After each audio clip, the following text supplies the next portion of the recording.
This is Audible. Tantor Audio, a division of Recorded Books, presents The Dark Man by Desmond Doane. Narrated by Daniel Thomas May. 1. A damp breeze pushes the rotting, translucent curtains to the side. 100 years ago they might have had some color. Someone's great-great-grandmother had undoubtedly hand-sewn them with pride and a song on her lips, humming as she swayed gently back and forth in her rocking chair. Now, however, the curtains are just as faded and gray as everything else in this decrepit, abandoned farmhouse. Out here on the open land, miles away from the lights and sounds of Portland, Oregon, where it's buried under an overcast sky and the threat of rain, the night is as black as the bottom of a well. It's hard to describe, but I feel as if my skin is starting to vibrate. That's a good sign. It means there's energy here, a presence.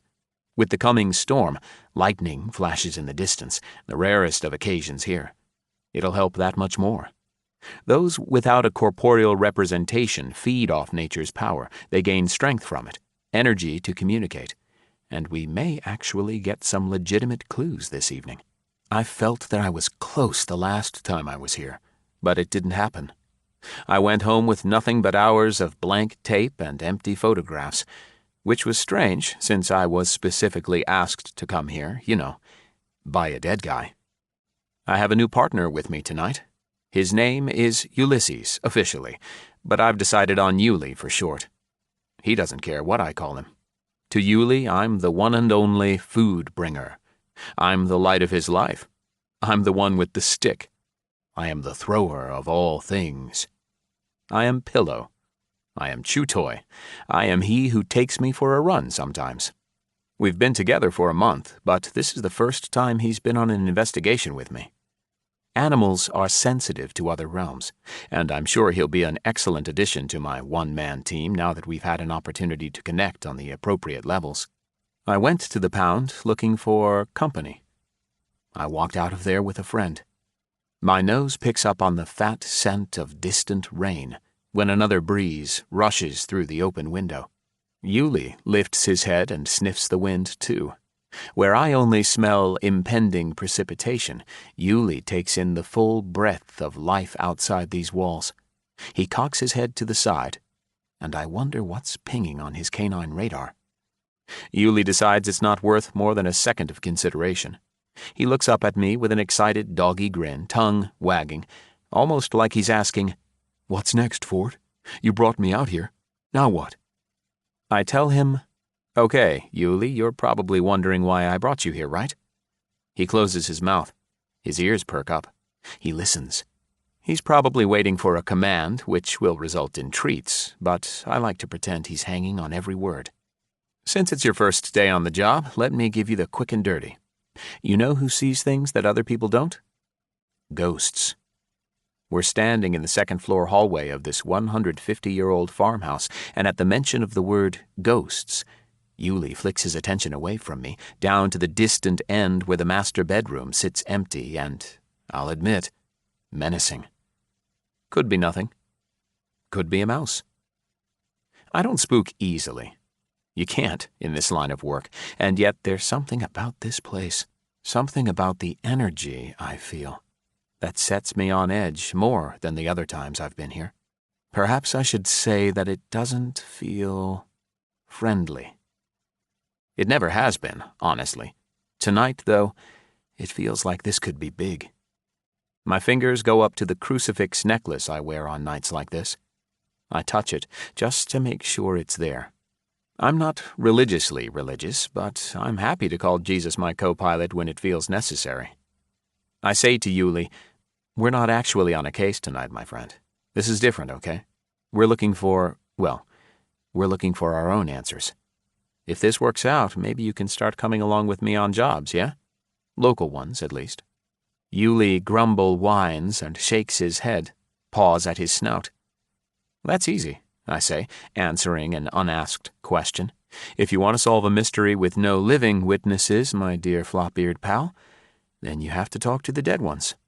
When he turns his quizzical gaze up to me, he mutters something in dog speak and prances in place as if he's anxious. His eyes go from me to the master bedroom and back again. "You want to go take a peek?" I ask. He snorts his approval and takes 3 tentative steps in that direction, looks back and waits, tail wagging hesitantly. I start to say something to him, then chuckle to myself, realizing that my life has become the plot of a Carter Kane novel. It's not a bad thing by any means. Kane is a master of paranormal suspense, and part of the reason I'm so fascinated with what's out there. He shaped my early years after many, many long, sleepless nights reading his work. And here I am, investigating the mystical with a highly intelligent mutt, having what appears to be a reciprocal conversation. Kane would be proud. Yulie takes another faltering step down the hallway. He barks once. It's not much, nothing more than a warning shot across the bow. I've heard him attempt to be more vicious with a butterfly that spooked him, but still, his caution lifts the hair on my arms. "You think he's in there, boy?" I ask, kneeling beside the brave pup. The he in question, I've spoken to him before. Carefully.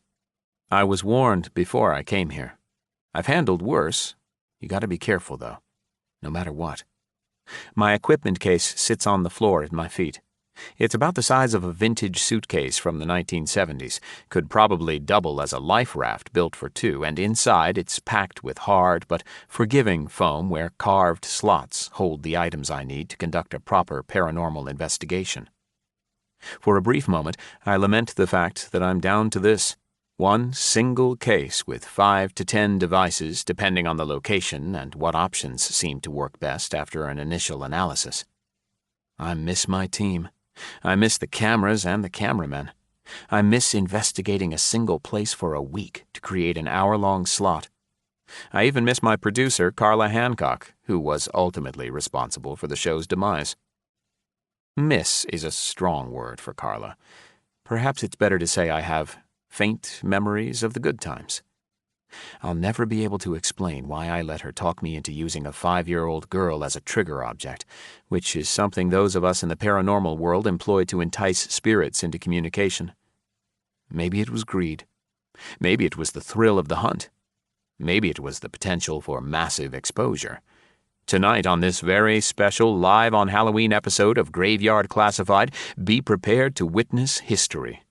You know how they say there's no such thing as bad press? Apparently, there are exceptions to every rule. Graveyard Classified was the #1 show on cable during the coveted 8 to 9 slot on Thursday nights. We outranked every major network 3-1.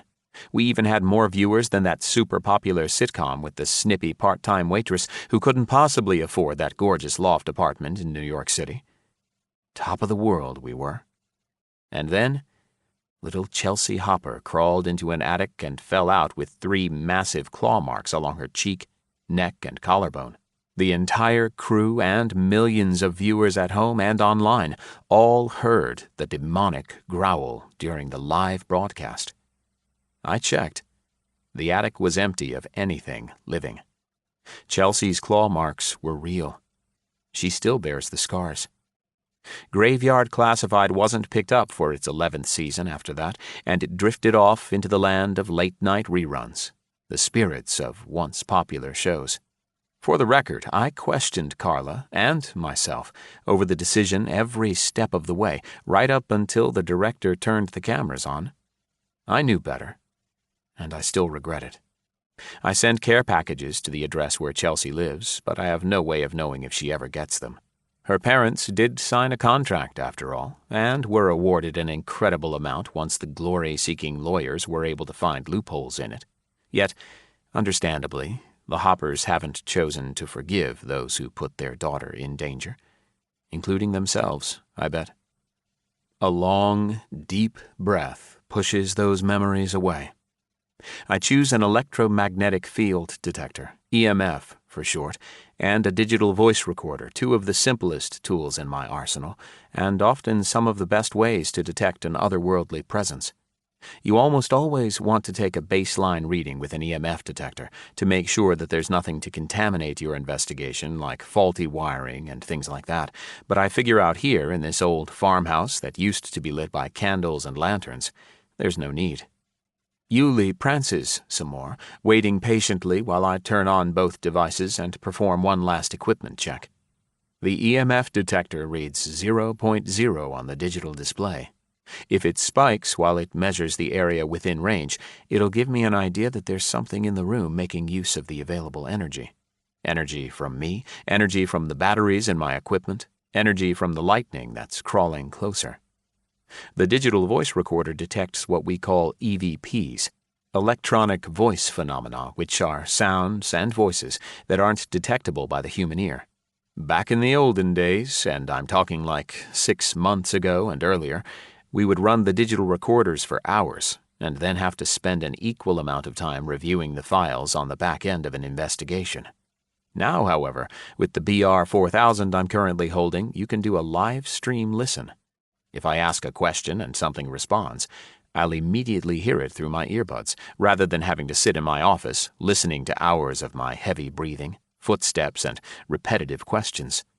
It's a necessary evil if I'm investigating a larger place, like a hospital or warehouse, and have to run multiple DVRs at once. It can be dull, yeah, but that potential for an amazing discovery is always right around the corner. Okay, so with my EMF detector on and reading baseline zeros, and the BR4000 earbuds in and registering the ambient noise, which now includes Yuli's claws clicking on the hardwood floor, we march forward with tentative steps, one shoe and paw in front of the other. Honestly, I haven't been this nervous in a while. I've been here twice. The first time I caught 2 Class A EVPs, the top of the quality charts, that spooked me to the core. I Know What You Want and Chelsea Hopper. Both came from a deep, guttural male voice, angry and malevolent, within 5 minutes of each other, and I captured them in the master bedroom. After another half hour of fruitless questioning, I'd said, "If you'd like me to leave, give me a sign." I asked for it, and I got it. I watched as a rotting 2x4 rose straight up off the floor and stood there like a soldier at attention for a full 5 seconds before it launched itself across the bedroom and missed my head by less than a foot. The second time I was here, nothing happened. Not a damn thing. I sat and walked and perched and squatted and napped in this godforsaken place all night, alone, waiting on something to come back and challenge me again. Nothing but dead, boring silence. Tonight, though, yeah, it feels different. He's here, and I plan to get some answers out of him. These days, it's rare that I'm able to get out and investigate for fun. Now that Graveyard Classified has basically gone the way of its own name, I have plenty of money that accompanies a guilty conscience. The latter keeps me from disappearing to a beach hut in the South Pacific. I can't just walk away from this life. There are promises to keep and wrongs to avenge. What I do is I work freelance, trying my best to assist police departments in investigations, both fresh and cold cases, in turn helping families find answers that were buried with their kin. When it comes to family matters like what a loved one intended in a will, or when it comes to proof in an ongoing investigation, paranormal evidence hasn't been officially or legally cleared for use. However, it often gives those involved enough clues or hints to proceed appropriately. I do that kind of work to cherish the relief that I see in a stumped detective or a worried family member's eyes, and I haven't decided if I'm selfishly or selflessly building up karma. This kind of investigation, what I'm doing here tonight, has nothing to do with an ongoing case. It has everything to do with little Chelsea Hopper. A ghostly messenger residing here requested me by name, and I think some of my answers may be on the other side of that bedroom door. 2. I had to hop on an early flight the next morning, and a day later, after some much-needed rest, I'm sitting here in a stuffy office that could double as a gym sauna. The detective's suit doesn't fit him well. One of these days I may introduce him to Melanie, who used to be the head of wardrobe before Graveyard Classified was canceled. She'd know exactly how to dress him properly, maybe give the poor guy an upright, professional appearance, rather than this slump-shouldered, slept-in-his-suit look he's rolling with now. Realistically, he's probably in his late 40s, though the impression he gives off is, "I'm missing bingo night and Matlock reruns, you whippersnapper." He says to me, "This stuff is legit, right? What you do?" I get this question often enough that it doesn't bother me anymore. Maybe a little bit. I tell him, "I've seen crap you wouldn't believe, Detective Thomas.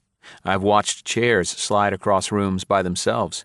I've seen an indentation form in a couch cushion just like somebody sat down beside me to watch the big game. I've had my hair pulled, scratches and burns all over my body, cabinets flung open, knives flying at my head."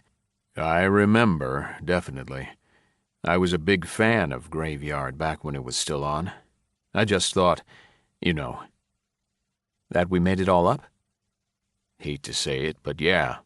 Special effects are so good these days. I don't mean to accuse you or anything, but some of those shenanigans, a bit hard to swallow." "Come with me one night. I'll show you firsthand. You guys do ride-alongs, right?" "Same thing." He holds up a palm and gives me a fake frown. "Thanks, I'm good. Better for me that it stays on the other side of the TV screen. I've seen enough on this side of the grave to keep me awake at night." "I'm here in Virginia Beach, Virginia this week. The VBPD called me in to see if I could do anything with this cold case murder that recently popped back up in the national spotlight when an explicit diary was uncovered. Apparently, the former mayor had been having an affair with his secretary. Go figure. And after she floated to the surface at the mouth of the Chesapeake Bay 10 years ago, nobody considered him a suspect. Mayor Gardner passed away back in 2012, according to Detective Thomas, and without any further leads, the diary was pretty much useless. There was proof of an affair in pasty, white, fleshy, gray-haired detail, but not proof that he murdered her or hired someone to do it, after Louisa Craghorn threatened blackmail, the details of which she described in the final entry. Before she was murdered, Louisa was young, 32 at the time, Filipina, and loved her Pomeranian. She liked taking a pottery class on Thursday nights and ran 6 miles 4 days a week. She had been married to her husband, Dave Craghorn, for just under 2 years when Mayor Gardner approached her about a promotion. And, evidently, the stipulations included an inappropriate relationship, considering he had been married to the same woman for 49 years. She's alive and well, and also happens to be quite the public socialite around the Hampton Roads area. Ellen Gardner is still sparkling in her early 70s and loves to entertain guests, and, from what Detective Thomas says, the diary revelation hasn't slowed her down in the slightest. Detective Thomas clears his throat and takes a sip of steaming coffee. "You want some?" He holds the mug higher and tells me, "Should warn you, folks around here make it strong enough for a spoon to stand upright." As delicious as that sounds, I'm good. Had my fair share already. I lean back in the uncomfortable chair across from him and cross my legs. "So you explained some of the history on the phone, Detective. What are we looking at here, and how do you think I can help?" "Straight down to business. My kind of guy." He picks up a file box that's stuffed to the rim with folders and clasp envelopes. "This is the Craghorn case history. Or, well, I should say that it's the start of it. There are 4 more in our file room downstairs. And now it might be more appropriate to call it the Craghorn Gardner case." My eyebrows arch at the sheer amount of it all, and my head ricochets backward like I just bumped into a low doorway. That much, huh? "Tell me about it." "You had that much evidence and the case still went cold?" He pulls a shoulder up along with the corner of his mouth. "It happens. Sometimes sometimes the bloodhound loses the trail." I nod and clasp my fingers, then lean in on my elbows. Once in a while I have to play the role of human investigator to get at the root of what someone is really looking for. It helps when I switch to my normal role of paranormal investigator. I ask the detective, What were you going to say there just now? You stopped yourself. The telephone on his desk rings loudly. He ignores it in favor of staring at me, waiting as if he's trying to decide how to answer. That is, how to answer me, not the phone. 5 rings pass before he picks up the receiver and immediately slams it back down, hanging up on his clueless caller. "Sometimes," he says, "you just give up. I hate to admit it, but after you've exhausted every possible option, after you've got a few more gray hairs and the bags under your eyes look like they're carrying bowling balls, you have to admit defeat. Sometimes the bad guys get away with it, Mr. Ford." Understandable. Who was the lead on the case back in '04? Is that detective still around? Detective Thomas raises his hand almost sheepishly without saying a word. You? I didn't think active homicide detectives tackled cold case investigations. Or is that just an assumption I made up? Once Elaine Lowe, that's the surviving husband's housekeeper, once she came forward with the diary she found, I requested this assignment. Immediately dropped everything I was working on because I wanted another shot. And here I am 6 months later, no closer than I was back in 2004. New evidence, a new list of suspects who were cleared, and a whole lot uglier. He sighs as he flips a folder closed and drops it on his desk. And murder was your original conclusion way back when? He nods, grimaces when he sips his steaming hot coffee. I read the contents you sent me, Detective, but from what I gathered, the body had decayed so much that you weren't quite sure. He grins at me. Then you didn't read all of it. He's got me there. I didn't, because when he called and asked me to hop on the next flight to Norfolk International, I was bone-weary after the 3rd farmhouse investigation. The events of 2 nights ago had prevented sleep from coming easily, and I'm dying to get back there to follow up. But the karma ain't going to refill itself. Part of the idea is I feel like if I do enough of these investigations, I could look at pitching a new show idea to some producers who may be willing to overlook the fallout from the demise of Graveyard Classified. But until I'm ready for that day, I'm not about to step back into prime time until I can find some peace for Chelsea Hopper and, in turn, myself. What I caught the other night could lead to a breakthrough even though I haven't had time to fully analyze its meaning. Yulee hasn't been the same either. The only thing I can do from here, 3,000 miles away, is hope that my ex-wife, the aforementioned Melanie from Wardrobe, is taking good care of him. She reports a tucked tail and whimpering, but he's finally eating again. I say to Detective Thomas, guilty as charged, although that's probably not the best thing to say to a cop, huh? Thankfully, he snickers. If I can get away with bad jokes, we might have a decent working relationship. Given what I do, it helps if my clients are easygoing and have an open mind. Judging by the fact that I'm here already, he's either willing to try or has crossed the DMZ into desperation. You're off the hook, Mr. Ford. I sent a lot, I know. Anyway, so, whenever a naked body pops up in the water, you suspect what? Homicide. But if she was clothed, then my first thought would be an accident or suicide. Exactly. Could be the natural wear of the currents pulling her clothes off, but more than likely she comes out like that, she went in like that. When her husband had reported her missing, the guys looked for her and came up with nothing. Missing persons monitored her credit cards and bank accounts, because sometimes these women or men, they get into drugs or they just want to be gone. Maybe they finally leave an abusive relationship behind, or they ran off with the gardener, or in this case, the gardener. Pardon the pun. His ambivalence doesn't sit well in my gut, but I suppose after all he's seen, it's just another day on the assembly line. And you found something that told you otherwise? I ask. Upon deeper inspection, once the ME got past all the... You know what? I'm going to spare you the wet details. The contusions around her neck showed signs of strangulation. At first glance, you might have suspected it could have been something underwater. Seaweed, stray rope from an anchor. Maybe she's out skinny dipping, knocks her head against a rock, she sinks, the current drags her into something, and that's all she wrote." "I'm guessing that wasn't the case." "You'd be guessing correctly. The bruises revealed what we consistently see in these types of murders, and that's a really strong grip." Detective Thomas cups his hands around an invisible neck, and I have to say it freaks me out when he grinds his teeth as if he's actually performing the act itself. I've battled demons with a crucifix, side by side with terrified clergymen, but this gives me serious goosebumps. It's almost like he's... Never mind. I'm on edge after the other night. It's nothing. Were you able to tell, say, the size of the hands, or maybe the strength of the squeeze? Meaning like male or female? Trust me, Mr. Ford. We went over all that during the preliminary investigations. That's the simple stuff.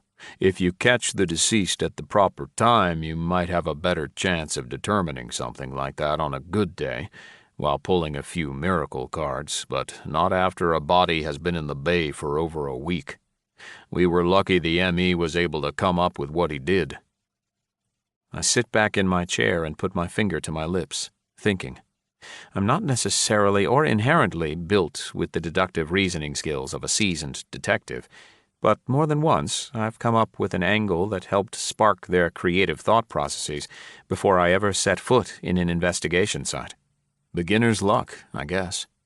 Often, a baffled, desperate police department has begrudgingly brought me in at the request of someone at the station who was a fan of the show, and frequently, the spirits of the deceased, as Detective Thomas refers to them, are uncooperative.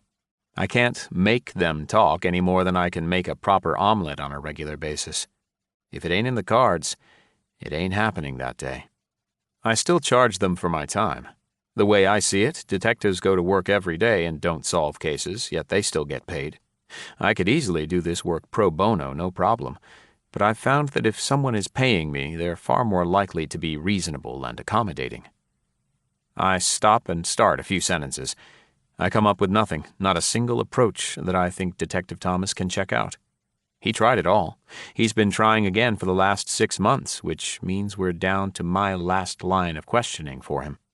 "Then that leaves us here," I say, sitting up straighter. "A lot of times PDs will call me in for the novelty of it. They're out of options, and they think, oh, what the hell, this guy works for peanuts. Why don't we give him a try?" I don't like those.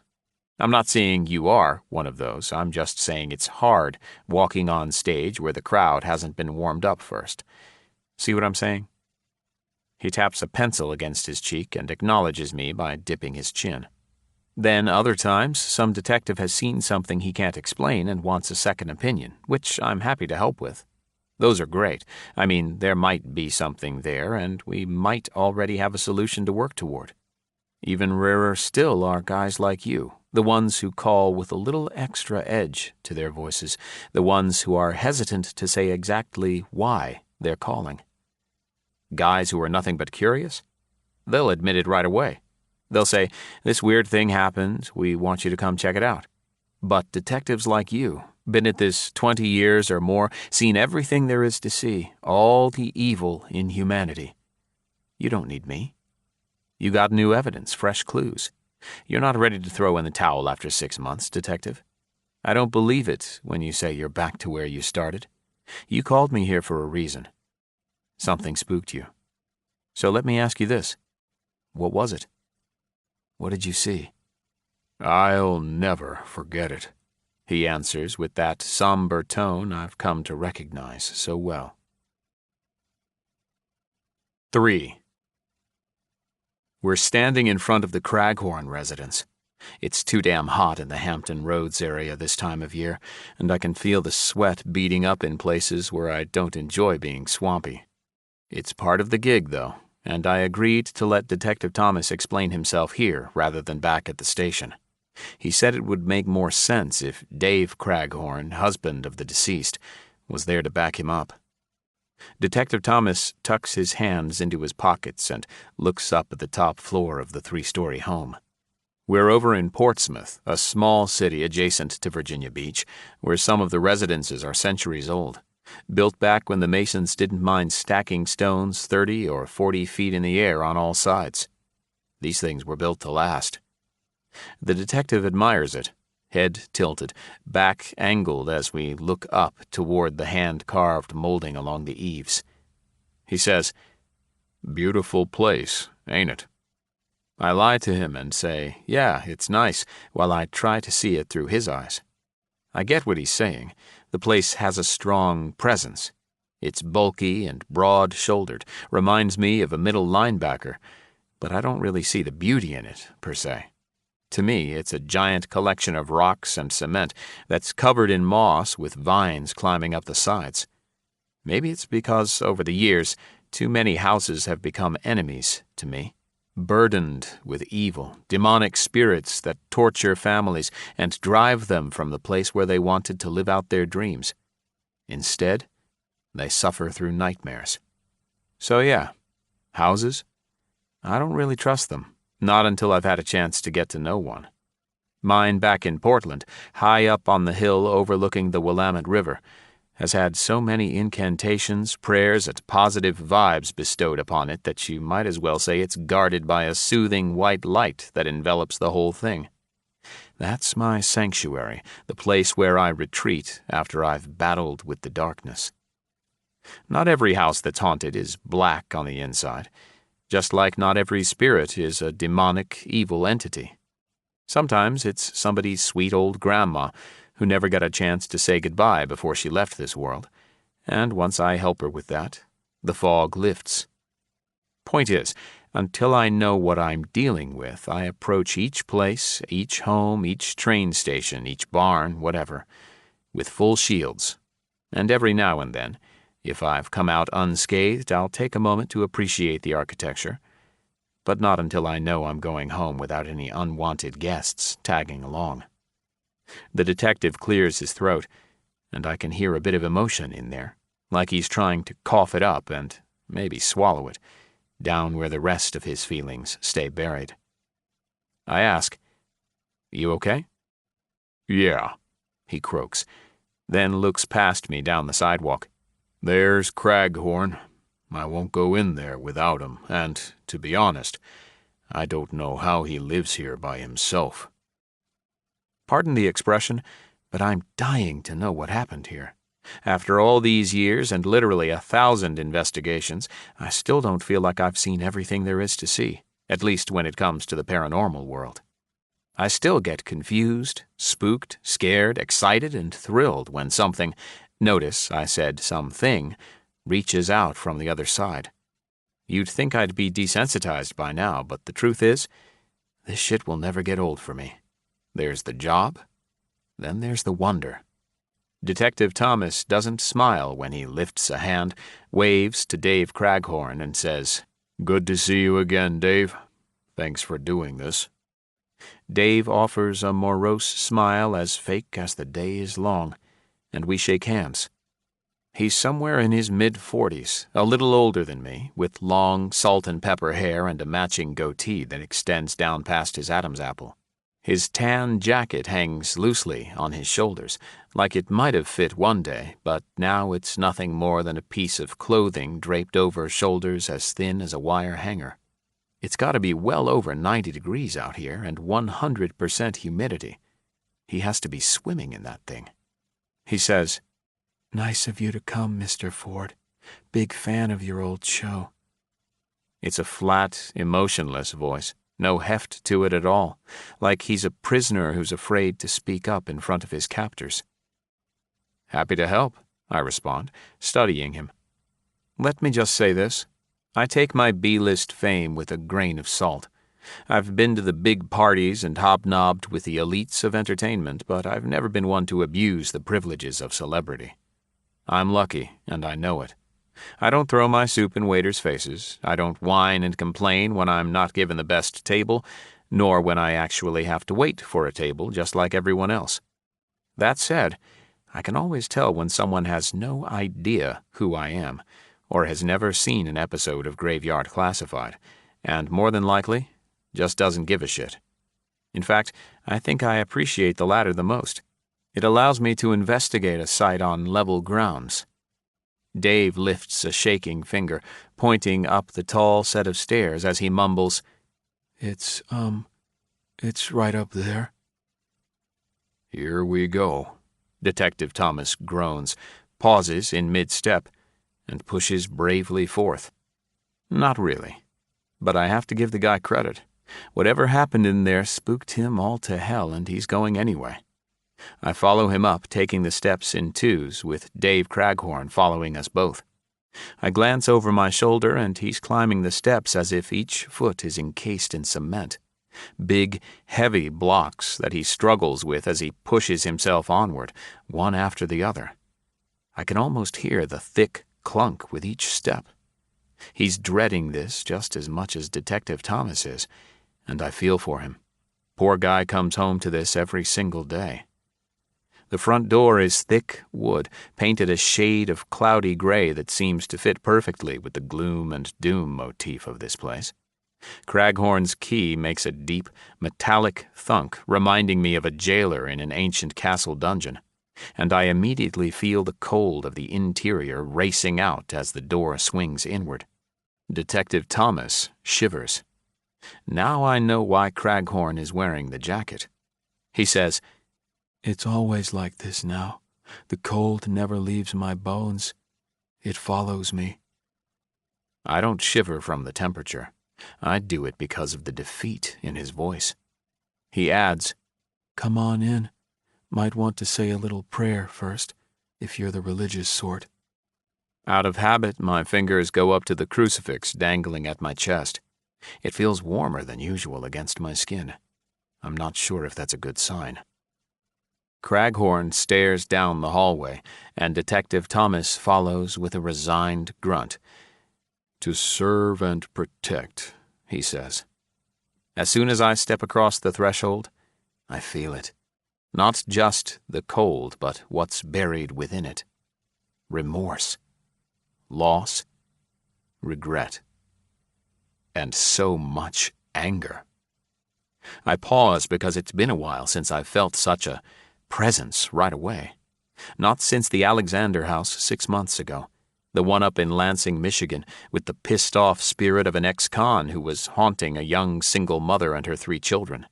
She'd sent me a pleading email, and once in a while I'll take on a special case pro bono, because when it comes to kids, I simply can't let that go. It's why I'm still battling with what happened to Chelsea Hopper. This, whatever it is, actually feels stronger than the ghost of Delmar Jackson, and that's saying a lot. It took me 3 Catholic priests and enough holy water to fill a bathtub to get him gone. My goosebumps get goosebumps. No matter how many times I've done this, the chill of evil prickles my skin. It's not the fiery, burning, licking flames of hell like the Bible and your Sunday pastor would have you believe. Evil is the darkness. It's the cold. It's the absence of love and light. "Ford," says Detective Thomas, leaning back in the hallway. "You coming?" "Yeah, sorry, just getting a feel for the house." "And?" "You were right. This place is dark." Craghorn sits on a sofa that looks like it might have been purchased at a yard sale in 1973. In fact, I'm fairly certain that my parents had this exact same couch with the exact same pattern in our living room back when Nixon was in office. Instinctively, I look at the far left cushion to see if the hot chocolate stain is there. My sister, Amy, spooked me with a Halloween mask when I was 9. The contents of the steaming mug went all over me, her, and the couch, and left behind a brown memory that refused to go away no matter how much we scrubbed. It's not there, by the way, but surveying the couch does give me a chance to check out Craghorn some more while we wait on Detective Thomas to emerge from the bathroom. I can't tell if Craghorn is a small man in general, or if he's making himself smaller, like he's trying to hide from something. Or it could be the fact that the springs and cushions are so worn out on his couch that the damn thing is trying to swallow him whole. I decide on a combination of all 3 and lean in with my elbows on my knees, asking him, "Lots of nice things here. You decorate the place yourself?" It's such a pointless, baseline question that I'm not even sure why I asked it. I think maybe I'm simply trying to fill up the sucking void in here that's taking every ounce of energy out of this room. I hear the toilet flush down the hallway and say a silent thanks. As good as I can be with people at times, you have to be in this line of work, Craghorn seems more comfortable around Detective Thomas. He hasn't said a word since the detective excused himself. Craghorn flits a hand around the room and blandly answers, "Most of it belonged to my wife. She won't let me get rid of anything." Present tense. Won't let me. It's a clear hint regarding his feelings about the situation, though I can't yet tell if he's hanging on to the past or if he means her spirit is here and dictating what does and does not go out with the garbage. He adds, "And really, it's all part of the scenery now. I barely notice." Detective Thomas walks back into the living room, giving one final swipe across his mouth. I'm sure I heard retching while he was in there, or what it sounds like when someone is holding it back. His skin has turned a pasty white, and there's no life in his eyes. "What?" he snaps when he catches me looking at him. "Nothing. You look like you've seen a ghost." I fake a laugh. I can't tell you how many times I've tried that joke just to lighten the mood before an investigation. I can count on one hand how many times it's actually worked over the past decade. Yet it doesn't stop me from trying. Thankfully, Craghorn snickers, and now I can graduate to counting on two hands. I continue, trying to sound upbeat between the fearful shaking of Detective Thomas and the morose gloom of Dave Craghorn. What they're projecting doubles the effect of the blackness billowing into this room. Normally, this is the part where I'd start out with a line of questioning to sort of gather up the history about what's going on with your property. Everybody has a story, right? Even those who have moved on. But since you, Mr. Craghorn, didn't necessarily ask me for help, and since Detective Thomas did, I'm going to let him paint the picture, and we'll go from there, okay? Craghorn nods without making eye contact. He almost reminds me of a witness for the prosecution who is too afraid to say yes, too afraid to point out the bad man in the room. Instead, he's focused on his fingernails and what's underneath them, and makes no further attempt at communication. His shallow breathing and a knee that bounces like chattering teeth on a cold day are enough to reveal his anxiety. Detective Thomas coughs into his fist and then cups his hands. He blows into them, trying to warm them up, and then rubs his palms together. He huffs a fat breath of air, like he's expecting it to plume. It doesn't, and he almost seems perplexed. Cold spots are another sign of a potential spiritual presence. Normally, it's nothing more than a chilly area in the center of a warm room, maybe 5, 10, 15 degrees cooler than the ambient temperature. It's where a spirit is absorbing energy, hoping to compile enough to communicate with the living. Craghorn's entire house feels like a meat locker. The detective's next words drop the temperature even further. 4. Chelsea Hopper. 2 years ago. A very special live Halloween episode. "Ford," said Mike Long, my fellow lead investigator, "you absolutely cannot use that little girl as a trigger object. How many times do I have to tell you? And fuck me, man, here we are. Again. It's too dangerous, like off the charts dangerous.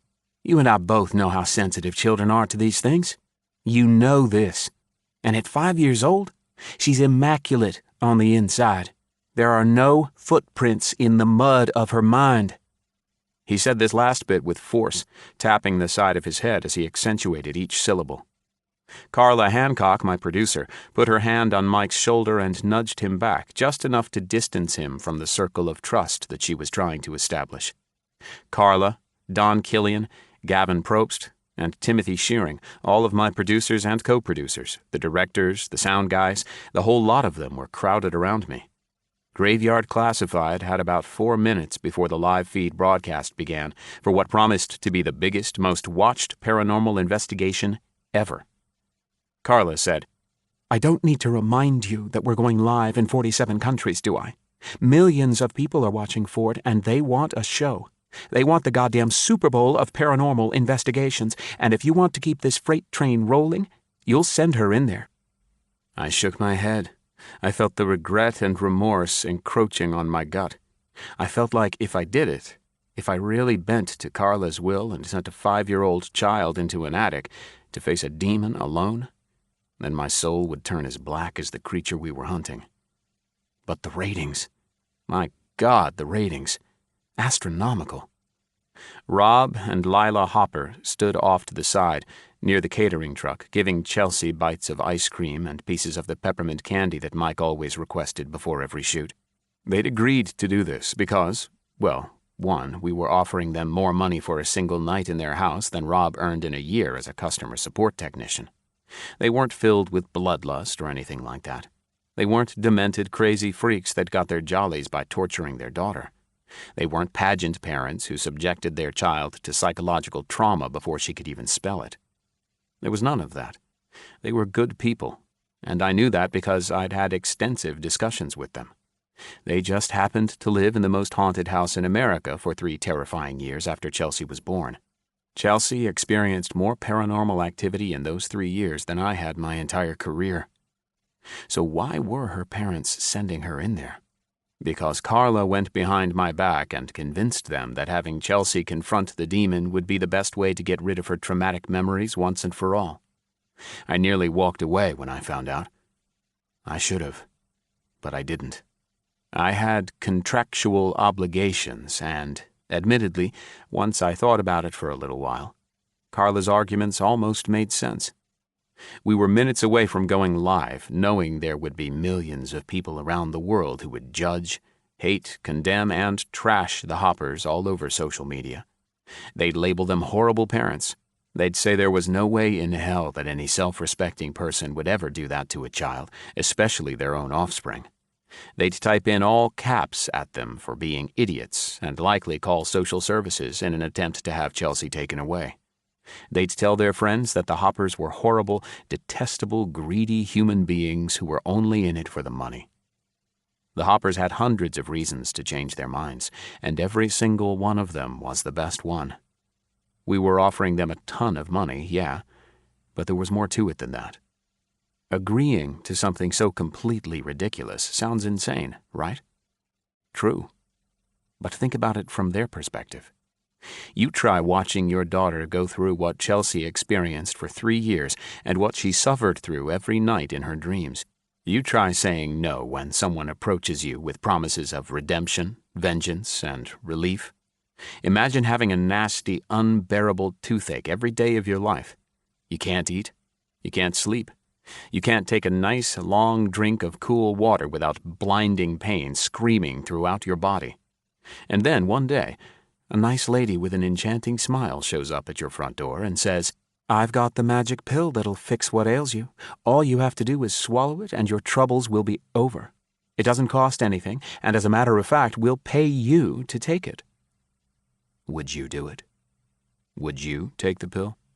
As a parent, if it were your daughter who was in pain, would you take the chance? I'd thought about this for weeks. Mike and I argued night after night leading up to the investigation, and he was still arguing with me mere minutes before we went on air. I'd met privately with the Hoppers and explained to them what we were going up against, and they knew. They understood. The worst part about it was, they said that they trusted me, that they knew I wouldn't let anything happen to their little girl. They knew Chelsea was the vanguard in a horrifying war, and that she would win, because I'd be by her side. They believed that, and I didn't try to convince them otherwise. Why not? When she came out the victor, I originally believed that this single investigation would seal our place in paranormal history and in television ratings. Rich corporations would lock us into sponsorships and contracts lasting as long as we wanted them to. Big Burger City, Tire Monster, Avocado Giant, they were all standing by with ink pens and glimmers in their eyes. Rob and Lila trusted me, but I had to wonder, did I trust myself to do the right thing? I don't know. I had about a minute 30 to change my mind, which was insane because it was right before we investigated the most haunted house in America on a very special live Halloween episode. I still had a chance to back out. Decisions. Devil? Angel? Nobody but the crew and the hoppers knew what the surprise was for the viewing audience. I had it all figured out. If I changed my mind, I would just switch up the intro and catch everyone off guard, including the producers and directors. The unassuming house in that quaint little neighborhood on the eastern side of Cleveland, Ohio, could be the surprise all by itself, with no need to include an innocent child. You'd never guess it, America, but this beautiful bungalow on this quiet street where children play and puppies dance is a place of such unimaginable horror that I, Ford Atticus Ford, am terrified to go inside. I didn't have to mention the hoppers at all, and they understood that this was a possibility.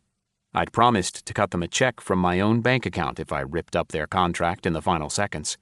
I couldn't leave them hanging once I learned that they planned to set up a college fund for Chelsea with the money they earned from the show.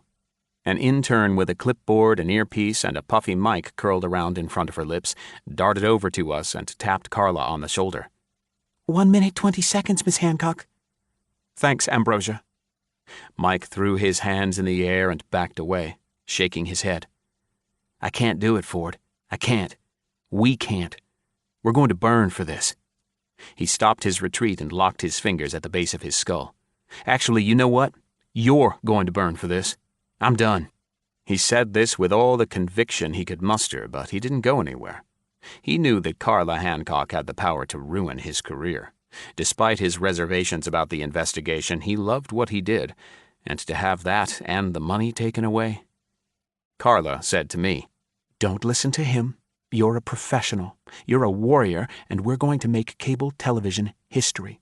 You, Ford, you will be Monday morning's water cooler discussion for a long, long time. Carla, Do it for her, Carla said, pointing at the bouncy, happy, ponytailed child who barely had any idea what was coming next. All Chelsea knew was that her parents had brought her back to where she used to live, and they wanted her to go with Mr. Ford to talk to the dark man. Aside from that, it was fun seeing all these people around. To her, it was a party. Chelsea slurped the chocolate ice cream off her cone and giggled when Rob tried to sneak a bite. Carla pointed, adding, Give that little girl some peace. Get her life back. She looks fine to me, I replied. But it was only because she had candy, ice cream, and a horde of people paying attention to her. It was a weak defense. I knew that Chelsea had been plagued by terrifying dreams, constantly waking up, screaming, and crying. Ambrosia, the intern, nudged Carla with a little extra insistence and said, 20 seconds, Miss Hancock. Ford. What? You heard her. What's it going to be? Beat this thing. Send it back to hell. And if I don't? You're up for a contract negotiation soon, right? Her question was her answer. Carla didn't care about defeating a demon. She didn't care what happened to Chelsea Hopper or me. All she wanted was the ratings. Ambrosia waved at me frantically, begging me to come to her, to get in front of the camera. 5, 4, 3... I took one quick peek at Chelsea, and then I realized that I desperately wanted her to keep that smile. I hated to admit it, but Carla was right. We needed to defeat that thing and send it back to the darkness so Chelsea could live her life in sunshine. I darted over to the walkway and hopped in front of the camera just as the live feed opened, clasping my hands together, fingers intertwined, giving the audience my signature bow. Welcome, friends, families, and to the millions of you watching around the world. This is simply unbelievable. I had to strain to keep the fake smile going. We have the most incredible show you'll ever see on this very special live Halloween episode of Graveyard Classified. We asked for it. You delivered. After watching the ghastly evidence the Hoppers collected on their own, choking back tears during their desperate pleas for help, hundreds of thousands of votes were cast online and you picked the winner. Let me introduce you to the most haunted house in America. The most haunted house in America might have been a misnomer, because we had no way to confirm that, but damn, it sounded good. For all we knew, the house down the street from your grandmother might have been as scary as a spare bedroom in hell. The age-old adage for news is, if it bleeds, it leads. In the world of paranormal reality shows, we said, if it screams, it leads. I stepped sideways, sweeping my hand back and up the walkway in the direction of the Hoppers' former home. I felt like that was a rather anticlimactic speech because it totally wasn't what I was prepared to say. I had something deeper, stronger, more powerful and cogent written and ready to go. My indecision cost me, because I lost every damn memorized word of it and had to concoct that bland nonsense on the fly. Moving completely out of the way, I allowed the first camera to race up the cobblestone path to the front door, and as per the production plan, the live feed switched to a pre-recorded segment. It cut to an interior of the house, with my voiceover in the background as I narrated the inconceivable terrors that the Hoppers had endured while living there. It really was a quiet, unassuming house, sort of a faded pistachio color with off-white shutters, a wraparound porch, and a front door painted soft beige. 2 stories tall, with a tiny attic, where the demon lived, and colorful landscaping, the house possessed a heart blacker than coal. If houses have auras, and some of my psychic acquaintances insist they do, then that one seethed with the absence of light. I knew that the intro piece, the tour of the home, and my voiceover work would last 2 minutes and 17 seconds exactly. I used this time to dash over to the Hoppers, who were standing patiently, though they looked nervous behind false grins, a pathetic attempt at convincing themselves that everything would be okay. "You're sure about this?" I asked. "Last chance to back out." Deep down, the part of my brain that governed rational thinking wanted them to. The emotional side was saying, let's go for it. I can make this better for you. And also, the ratings. Holy freaking cow, the ratings. Rob Hopper said, "We just want it to be over, Mr. Ford." "We trust you," Lila added. "We know you won't let anything happen to her." I leaned down and took Chelsea's soft, sticky hands. She had a ring of chocolate around her lips. Her sweet breath smelled like peppermint candy. "Chelsea, you ready to go beat up a ghost?" She giggled, put her chin down to her shoulder, and twisted bashfully from side to side. "Uh-huh. But will it be scary?" "Maybe a little. I'll protect you, though. If we go in there and kick this thing's hiney, all those bad dreams might go away. Does that sound like a plan?" Chelsea scrunched up her nose. "You said hiney." "I did, didn't I?" Over my shoulder, I heard Ambrosia softly calling my name. Mr. Ford, 30 seconds. Intro's almost finished." I stood and said to the Hoppers, "I'll protect her. It'll be fine, I promise." Was I lying? The scary thing was I didn't know the answer to that. "Listen to the crew. They'll give you directions and timing. We're live for 3 hours tonight, but Chelsea will come in after 30 minutes. Anyway, yeah, you're in good hands with these guys." I retreated a step, ready to jog up to my next mark on the front porch, and Chelsea brought me to a heartbreaking halt when she said, "Don't let the dark man get me, okay?" 5. Detective Thomas has to sit down before he says, "It was a black mass about 5 feet tall. Looked almost like it was flowing. Malleable, you know, swirling around itself. It was standing there in the doorway, watching me. I took a couple of steps back and I blinked really hard, kind of rubbed my eyes, thinking maybe it was just a trick of the light. But then I thought, can't be. I've already been inside for 30 minutes. You know how your eyes are sort of messed up when you look at the sun, like maybe out the window or whatever? You get those blobs in your vision? It was like that, but real." He points toward the living room entryway and the hall beyond. "The thing was solid. I couldn't see past it, and I remember it as clear as day. I said, 'What the?' And before I could finish my sentence, I swear to God, I swear on the life of my poor mother, may she rest in peace, it was like this thing opened its eyes. 2 red, glowing orbs revealed themselves slowly. I could have screamed, Mr. Ford. I could have called out to God, but I was so cold on the inside. Like looking at this thing froze my heart. All my happiness that I'd ever had, just poof. Gone. His last words came out in a whisper as he holds an empty hand over his chest, claw-like, and squeezes the air. He adds, "In all those shows you've done, have you ever seen anything like that?" "I have in person, absolutely," I answer, "though we were never able to catch it on film. I believe there's a variety of shadow people out there, Detective Thomas, some with less power who show up as something like a floating mass or like a misty cloud up in the corner of a room. Then you have the ones that are strong enough to appear in physical form, like being able to make out a head and shoulders, maybe even arms. I've seen those plenty of times with my own eyes, standing right there in the same room with them. I've been able to capture those on film, both with digital cameras and video recorders. Plenty of evidence that those exist. But what you're talking about, the ones with the red eyes, they're too strong, too powerful, too intelligent to get caught." Detective Thomas scoffs and leans forward in the chair. "You're telling me that thing has a brain?"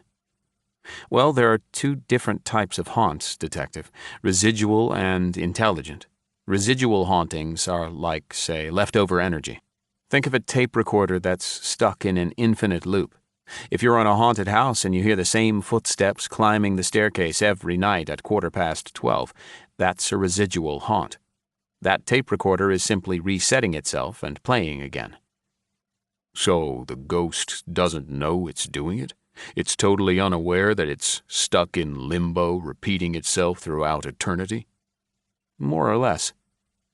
"Sounds like my ex-wife." He chuckles at his own joke, and I offer a sympathy laugh. Craghorn sits patiently and quietly on the sofa, hands in his lap. His eyes keep flicking up, and his gaze lingers on something behind me. There's another entrance back there, which leads into the kitchen, and I feel a sensation of eyes on the back of my neck. A quick glance reveals nothing, and when I turn back around, Craghorn is again focused on his fingernails. The pace of his breathing has increased, but he's otherwise normal. And, of course, I use the term normal loosely. I tell Detective Thomas, the other type of haunting is what we call an intelligent haunt, and that's where the person or thing is self-aware enough to respond to questions or communicate outright. Like if I'm using a digital recorder and I ask, "What's your name?" and upon review I hear a response that says, "Steve Pendragon." And with all the research I've prepared beforehand, I know that a Steve Pendragon used to live in the location. Then that's an intelligent haunt. Without looking up, Craghorn mumbles quietly, "Episode 307, Fort Lauderdale, October 2005. Wow, yeah, exactly. It surprises me to hear that Craghorn knows the show so well. Detective Thomas stands up and paces back and forth in front of the fireplace. "Sorry, I feel safer on my feet. So you said that a person or a thing can be self-aware enough to communicate. What did you mean by thing?" I catch Craghorn looking over my shoulder again, like a quarterback telegraphing a pass, his eyes following something from left to right. I have to look, too. I can't not look. Again, there's nothing there, but damn if he's not freaking me out. I answer, "I could give you an entire history of the paranormal world, Detective, from demons to subdemons to angels to sprites to fairies, whatever, but my guess is you'd only like to know what in the hell it was that you saw, right?" He crosses his arms and waits. Dark, full-bodied being, clearly humanoid in shape and size, glowing red eyes. That's a top-tier demon, Detective. What you saw? He's not riding the pine on any of Satan's teams. He's out on the infield playing, front lines, the starting first baseman. Detective Thomas snorts and shakes his head. "You're telling me I saw a demon?" If he hadn't seen what he'd seen, right about now is the spot where he'd tell me that I'm a charlatan, that I'm a snake oil salesman, and that I'm making all of this up for ratings in order to give people a thrill. That's the thing, see. When it comes to ghosts, aliens, demons, or hell, even Sasquatch and the Loch Ness Monster, it's easy to be a skeptic until you've actually witnessed it. On one hand, I feel bad for the non-believers because they're missing out on so much. If they'd only open their minds, there's another world out there. So much more life to experience than breakfast cereal, sitcoms, and a comfortable recliner. On the other, I feel even worse for the witnesses, who are far fewer in number. They're the minority. Some have seen and they know, and yet they hide, because they're afraid of the ridicule. They're afraid of losing their jobs or having their communities label them a freak or a weirdo. Man, I get that. I've been there my whole life. It's not easy being an outcast. At least, not until you head up the #1 paranormal show on the planet. Then there are the brave souls who are willing to come forward and testify under the penalty of ridicule that they saw coming. That's courage, right there.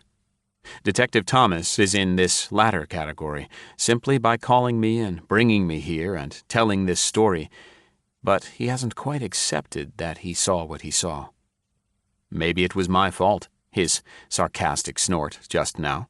If I'd told him, yeah, that was nothing more than a plain old garden-variety ghost, he might have accepted it and moved on. However, by explaining that he witnessed something far worse, something made of the blackest evil, a top-tier demon on Satan's council, well, I'm pretty sure I just blew his mind. That's confirmed when he says, "I really don't know what to say to that, Mr. Ford. A demon. A demon?" He keeps repeating the word in various states of inflection, as if finding the proper way to get it out would make it more acceptable. It's only 2 syllables, yeah, but it's kind of amazing how many different ways he's able to pronounce it. After roughly the 8th iteration, when he can't possibly squeeze any more inflection out of those 2 straightforward syllables that hold so much weight, apparently Craghorn can't take it anymore. He slings his hands up over his ears and screams, "Enough, enough, enough!" and stomps his feet on the ground like a child throwing a tantrum. Detective Thomas freezes and turns to him. "Hey, now, ease up. I'm just trying to wrap my mind around—" "Not you, idiot!" Craghorn hisses angrily. "He won't shut up!" The temperature in the room drops another 5 degrees. I stand up and immediately turn around, searching the kitchen behind me where Craghorn's eyes had focused on something earlier. It's empty. I understand whom he means, but Detective Thomas is confused. "Who, Craghorn? Who won't shut up?" Craghorn says in a childlike voice, "Him. There," and points. I don't see anything. Neither does the detective, because he asks, "Who are you talking about? It's just the 3 of us." "No, you're wrong. Dead wrong." I back up a step. Whatever Craghorn was pointing at is in my vicinity, and if we're definitely dealing with a Tier 1 in this house, like the filth that inhabited the Hopper home, then I should probably keep my distance. I'm not prepared for this, not in the slightest. I expected to come in here and have Detective Thomas tell me that he saw the ghost of Louisa Craghorn. I expected he'd tell me about a full-bodied apparition and that I'd do a couple of EVP sessions, ask Louisa who murdered her, and, I hope, dig up another clue for Thomas to go on. Naively, I assumed that this would be a fairly quick one-and-done kind of moment. There's no wonder the detective was so hesitant to explain himself back at the station. Craghorn says, "No, damn you, I will not." "Dave," I say gently, trying to reach out to him. "Is it the demon? Do you see it?" "He's here. He's with us now." Detective Thomas whips his head left and right, looking for it. He retreats to a rocking chair in the corner, close to the light of the windows, and yanks his sidearm out of his shoulder holster. Even with the barrel aimed at the ceiling, I don't want this guy to get spooked and fire off a round, possibly hitting one of us in the process. I tell him to put it away, that a bullet isn't going to stop this thing no matter what. The fact that his weapon, his shield, his security blanket, isn't going to stop what's in the room with us sends his bottom lip to quivering. Nearly blubbering, he says, "Make it go away, Ford. You know how these things operate, right? Get it out of here." I wish it was that easy. Craghorn is standing beside me now, whimpering and whining.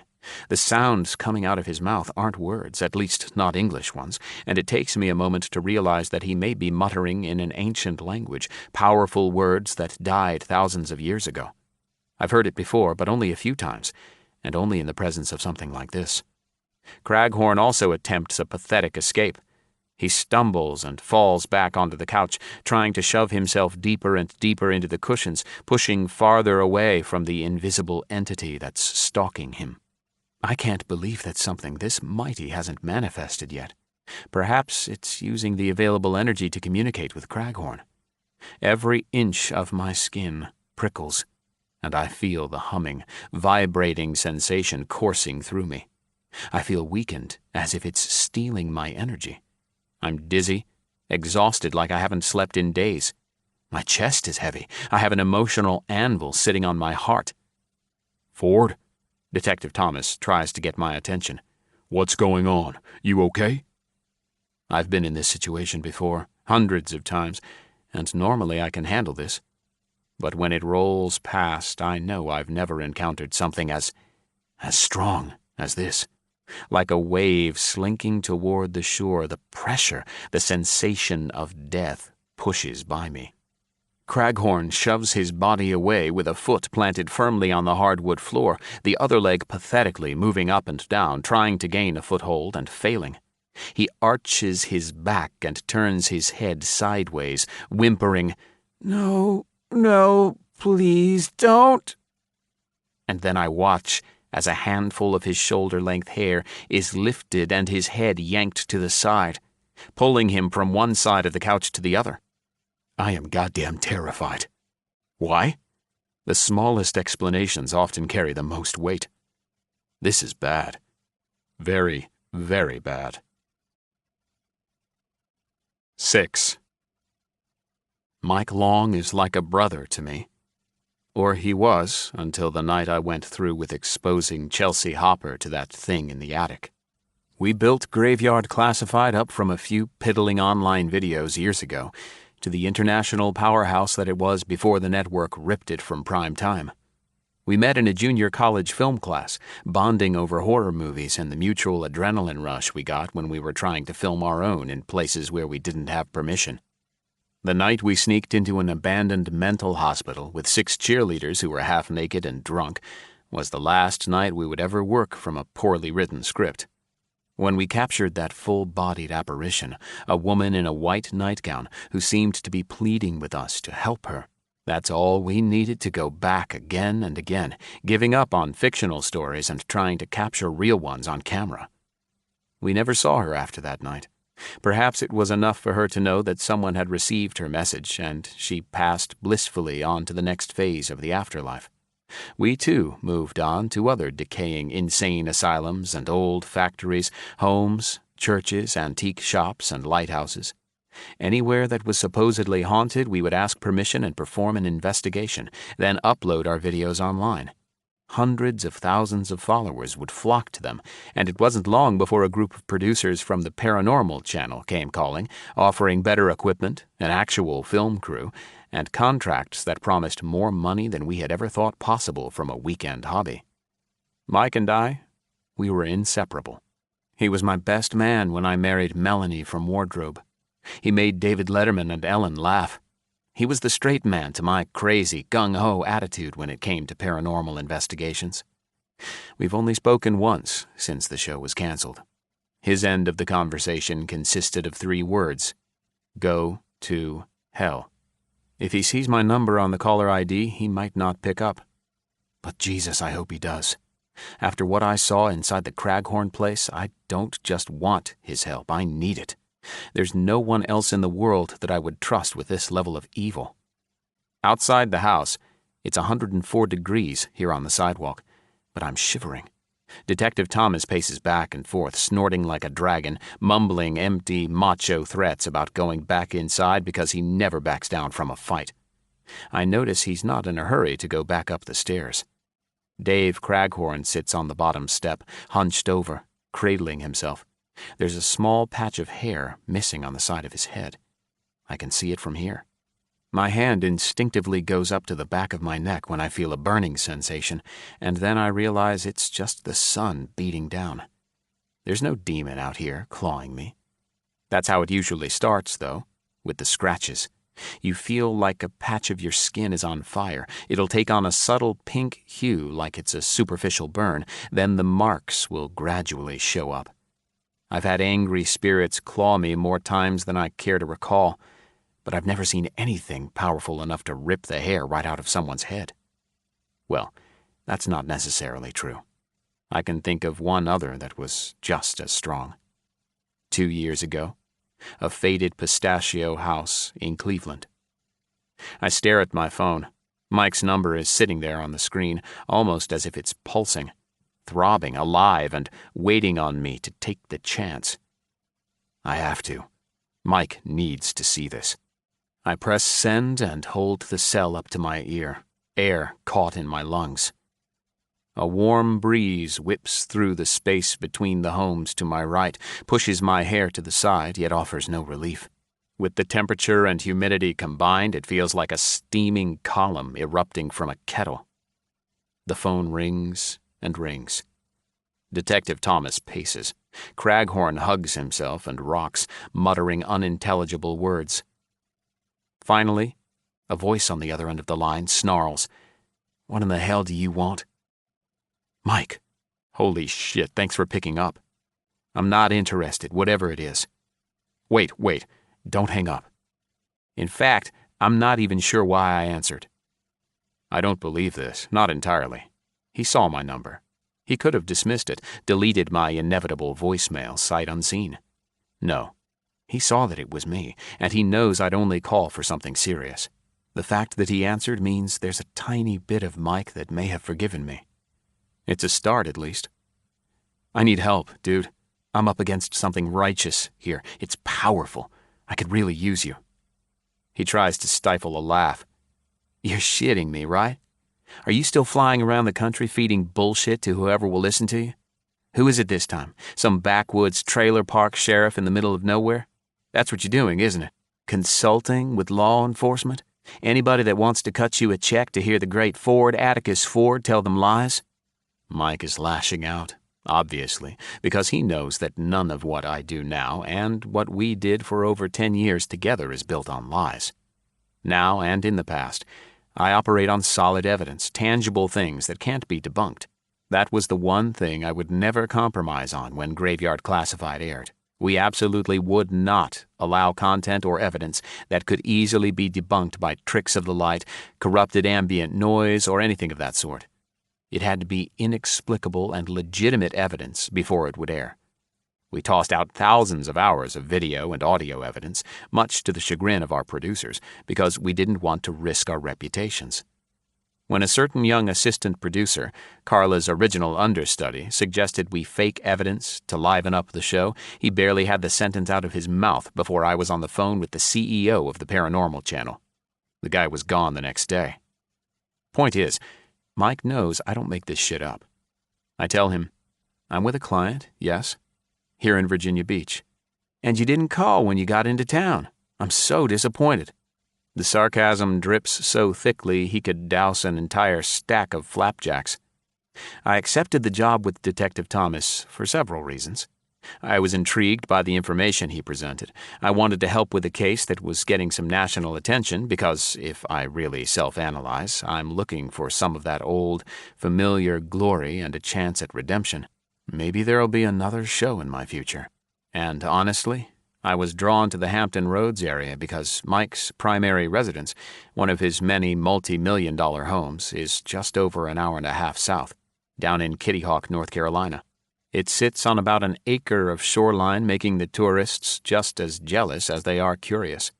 They filmed a movie back there in the 90s, some romantic comedy starring, hell, I can't remember who, but the guy was about 30 years too old for the young lady. The day Detective Thomas called, I heard the words Virginia Beach and immediately thought, hey, that's close to Mike. So it goes. Mike says, "I figured those big city boys would think twice about tarnishing their badges with the likes of..." "Enough, okay? I get it. You hate me for ruining the show, you hate me for ignoring your advice, and you hate me for sending Chelsea into that attic. That's okay, that's fine. I can never apologize enough, and maybe I won't ever be able to redeem myself in your eyes. But let's pull all that to the side for the moment. Please? I'm here in Portsmouth, and I've got a right-hander. Maybe the strongest one I've ever seen. A right-hander is our slang for a Tier 1 demon that sits at the right hand of Satan, one of his go-to guys. This grabs Mike's attention. He says, "Stronger than the Hopper House?" Possibly. There's a hint of disbelief, along with a smile forming around his words as he says, "Wouldn't it be some shit if that thing was following you, and now it's like on steroids or something?" I doubt that's the case. The idea is both intriguing and frightening, and for a moment, I actually do entertain the thought. I've been through things that most people in the paranormal field haven't. Early on, mistakes were made. Mike and I both screwed up one too many times before we learned how to protect ourselves. We've been through minor possessions. Things followed us home. Our wives, Mike's current, my former, experienced too much, more than they deserved, in places that were supposed to be their private sanctuaries away from what Mike and I did publicly. Then I remember, back at the old farmhouse on the outskirts of Portland, the spirit had said Chelsea's name during the first investigation, and then the unbelievable things I caught when I was there with Yulie the other night. I decide not to tell Mike about that yet. It'll cloud his judgment around whatever is going on here with Dave Craghorn, his house, his deceased wife, and Detective Thomas's investigation. And that's if I can talk him into helping. I tell Mike, "Can't be. The right-hander in this house was here before they called me in. The detective I'm working with and the homeowner, both of them, have seen a shadow figure in the past. Humanoid, about 5 feet tall, with glowing red eyes. That's why I'm here. This poor guy, Craghorn, he's living here all by himself, and no lie, during the interview earlier, I'm standing there in the living room with him and the detective. Neither of us can see what's going on, but Craghorn starts trying to get away from this thing. It never did manifest, but it creeps up on the guy and boom, his hair gets yanked hard enough to toss him like a dish towel. Whole clump of it came right out of his head, swear to God. What Mike hears out of all that is this. Did I hear you right? Did you say Craghorn? Yeah, why? Oh God, Ford, you're not chasing the ambulances now, are you? That's the case with the mayor and the dead secretary? Showed up on the news again about 6 months ago? I exhale, feeling the thick, humid air escaping my lungs, then reach up and wipe a sopping layer of sweat off my forehead. That's the one? And what angle are you working? Hoping to get the show back with a high-profile case? No, but it can't hurt. I hate to admit it openly, but there's no use in trying to hide my sub-motivations from Mike. He knows me too well. Ford, this is ridiculous. What happens in the future has no bearing on what's happening right now. This poor guy, Mike, he seriously needs our help. He needs some peace. From what I can see, he seems like he could be normal, but he also looks like an emaciated meth head just trying to exist in his own home. I have no idea how a right-hander ties in with Craghorn's murdered wife, but I promised the detective I'd do whatever I could to help him with any possible leads. If this thing has been here all along, maybe it wasn't a murder. Maybe she was having an affair, the demon got into her head, and she threw herself off a bridge. Detective Thomas told me that her body showed signs of choking, but what if this thing got into her mind? We've seen it before. People trying to gouge out their own eyes, trying to choke themselves to death. Remember that one lady who tried to pull out her own tongue with a set of pliers? I need to get back in there. I need to ask it some questions, and I sure as hell would feel a lot better about doing it if you were here. And it doesn't have to be for me. Help the detective. Help Craghorn. That's what we used to be all about, right? At least back in the day. Whether they were alive or dead, we were always trying to give somebody peace. There's a long spate of silence on the other end. For a moment, I think he might have hung up on me, and I delivered my best speech to dead air. I'm about to ask if he's still on the line when I hear a resigned, "Text me the address. I'll be there in a couple of hours." 7. Mike arrives. I meet him up the street about a half block from the Craghorn place. Detective Thomas and Dave hang back, staring at the front door with wary glances, as if they're waiting on something to step outside and slither down the stairs. Mike is dressed in his usual attire of khaki shorts, a t-shirt, and flip-flops. He used to be one of those heavier guys who wore shorts no matter what time of year it was, whether we were in the upper reaches of North Dakota in the middle of January, investigating a haunted ranch, or if we were down in Key West hunting Hemingway's ghost. Used to be. I haven't seen him in 2 years. He was never much for Facebook or Twitter back when the show was on, choosing to keep his private life to himself, so I've missed out on the fact that he seems to have lost close to 100 pounds. Seriously, I barely recognize the dude. He looks healthy. Tanned. The sleeves of his t-shirt are straining against his biceps, and now, rather than stretching tight around a spare tire, the soft cotton pulls against his pecs. "Mike," I say, unable to contain a smile. "Look at you, man. Damn, I bet Tony loves this, huh?" I offer my hand to shake. He ignores my compliment, and my hand, as he gives me one of 2 Pelican cases, these large black boxes that are like suitcases on steroids. They come with an interior made of forgiving foam for cushions, and over the years, they saved our sensitive equipment more times than Jesus saved souls. "Here, take this," he says, continuing his purposeful march down the sidewalk, flip-flops slapping sharply against his heels. Glancing back, he scrutinizes me and says, "Seems like we're going in opposite directions, Chief. Put on a pound or 12, huh? And what's that shit in your hair? It looks like somebody dipped a porcupine in black lard."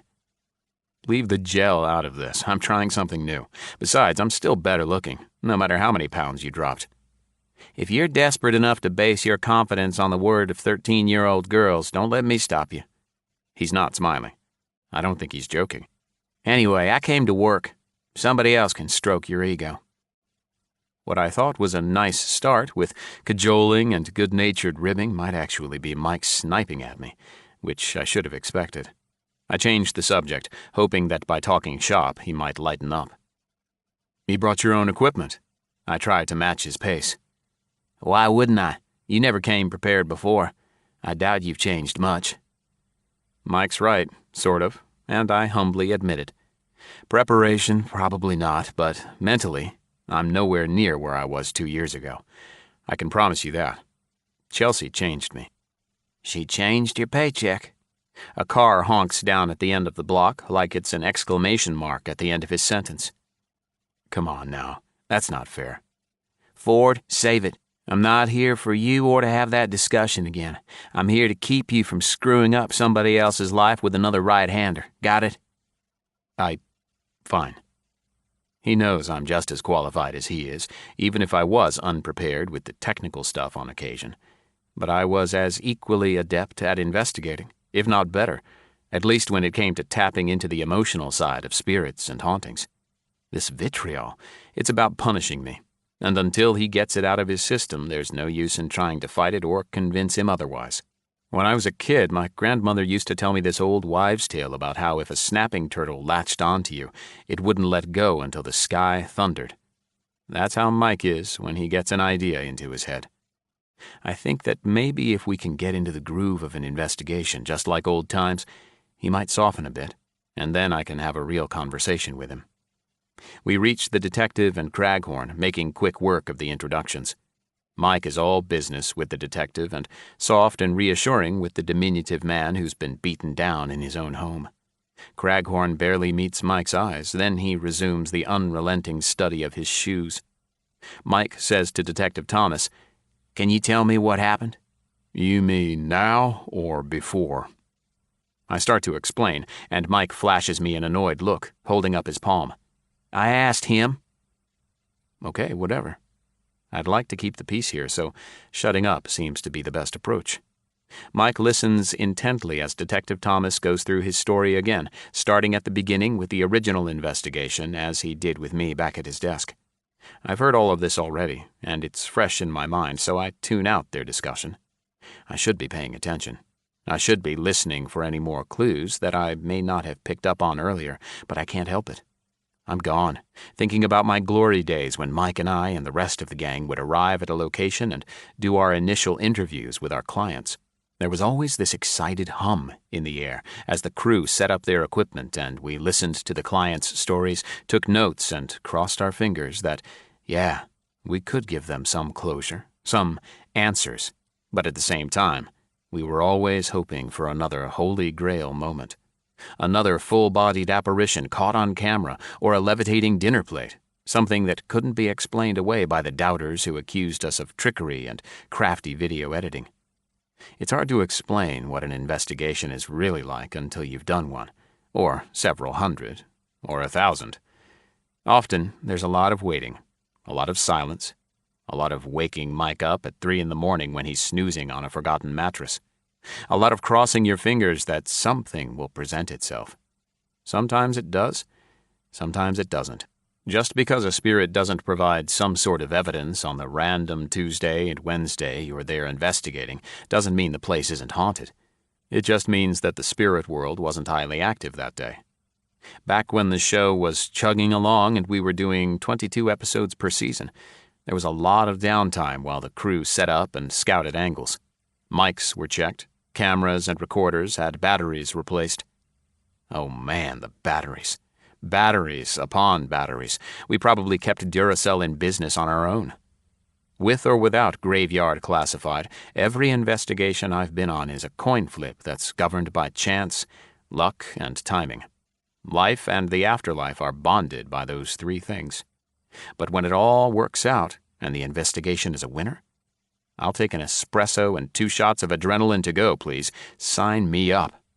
Things that go bump in the night have terrified people since we had to look out for nocturnal predators, praying that our campfires didn't burn out.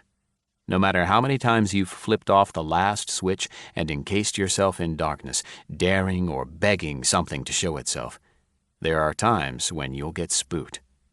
You'll hold your breath and feel every square inch of skin prickle.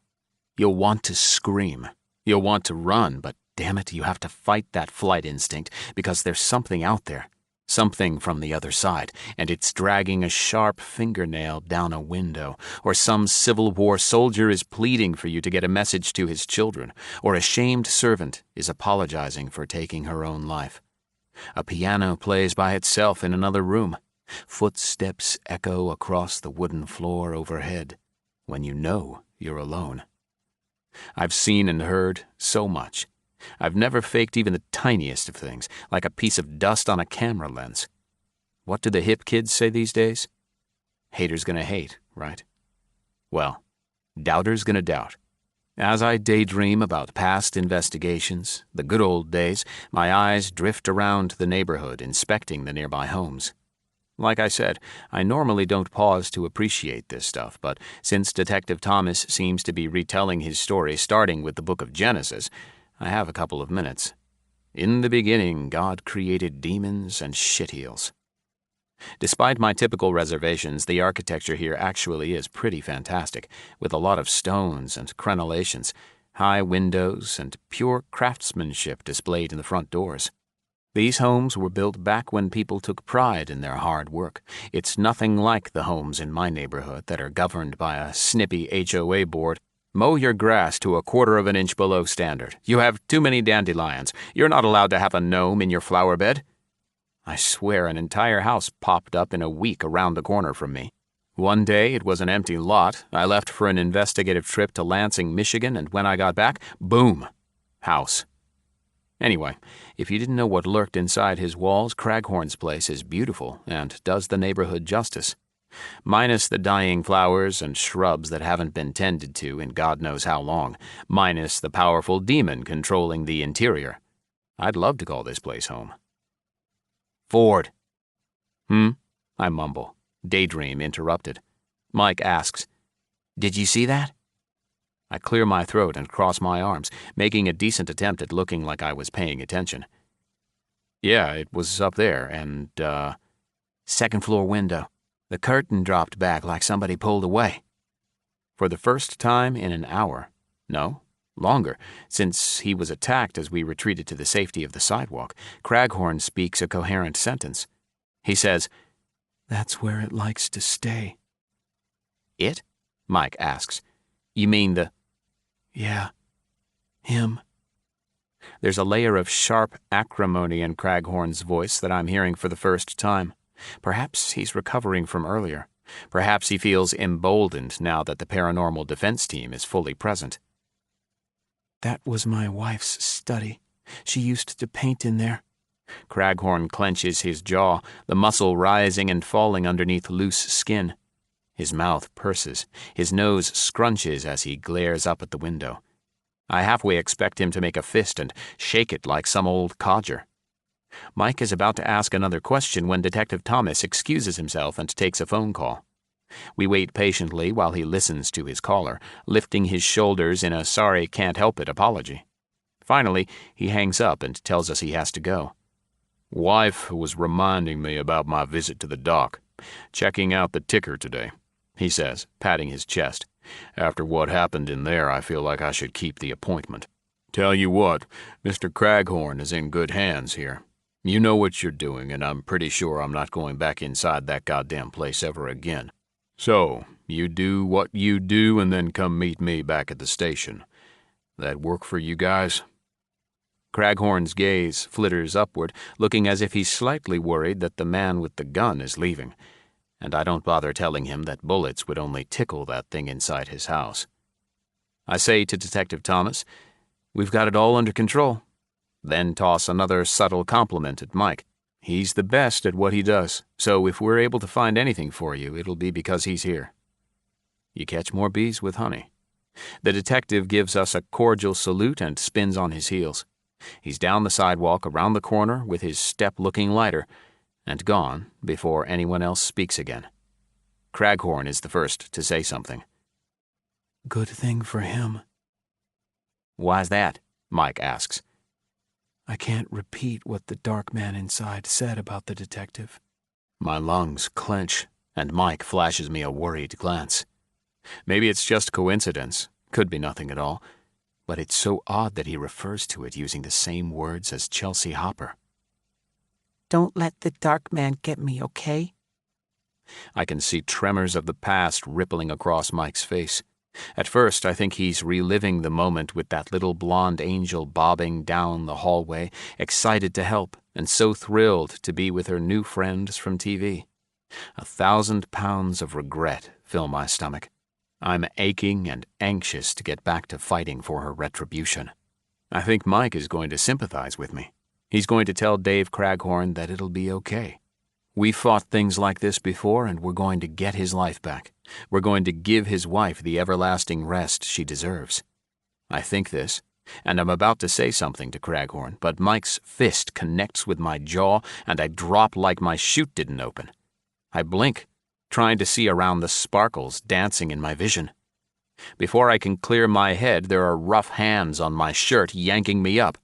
Mike says, "You put him up to this, didn't you? The dark man? Really, Ford? Did you think I'd come running back for that?" I taste blood. I try to tell him no, that I never said a word to Craghorn about Chelsea or the dark man, but I'm dizzy and confused. My words come out jumbled.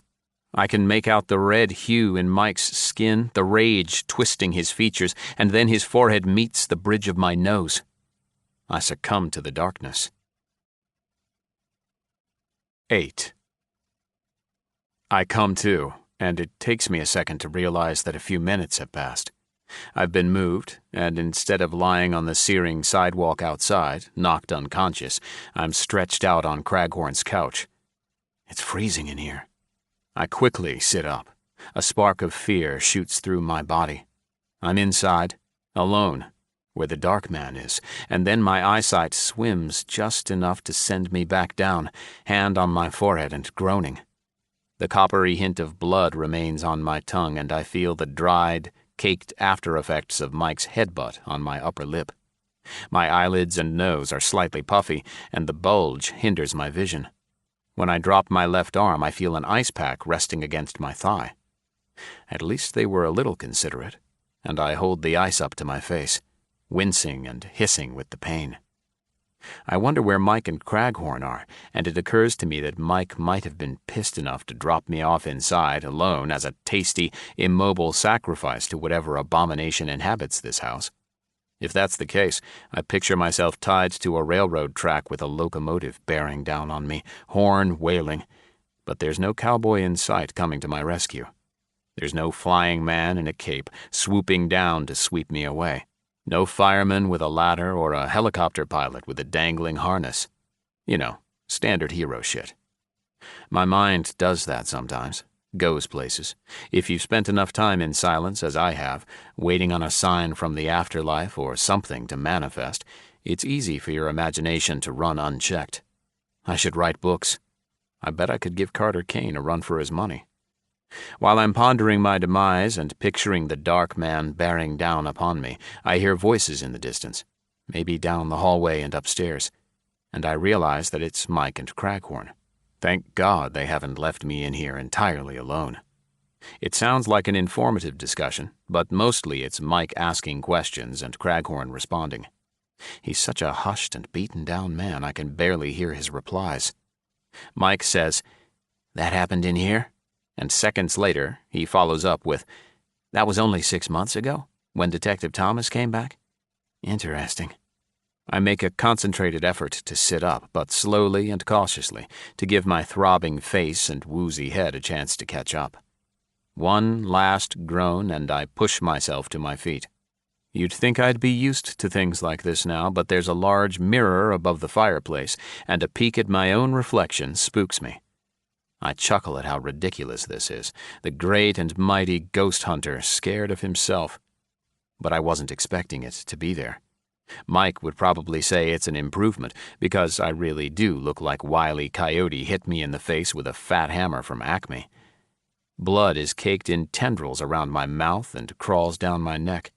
Luckily, I'm wearing a black t-shirt, my trademark, so you can't tell how thoroughly it's soaked, which is enough for it to pull against my skin when I turn away from the mirror. It's the same sensation you get when you pull a scab off too early. I find them in the upstairs hallway. Craghorn is in his submissive stance, hands clasped at his belt buckle, hunched over like he's waiting to be reprimanded, examining his shoelaces. At first, I think Mike is simply standing with his arms crossed as he surveys the photographs hanging on the walls, but upon closer inspection, I see that he's trying to warm himself. If the downstairs was cold, this is igloo territory up here. He sees me coming, drops his hands to his waist, and shakes his head. He tries to say something, but it comes out halting, like trying to start a car on a freezing day. "It's okay," I tell him. "I probably deserved that." Mike clears his throat. "Right," he says, then adds, "I'll buy you a beer later." Make it a steak and we're even. He lifts a corner of his mouth in a genuine attempt at a smile. The steak thing? That's a running joke going back a few years, before the show was a hit, back when we were starving college students who would trade the promise of a high-dollar steak on bets and dares while we stole handfuls of coffee creamer from a convenience store just to have milk for cereal. That's old history between us, and it's gratifying to see that he can't headbutt good memories in the face. "You should call that detective," Mike says. He lifts a digital voice recorder and waggles it. "We need to do a full investigation, not just an afternoon asking questions. There's no way we can properly comb this place and then meet him back at the office this evening with some answers." I nod toward the recorder. "You catch something?" "Class A. It's a strong one." Mike stares down at the display, breathing heavily through his nose as he rewinds the recording to the proper timestamp. "You think it's—" My words trail off. Mike doesn't need me to finish my sentence. He knows. "Do I think it's the right-hander from the Hopper place?" He pinches his lips together, tilts his head from side to side, lifting his shoulders.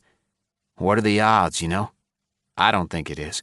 Tone is off, but then again, I was just explaining to Mr. Craghorn about how demonic entities can mimic other spirits, other animals. You know the drill. Anyway, honestly, I think the fact that he called it the Dark Man was a 1-in-a-million coincidence. Bad timing, whatever, and unluckily for you, it was just the right set of words to light a fuse that I wanted lit for 2 years. I chuckle. If that's a disguised apology, I accept. What did you catch? 2 voices, actually, and Mr. Craghorn, if you don't want to hear this again, it's fine if you step away. Craghorn slowly lifts his head. I'll be downstairs. Mike waits until Craghorn is gone, head disappearing below the landing, footsteps whispering through the hallway before he holds the digital voice recorder up and plays the audio file. There's silence, followed by Mike's flip-flops slapping against his heels, and then comes the sound of a doorknob. The creaking hinges groan like they're right off a Hollywood movie. Mike's voice says lightly, "Mark time at 5:38. That was Mr. Craghorn opening his bedroom door." Paranormal investigators tag our own noises and man-made sounds, marking the location on our recordings, so when we go back to review our tapes for evidence, we don't get our hopes up if we're the cause of something going bump in the night. Mike's voice again, saying, "The energy in here is overwhelming. It's dark. A dark energy. Jesus, I could cry right now." Which is followed by Craghorn mumbling, "Welcome to my life." I hear the floorboards screech with the weight of a step, and Mike marks the time on that one as well. Now that I conduct investigations on my own, I'll typically let some standard sounds go, rather than tagging a sniffle or something like that every few minutes. I've done this enough to recognize my own footsteps on a creaky floor don't need to be marked. It's second nature at this point, but I get the feeling that Mike is being overly cautious, or perhaps he's skittish about hopping back on the bicycle again after a long absence. Mike, the actual one in the hallway with me, says, "Listen, the first EVP is right here." There's more silence, and a hint of moving air in the background, and I recognize that it's Mike's anxious breathing. Something has spooked him. "Did you see that?" his voice asks. "That ball of light in the corner?" Mike points at the recorder. "Right here." I lean down, turn my ear closer, and hear, "I'm sorry, love." "Wow," I whisper. "Keep listening." The same voice, a female's, says, "Make it go." "Make it go," I repeat. "Yeah, that's it for those. Let me fast forward. This one comes through 5 minutes later." It sounds like they're still in the bedroom. Mike again mentions the dark, suffocating energy. He feels dizzy, as if there's a buzzing between his ears. Craghorn coughs. "You good?" Mike's voice asks. "It feels like," Craghorn answers, "feels like something is squeezing my throat. I have to get—" And then the rest of his words are mumbled because a deep, guttural voice barrels in over the top of Craghorn and says, "Guilty bitch is mine." It's so harsh, so evil, that the words feel like rusted razor blades carving my skin, and I recoil. I feel a wetness on my upper lip and realize that my nose has resumed its bloody waterfall. Part of me thinks that's natural. Part of me thinks it isn't. "You're bleeding again," Mike says, with more concern in his voice than I would expect from someone who recently smashed my nose with his forehead. I wipe my upper lip and study my slick fingertips. This is a warning. The three of us retreat to the front stoop. It's like climbing out of a freezer and stepping on the surface of the sun. The smell out here has changed. It's no longer that ever-present hint of coastal air. I think it's sulfur. Or maybe it's my imagination.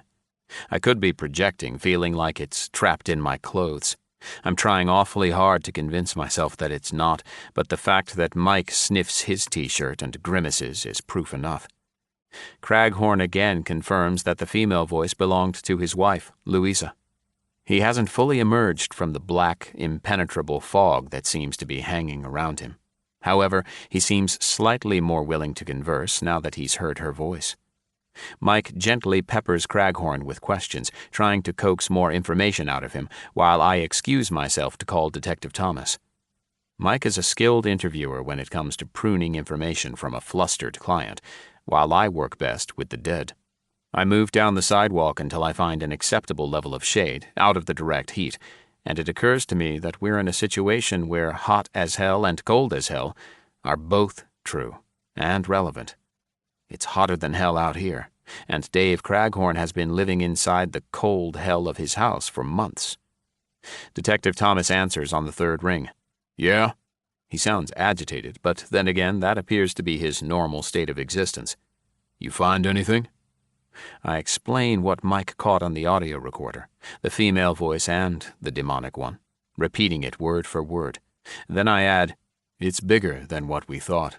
We'd like to do a full night investigation, and as a matter of fact, I recommend it. What? Why? You caught Craghorn's wife apologizing and this thing saying she was guilty. That tells me that the infidelity, the thing with the diary, it's spot on. So I should definitely be focusing on that as a motive. Yeah, but motive for who? Craghorn, the mayor, some hired hitman. I don't get the sense that Craghorn is your guy. All due respect, Mr. Ford, but you can leave the detective work to me. I tell him I understand, though I hold my tongue, choking down what I want to say. I get this more often than I'd like.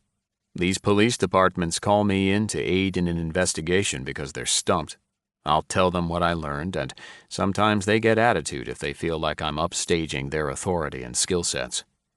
Sometimes it's merely pride that gets in the way, and I get that, I really do. I wouldn't want anyone making a guest appearance on Graveyard Classified and telling me all about how I was screwing up a paranormal investigation, as much as a detective wouldn't want anyone telling him he'd been chasing the wrong tail on a murder case.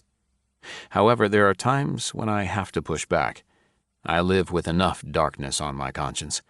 It needs a little light now and then. Give us one night, I say.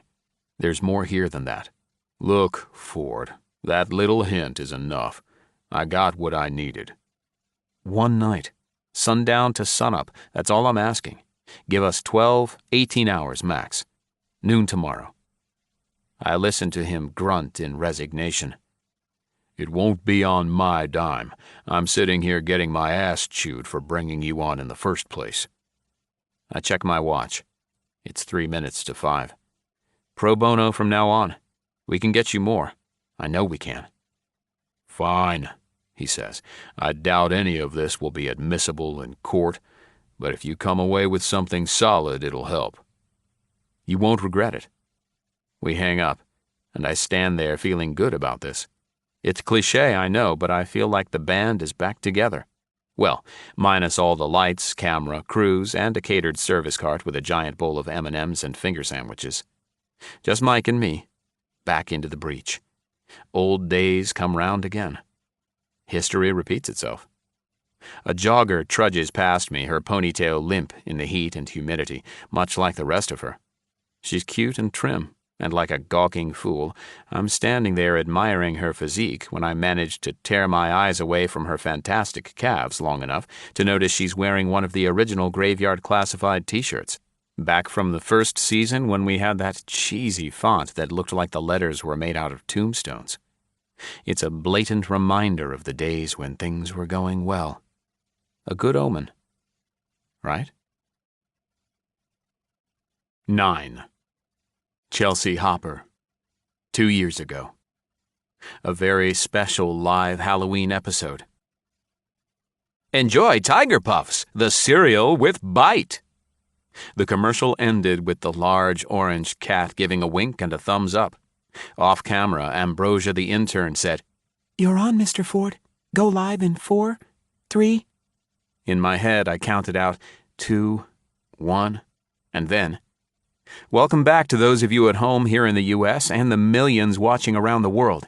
That's our one and only commercial break because we've just gotten word from our producers that we're absolutely shattering all sorts of viewership records tonight.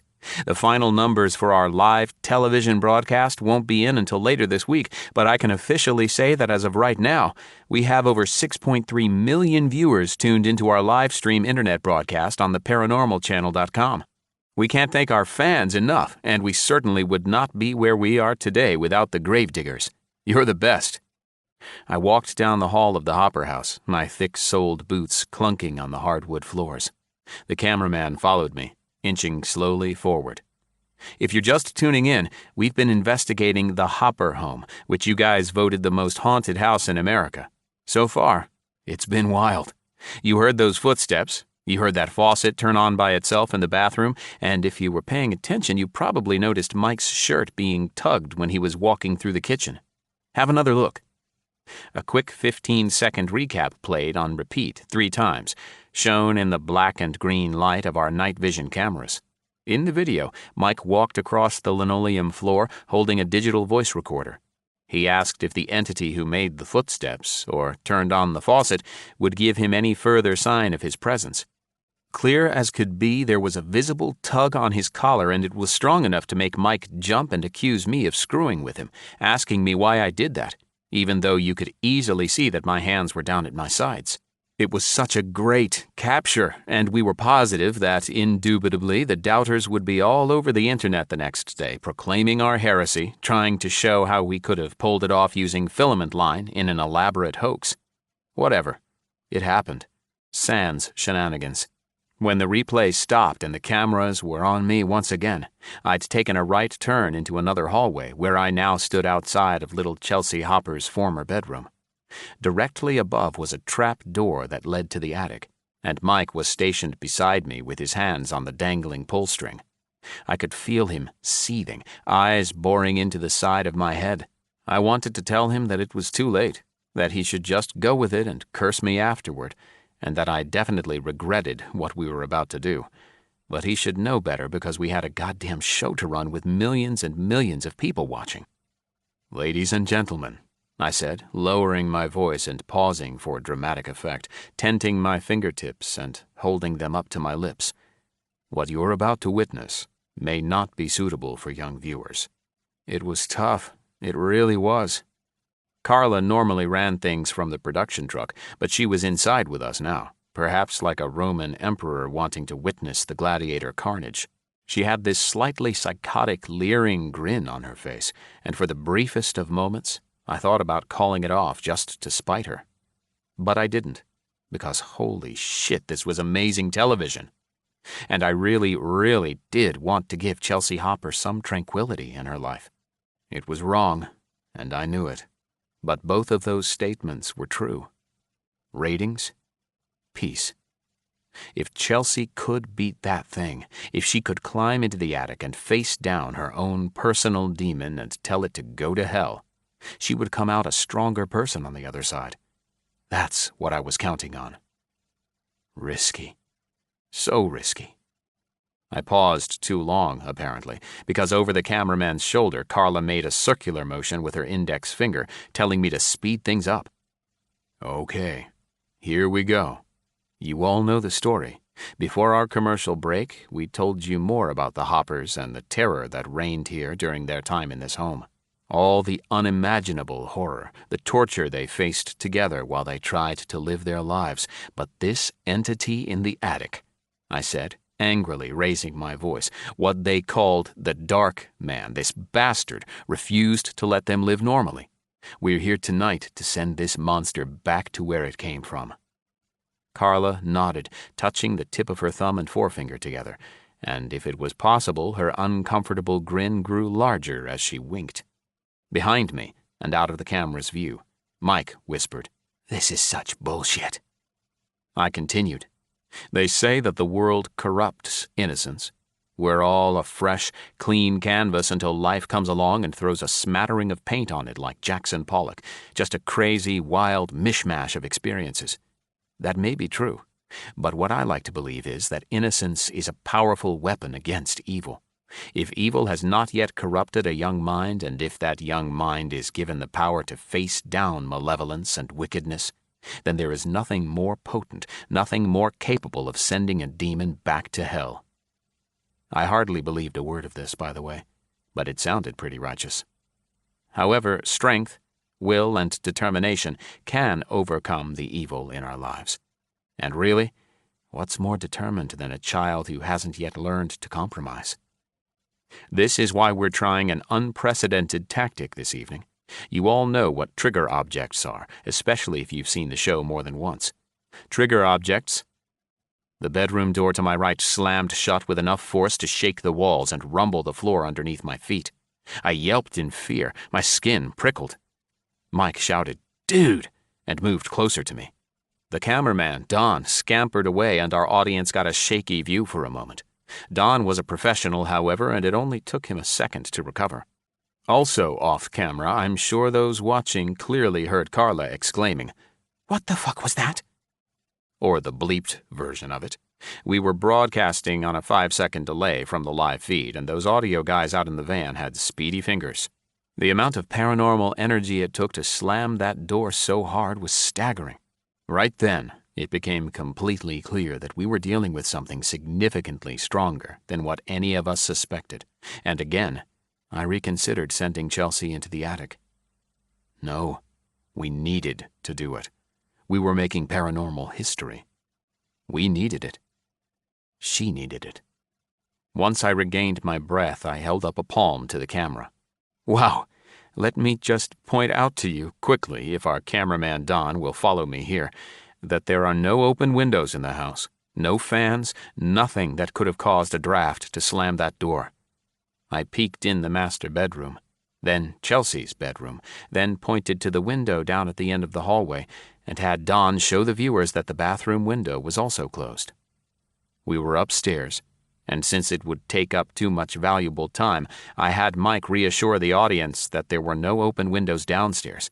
"I closed them all myself," he said begrudgingly. At least he was playing along.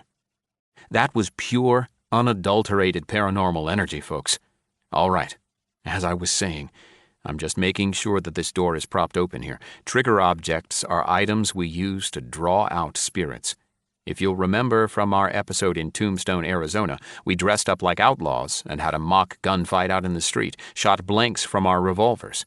That's a trigger event with trigger objects. Intelligent spirits can see us, they can interact, and it'll draw them out more if they're shown something familiar to them.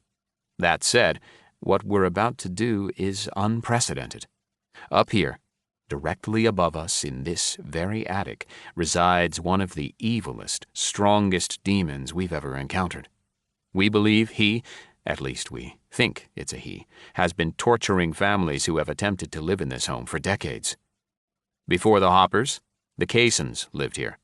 Before them, the Layersofts, the Huttons, the Johnsons, all the way back to the 1850s when this home was built.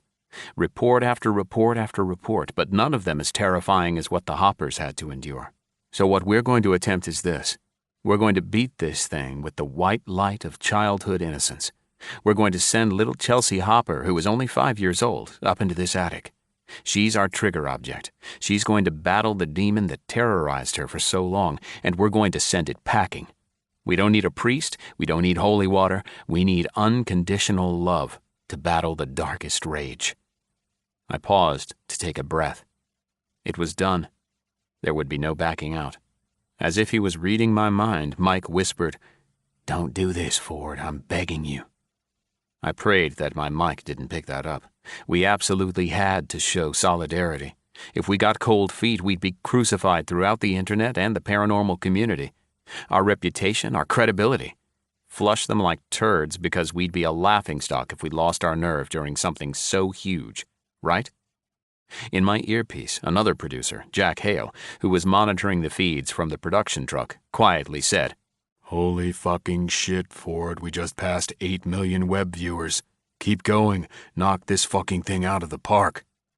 Behind me, Mike said, "Ford?" In front of me, Carla pinched her face into a point and shook her head, silently scolding him. "Okay, let me remind you that this is live television," I said. "And here we go.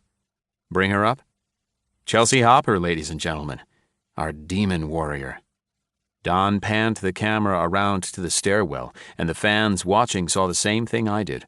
A petite, blonde child bouncing up the steps. It was hard to tell on screen, given the night vision view, but she was wearing pink jeans with butterflies on the pockets, along with a white shirt bearing a rainbow-colored unicorn. Her shoes were the tiniest things, small enough to fit in a shirt pocket, and even in the pitch black of night, I could tell that she was smiling from ear to ear. "Mr. Ford," she said, darting down the hall toward me. Damn it if my heart didn't turn into a mushy puddle, and I felt overpowering guilt. But the damage was already done. The boulder was picking up speed as it rolled down the hill. I squatted when she reached me and put my arm on her shoulder, turning her toward the camera. My hands were shaking. Shy little Chelsea snickered and covered her mouth with her hands. She held them cupped together almost like she was praying, and I wondered if she was old enough to understand the concept of God. "Are you ready for this?" I asked. "Are you ready to go fight it's time to go beat up the bad guy, okay?" I couldn't bring myself to say the dark man because I knew she was afraid of him. Chelsea seemed to retreat further into her hiding place behind her hands, then nodded in agreement. "We're going to beat the bad guy together, okay? You remember what we talked about, and you'll be fine." I stood up beside her. Her head barely reached the middle of my thigh. She was so small. That thing up in the attic was so strong. I kept trying to convince myself that if she could face it down, the rest of her life would be a cakewalk. She'd be able to take on anything. I thought I believed it, but really, I just sounded desperate for my conscience to agree with me. Mike slipped away like a ghost, out of the shot, leaving me to pull the cord. We'd been friends, partners, and brothers for years, and the look of disappointment on his face cut deeper than anything I could have imagined from him. It was sadness, despair, disbelief. I trusted Mike and his opinions. He had the right answers, always. Truth be told, I was the talent, he was the brains, and neither of us had a problem admitting it.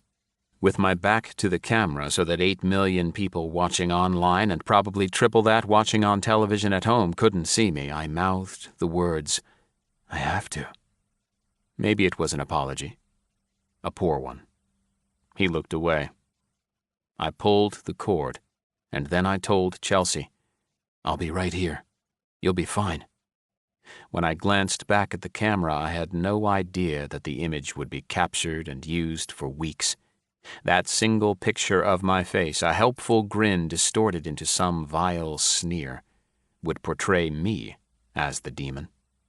And really, who would I be to argue? 10.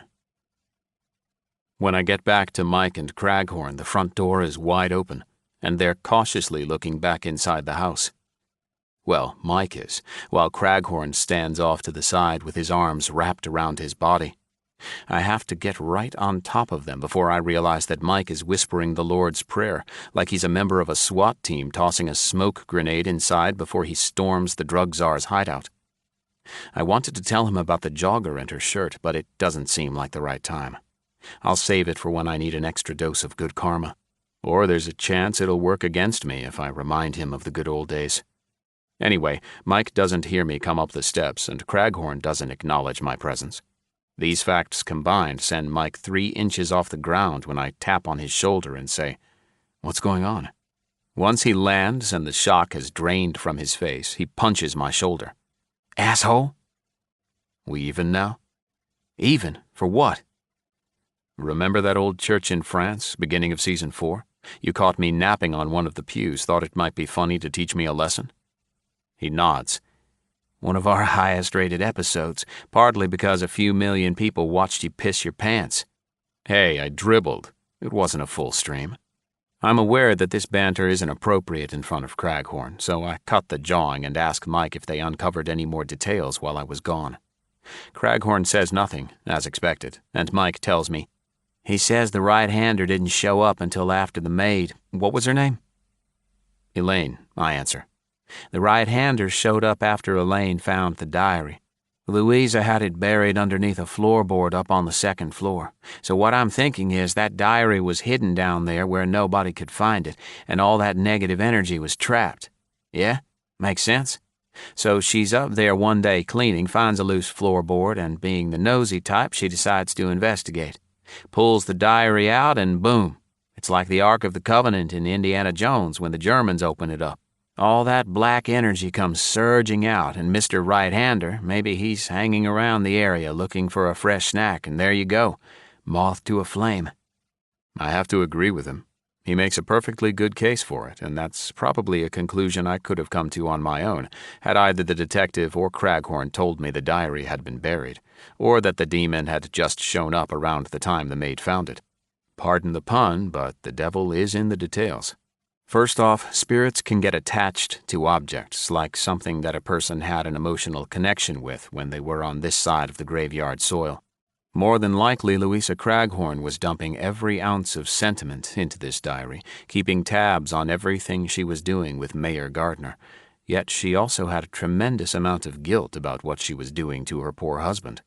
All that negativity was swarming around her, enveloping her body and mind, soaking into those pages. Second, if something like that has been secured away, all of that blackness can stay contained until, you guessed it, someone disturbs it. Once it's unleashed, it's free game, and it usually results in a haunting from a spirit who's been at rest for years, decades even. We in the paranormal community see it a lot, especially when someone moves into an old house and begins remodeling. Tear down some drywall in your grandma's old house and see what happens. That's common. What's rare is something else, something otherworldly being close enough to detect that fresh batch of energy. It would be like hanging out on your front porch and a neighbor 3 houses down is frying bacon and you have no qualms about traipsing right into his kitchen to feast on it. This whole scenario is apt to be the reason we captured Louisa Craghorn's voice and the voice of the uninvited guest in their home. Louisa is here, and she wants to apologize, but more important, I'd bet she wants forgiveness. Even still, if Craghorn says you're forgiven, that thing in there won't let her leave. It's feeding off of her. It's feeding off of the negative energy it's creating in Craghorn, or completely sapping what's left of the positive kind. All of this goes through my head in a flash, and I'm immediately caught up with Mike's train of thought. I tell them, totally makes sense. So here's where we move forward. I just talked to Detective Thomas and Mr. Craghorn if it's okay with you, and if Mike is up for it, I think we'd like to perform a full investigation. I know we captured your wife's voice, and I know we heard that evil bastard in there, but I think we can squeeze more out of it. I think we can get you some real answers. A flicker of excitement flashes across Mike's face. Then he tries and fails to hide it. That's all I needed to see. The dangling carrot did its job. Fun fact, Mike actually hates carrots. Craghorn lifts his eyes to meet mine, but nothing else comes with it, almost as if he's glowering at me from underneath his brow. His voice is quiet, though, when he asks, "What are you hoping to find?" More evidence. I let the detective know about what we caught in those EVPs, your wife's voice offering an apology, that right-hander saying she was guilty. Although it's not likely admissible, and what I do so rarely is, he feels like it still gives him enough to go on, enough to continue pursuing the murder angle. "Hang on," Mike says. "Just because she said I'm sorry doesn't mean she was murdered." He's reaching. Yes and no. I'm sorry could be an apology for anything, but he's going on the assumption that she's apologizing for the very reason we're here, the diary, the infidelity. And if it's a true thing, then it's enough of a clue for him to keep looking. So if you couple "I'm sorry" with the right-hander calling her guilty, it's solid. "Ford, you and I both know demons like that, especially the powerful ones. They'll use any form of trickery and deception they can to fuck with mortals." Exactly, which is why we need to investigate further. I turn to Craghorn and put my hand on his shoulder. He flinches as if the act delivers a small shock. I gently squeeze fragile bones. My hope is that we can wrangle that demon into a corner long enough to ask your wife's spirit some questions. If we can make contact and get her to communicate clearly, she may be able to tell us who murdered her. "I would like that," Craghorn says. There's a tiny bell ringing way deep down in my psyche. Something is trying to get my attention, a gut sensation about this beaten-down man, and I can't quite place what it might be. I leave my hand on Craghorn's shoulder a second too long. He looks down at it, then at me. He's so flat and expressionless. And then it hits me. It feels like he's hiding information. And I make a mental note to ask Mike about this later. It's strange the way he's acting, so emotionless. But he's also had a top-tier demon sucking every ounce of vigor and life out of him for the past 6 months. Could be that the poor dude's tired. "Mike," I say, "you're in, right?" He hesitates long enough to act like he's thinking it over, and then says, "Yeah, but he'll have to call Tony to let her know he won't be home for supper." I can imagine how that conversation will go, considering the fact that I'm involved and it won't be pretty. My guess is he'll spend 10 minutes trying to convince her that he's here to help Mr. Craghorn, and that I can go to hell after this is done, and it's only one investigation with me. She could use a girls' night out, right? He'll tell her all of this, but if I know Mike, and I do, he's quietly wiggling his excited bottom like Yulie staring down a treat. Yulie. Shit, I'll need to call Melanie from wardrobe and check in on him. I told her I'd be back by midnight tonight. There's no way that's happening now. So it looks like I might need to do a little begging too. She's not my biggest fan, if I haven't made that clear, but she tolerates my existence when I ask for help. Her heart is bigger than her disgust. When Mike leaves to call his wife, I'm left standing on the stoop with Craghorn. I don't want to pepper the guy with even more questions, especially after the detective and Mike have bombarded him, but until we get a chance to compare notes, it's a necessity. But first, I say, we won't be bringing you in tonight, okay? This will strictly be just me and Mike. Why? Because there's no way in hell I'm making the mistake of using someone who might be susceptible to a demonic entity as bait. Not again. I learned my lesson with Chelsea Hopper, and I'm still trying to atone for that. I add, you got somewhere to stay? Friends with an extra bedroom? Friends, he replied, as if they're something he remembers from another life. No, not really. None that I've seen in years. Family in town? He shakes his head. Dead or 1,000 miles away. Okay, no big deal. I pull my wallet from my back pocket and fish out a couple of $100 bills. I'm staying at the seaside down at the oceanfront. They know me there. Just ask for Doane at the front desk. Tell her I sent you, and then book an oceanfront room. You mention me, she'll probably comp you a nice dinner in the restaurant. Go relax, Dave. Get away from this place for a while. You could use a recharge, yeah? There's no need to mention the fact that Doane is one of many reasons why Melanie from wardrobe is no longer Mrs. Ford Atticus Ford. Craghorn's hand advances and retreats toward the bills, as if he's gingerly waiting on them to bite his fingertips, and then he takes them, folds them in half, and stuffs them in a pocket.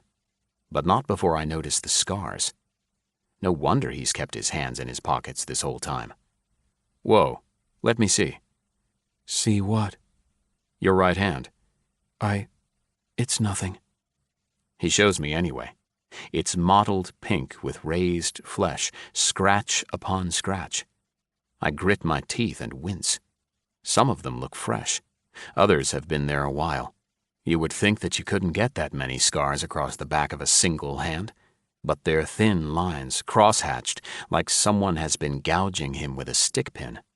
I picture the razor-sharp point of a demonic claw slowly dragging along, splitting flesh.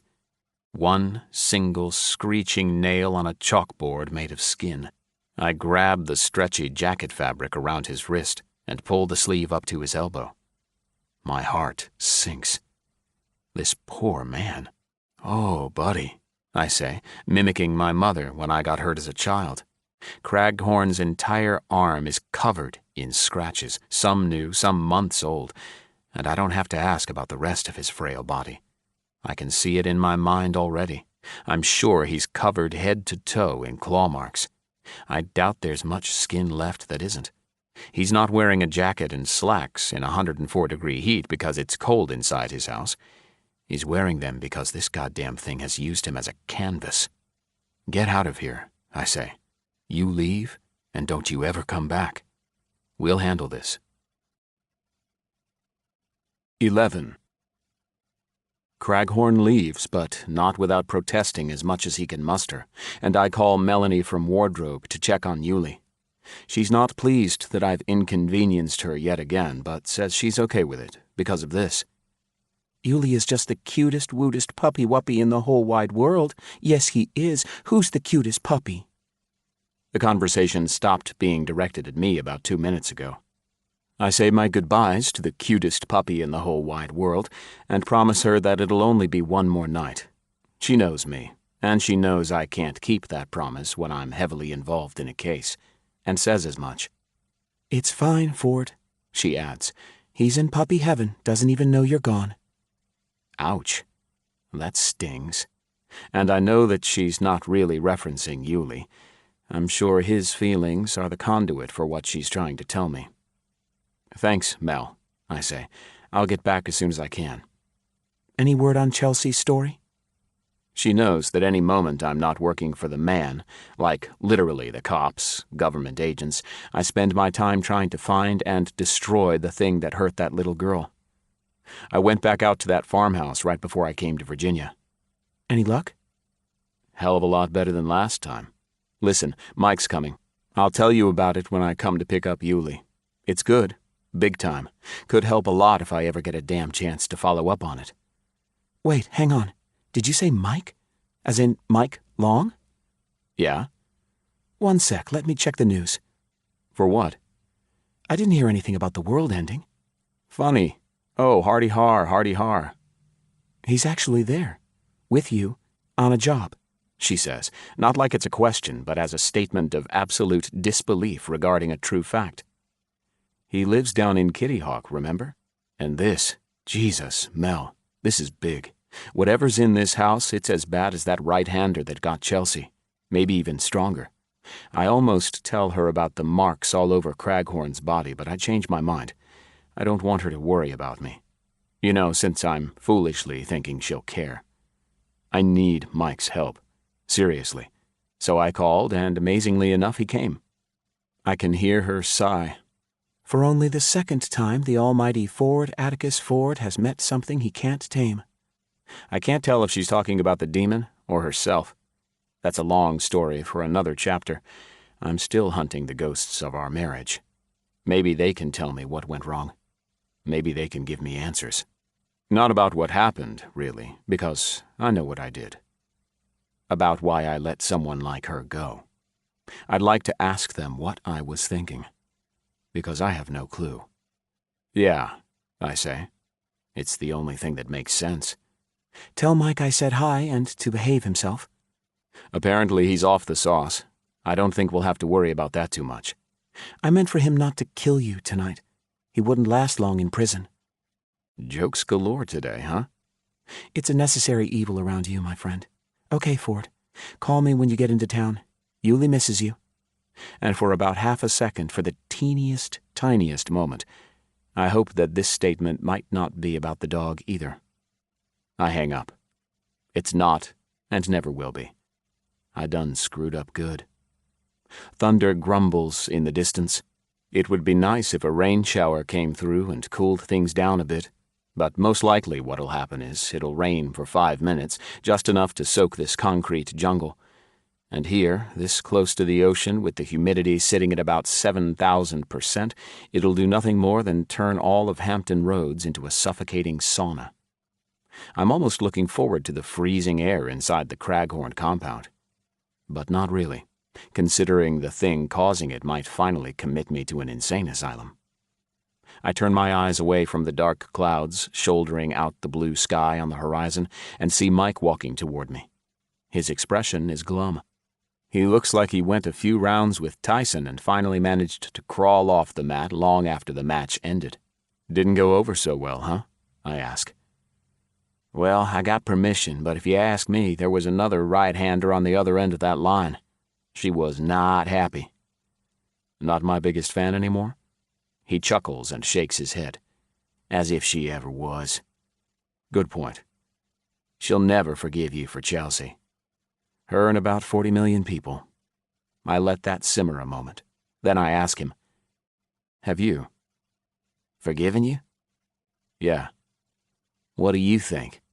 His tone suggests I already know the answer. I do, but it was worth a shot regardless. I have to wipe the layer of sweat from my forehead. It's now mixed with hair gel that seems to be melting off my damn head and leaves my hand gooey. I fling away the droplets, and the remainder gets swiped down my pants leg. Pretty sure that my trademark black from head to toe outfit was the worst idea imaginable in this heat. Right about now, I'm praying that storm in the distance makes its way here. I'd love to have about 5 minutes of relief before we go tackle this beast. I asked Mike if Craghorn showed him any of his scars earlier. Not until I asked. He wanted to show me how the doorbell would ring by itself at all hours of the night, Caught me looking at the scars on his hands, and I made him show me what else had been done to him. I wanted to ask you about it because something felt weird. I pantomimed, pulling a sleeve back. He showed you, right? Whole arm was covered, both sides. Not just his arms, nearly everything. Yeah? I thought his entire body would be covered. What are we going to do about him? He's already gone.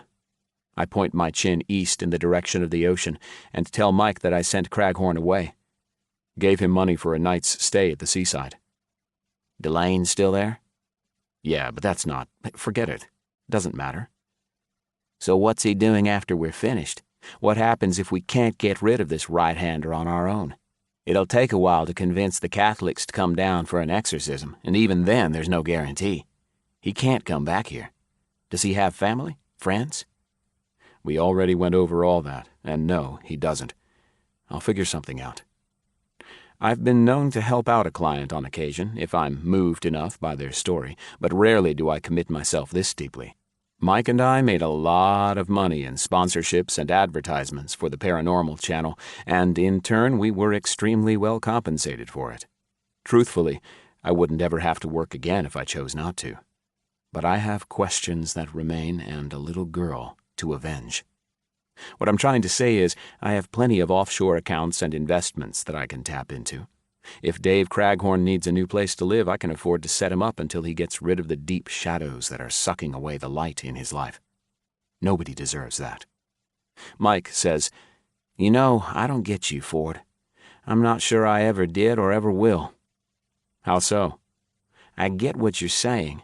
I know exactly what you're talking about. You'll buy that guy a freaking house on the ocean front if it means taking care of him. You've got a good heart, but damn if it ain't tainted black once in a while. You mean Melanie? Cheating? That's part of it, yeah. How many were there? 10? 15? 6? I admit, angling the word out in a tone that suggests, hey, it wasn't that bad. 1 is all it takes. Anyway, he says, checking the sky as thunder barrels through. It's more than just screwing up with Melanie. The greed, the motivation, stepping all over people on our way to the top, sending Chelsea into... Never mind. This ain't about her. It's about... It's always been about her. At least since TPC yanked the show. Let me finish, Mike says. A sprinkle of rain splats against my cheek. What I'm trying to say is, it will never make any goddamn sense to me how you can buy some poor soul a house with your own money, or cut a check for a couple mil to some kid's charity, and then you turn right around and grind something into hamburger if you think it'll get you somewhere. I don't get it. I don't know how you live with yourself, and I don't know what motivates you to pay attention to the angel on your shoulder one day and the devil the next. Mike is right. He's always right. But I'm not ready to admit it. Plus, I don't know what the answer is either. Faulty wiring, perhaps. It's funny how this is the most he's ever opened up to me, especially on the back of a 2-year separation. It sounds as if he's been practicing this for a while, and no matter how much he says he's only here to help Craghorn, I feel like he was looking for an opportunity to get this little speech off his chest. Maybe Tony got tired of listening to him recite it in front of a mirror. No, Ford, be nice. Could be a distant attempt at forgiveness. But, given a second to think about it, maybe I shouldn't get that confused with pity. Whatever. I'm glad to have him back. I spend too much time analyzing things these days. Best to let this discussion go to voicemail. I slap Mike on the back, heartily, like old pals, and say, Okay then, nice chat. Now let's go hunt some fucking ghosts. Mike and I go through our standard routine, and it's fluid like we never hopped off the bicycle. He's wax on, I'm wax off. Easy as it ever was. He runs a baseline EMF check to see if there are any unnatural electromagnetic spikes that might cause a sensation of being watched and things of that nature. You get too much EMF humming around your body and brain, there's a good possibility that it can cause visual distortions, even hallucinations. Some people are more sensitive than others, and that's the way it is. No rhyme or reason. We had a janitor in Minnesota one time who was working around enough EMF juice to fry an egg. He never noticed. But then there was a woman in Northern California who had a minimal spike in her laundry room whenever she turned on the washing machine. She would faint from the EMF buzzing around her and claim that whole hordes of angry spirits were trying to have an orgy with her. Fun stuff. But, on the other hand, a hungry spirit can also soak up this EMF energy and use it to communicate. We even have what we call an EMF pump that will deploy sometimes in an attempt to supercharge the atmosphere. Neither Mike nor I have one with us at the moment, but given the strength of this razor-clawed entity that's already here, I doubt we'll need it. It won't be fully dark for at least another 3 hours, so it's beneficial to us to get all of the standard objectives out of the way while we can still see.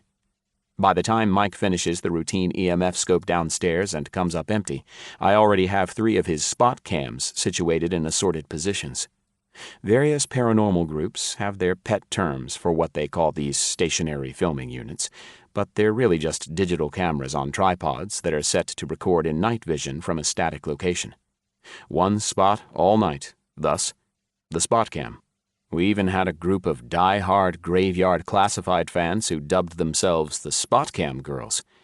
The pictures they sent to our email address at the Paranormal Channel headquarters would make a porn star blush, much less the unfortunate intern who answered all of our mail for minimum wage.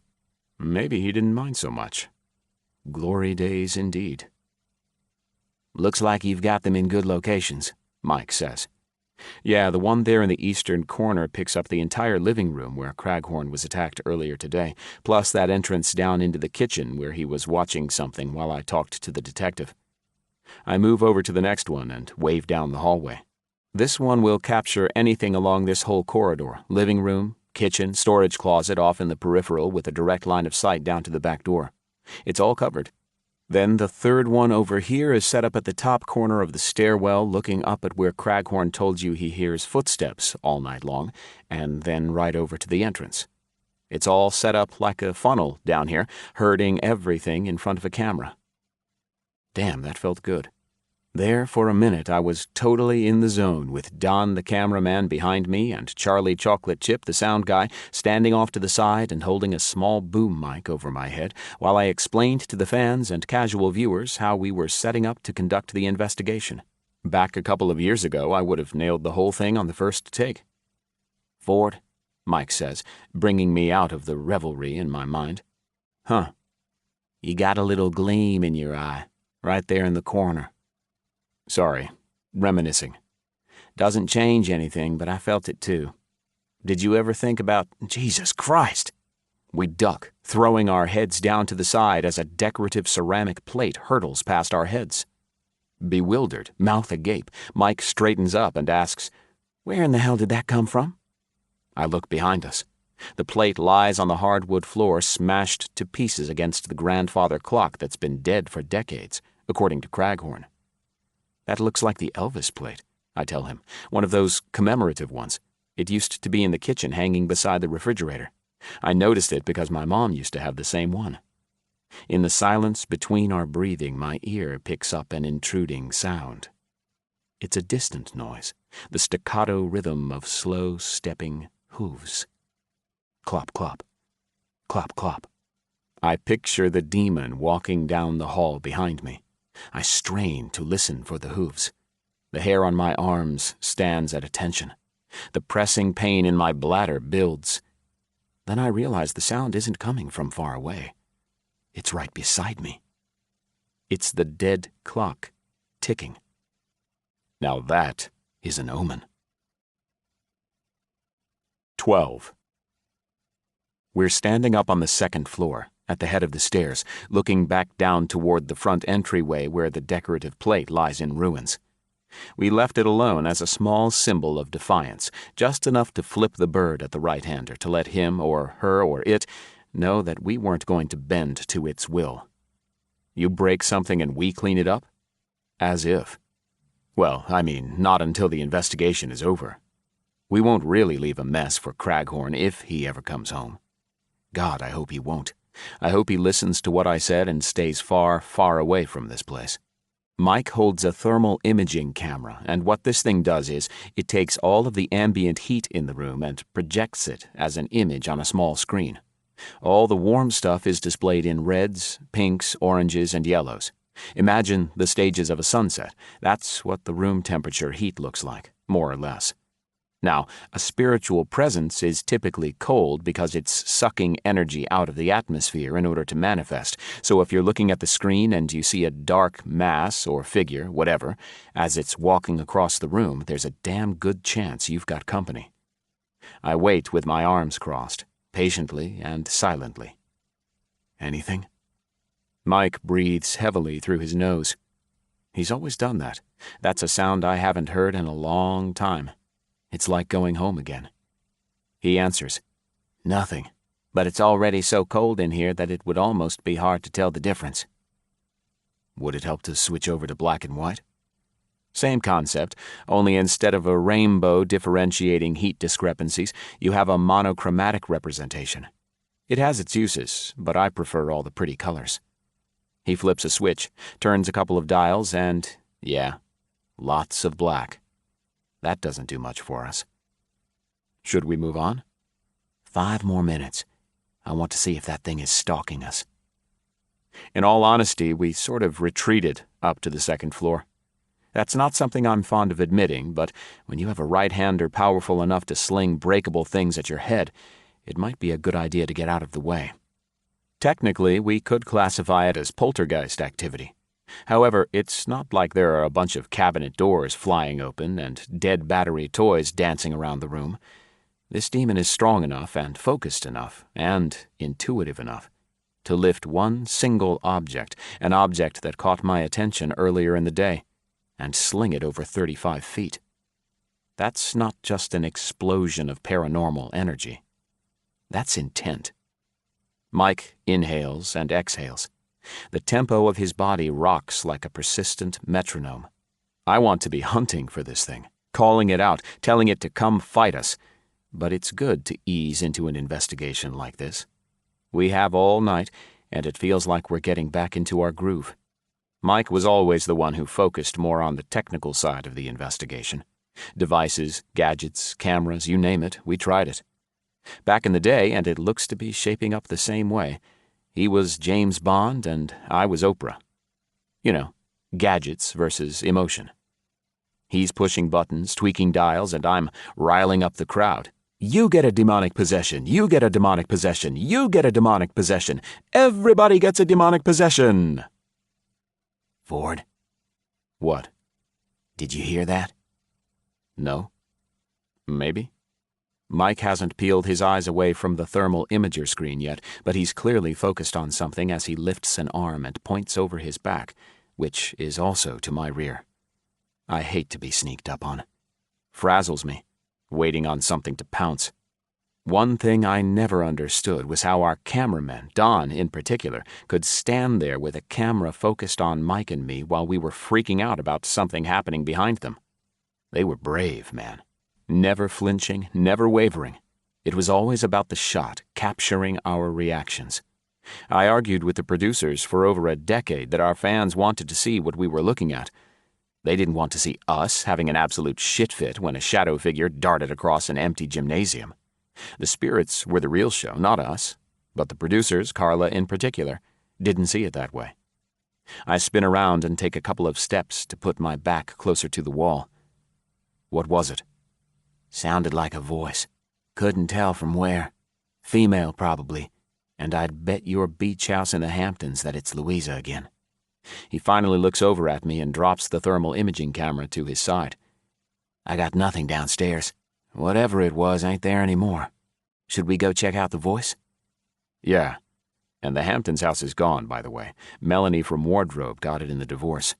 Turned right around and sold the damn thing for about $9 million. Mike puts his hands on his hips, shakes his head like a disappointed father. What? He hooks a thumb down toward the far bedroom and starts walking. Did you ever think that maybe one of the other reasons she left you, aside from cheating on her 6 fucking times, was because you couldn't take the relationship seriously? Defiant, I say, what's that supposed to mean? Of course I took it seriously. Kinda. Dude, you never stopped calling your wife Melanie from Wardrobe. Not to her face. But again, he has a point. That was a habit, nothing more. That's who she was for 6 years before we started dating. And then things changed. You didn't respect her. This is not a discussion I feel like having, okay? We're here to help Craghorn, not dissect my failed marriage. I'm not on Oprah. What? Forget it. As we stand in front of the bedroom door, Mike gives me a sharp look and says, "She's a good girl, Ford. You ruined it, just like you managed to ruin everything else." It stings to hear it out loud, again, but I'm not going to argue with him. 1, I don't feel like it, and 2, I have no counterpoint. I open my mouth and I'm about to tell him to leave my personal life out of the hunt when we both hear it. A soft moaning comes from the second guest bedroom at our backs. We turn, ready and guarded, cocking our heads, listening intently, glancing at each other sideways. It's definitely female, and it does indeed have the same tone and pitch as what Mike caught on his digital recorder earlier. He lifts a finger to his lips, gently taps out a shush, hands me the thermal imager, and then reaches into his back pocket to pull out his GS5000, which is the big brother to the BR4000 I accidentally left at home. This thing is the Cadillac of digital voice recorders. Real-time audio playback so you can ask questions while you record and hear any responses. If you do happen to catch something, you can skip back and listen to it while the secondary mic continues ahead. It's a brilliant device. He lifts it, presses the button with the red circle on it, and pantomimes instructions. He's going to push open the door while I use the thermal imager to immediately capture what's in the room. I feel a bit like we're a couple of real badge-carrying detectives ourselves, and we're about to bust in on a most-wanted criminal snorting coke out of a hooker's butt crack. I spent a lot of time in hotels. Maybe I watched too much television. Mike lifts his hand, reaches for the door, and pauses.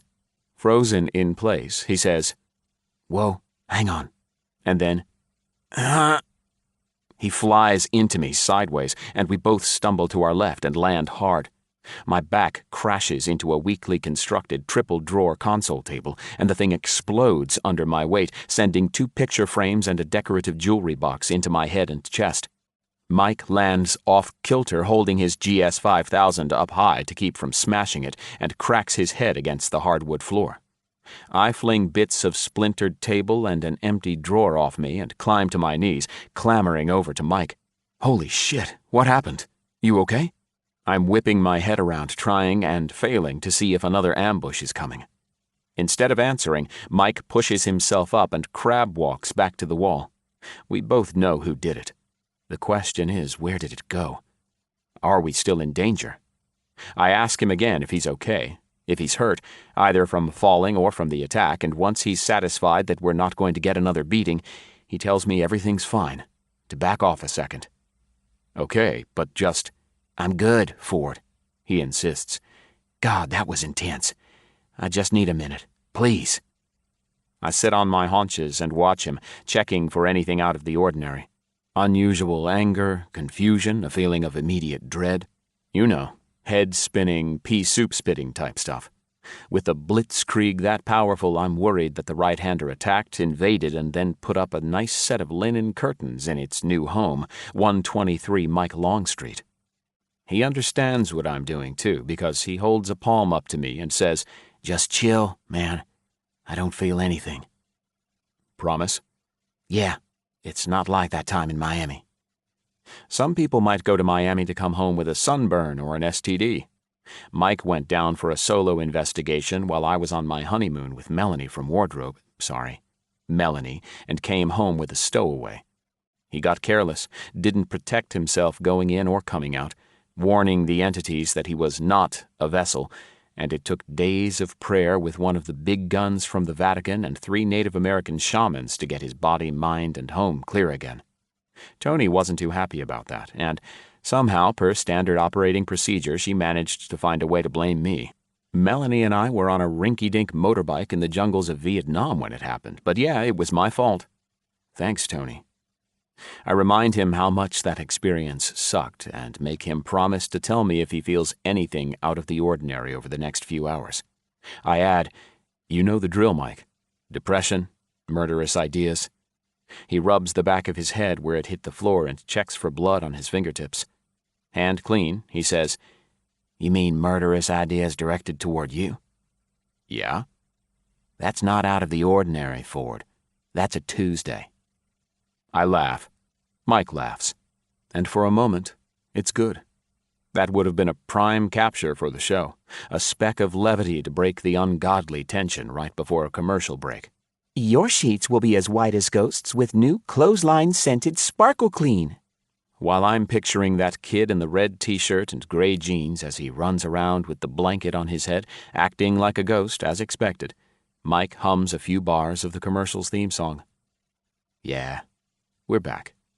I'd like to high-five him, but it's slightly creepy how connected we are. Are? Were? I'm not sure where we stand. He pushes himself to his feet, and I get up with him. "Should we check?" I ask. He's already lifting his shirt before I finish the sentence. I wince and hiss. "That's a good one." "Burns like hell." "Haha. No, man, I'm serious. My skin is on fire. Look at the welts." There's a big splotch on the right side of his ribcage. It's bright pink and getting redder, along with 5 raised welts and a mottled mound that looks like a palm. It's a handprint for sure, but it's not human. "You smell that?" Mike asks, sniffing the air. "Yeah. Your skin smells like brimstone." 13. The thing about being a standard, run-of-the-mill private investigator is that they can gather tangible evidence, which mostly comes in the form of pictures, videos, testimony, and other concrete things wherein a judge will look at it, nod his bald little head, waggle his floppy, loose-skinned jowls, and say, "You have proved that Bill is sleeping with Tina and Jane is entitled to $40 bajillion." Or rather, the house in the Hamptons and other valuables. The point is, they can collect material proof that can be used in a court of law. Me? What I do as a paranormal private investigator? It requires more finesse and deductive reasoning, not to mention the fact that the field of paranormal research remains persona non grata in most scientific circles. I don't care how many full-bodied apparitions I've seen, how many voices I've heard from beyond the grave, or how many pictures I've taken where a translucent man is standing off to the right of somebody's kitchen table. The general public, minus our legions of believers and fans, will look down their noses at it and say, "Yeah, but you could have faked that. See right here, the bottom of the door is off camera. Who's to say you didn't tie a piece of fishing line to it and yank it closed from across the room?" That's what Mike and I and the rest of our crew had to battle every single day while the show was running. And it's what I deal with now during each investigation. And it's why my work would hold as much water as a sieve if it were taken to the U.S. legal system. I often spend days on location, poring over historical records, interviewing potential witnesses and clients, conducting investigations, filming dark bedrooms and hallways, taking pictures, and being sneaky. The difference is, the people I'm trying to talk to are dead. And the dead don't always cooperate. At least, not fully.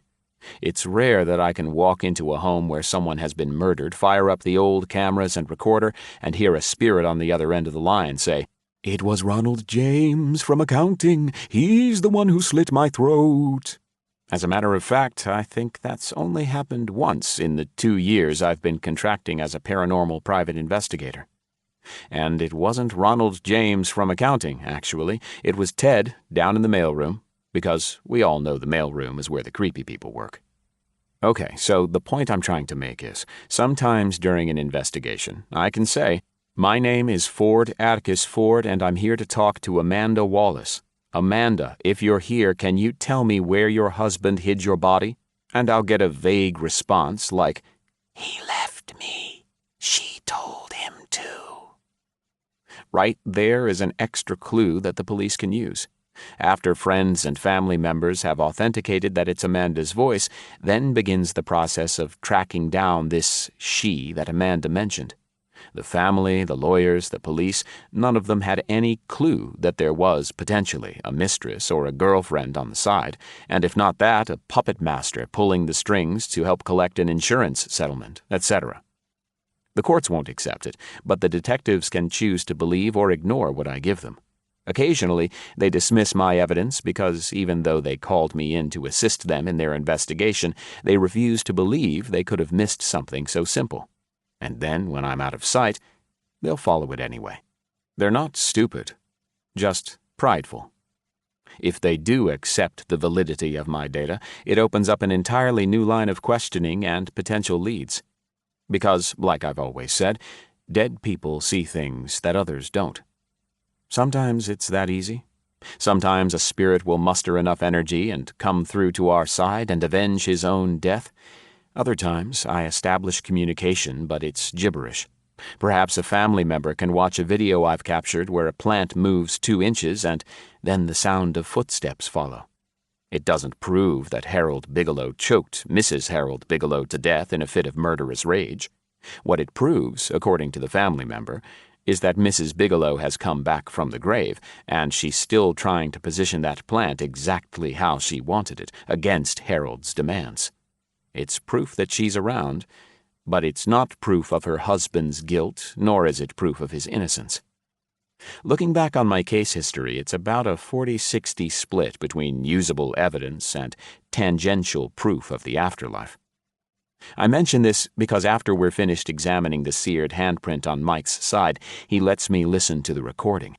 He'd said, "Whoa, hang on," about a half-second before the demonic linebacker caused a fumble on the 1-yard line, and now as we stand here in the hallway and listen to the rest of the recording, I get chills when the EVP comes through. Ford. Death. It's a growl more than words, and I imagine that the voice is coated in thousands of years of soot that has been charred by the fires of hell. Dramatic? Maybe. Sometimes I still picture myself talking to our viewership in my mind. I cringe and lift an eyebrow at Mike. He returns it. I take it to mean this right-hander is threatening my life, and it's freaking spooky. Yet if I had given up and tucked tail out the front door every time this happened, I would have quit, about 1,000 investigations ago. We listen to it twice more and note that it comes from over top of the soft female voice we'd heard that drew us to the room in the first place. That tells us a couple of things. One, this demonic entity didn't lure us into a trap because sometimes they impersonate things they aren't, like children or a distressed family member. And two, that being noted, there is definitely more than one spiritual presence in this house. We had already established this, more or less, but this is legitimate proof for Mike and me. It changes the direction of the impending overnight investigation now that we know for sure what we're dealing with.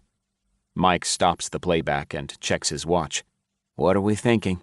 Another hour, hour and a half before total sundown, if that? Probably so. I'd say we run a couple more baseline checks up here on this floor and the attic just to be safe. Can't hurt to clear up all the variables. Yeah, and maybe if we find an EMF hotspot, we can target that location a little more than the dead zones. Craghorn told me that he often sees a lot of action in his bedroom, and, for God's sake, Ford, are you 13 years old? Sorry, it was just the way you phrased it. Action in the bedroom? Huh? Come on. And Carla would have put that in an episode, and we would have spent the next week under a mountain of dick and fart jokes online.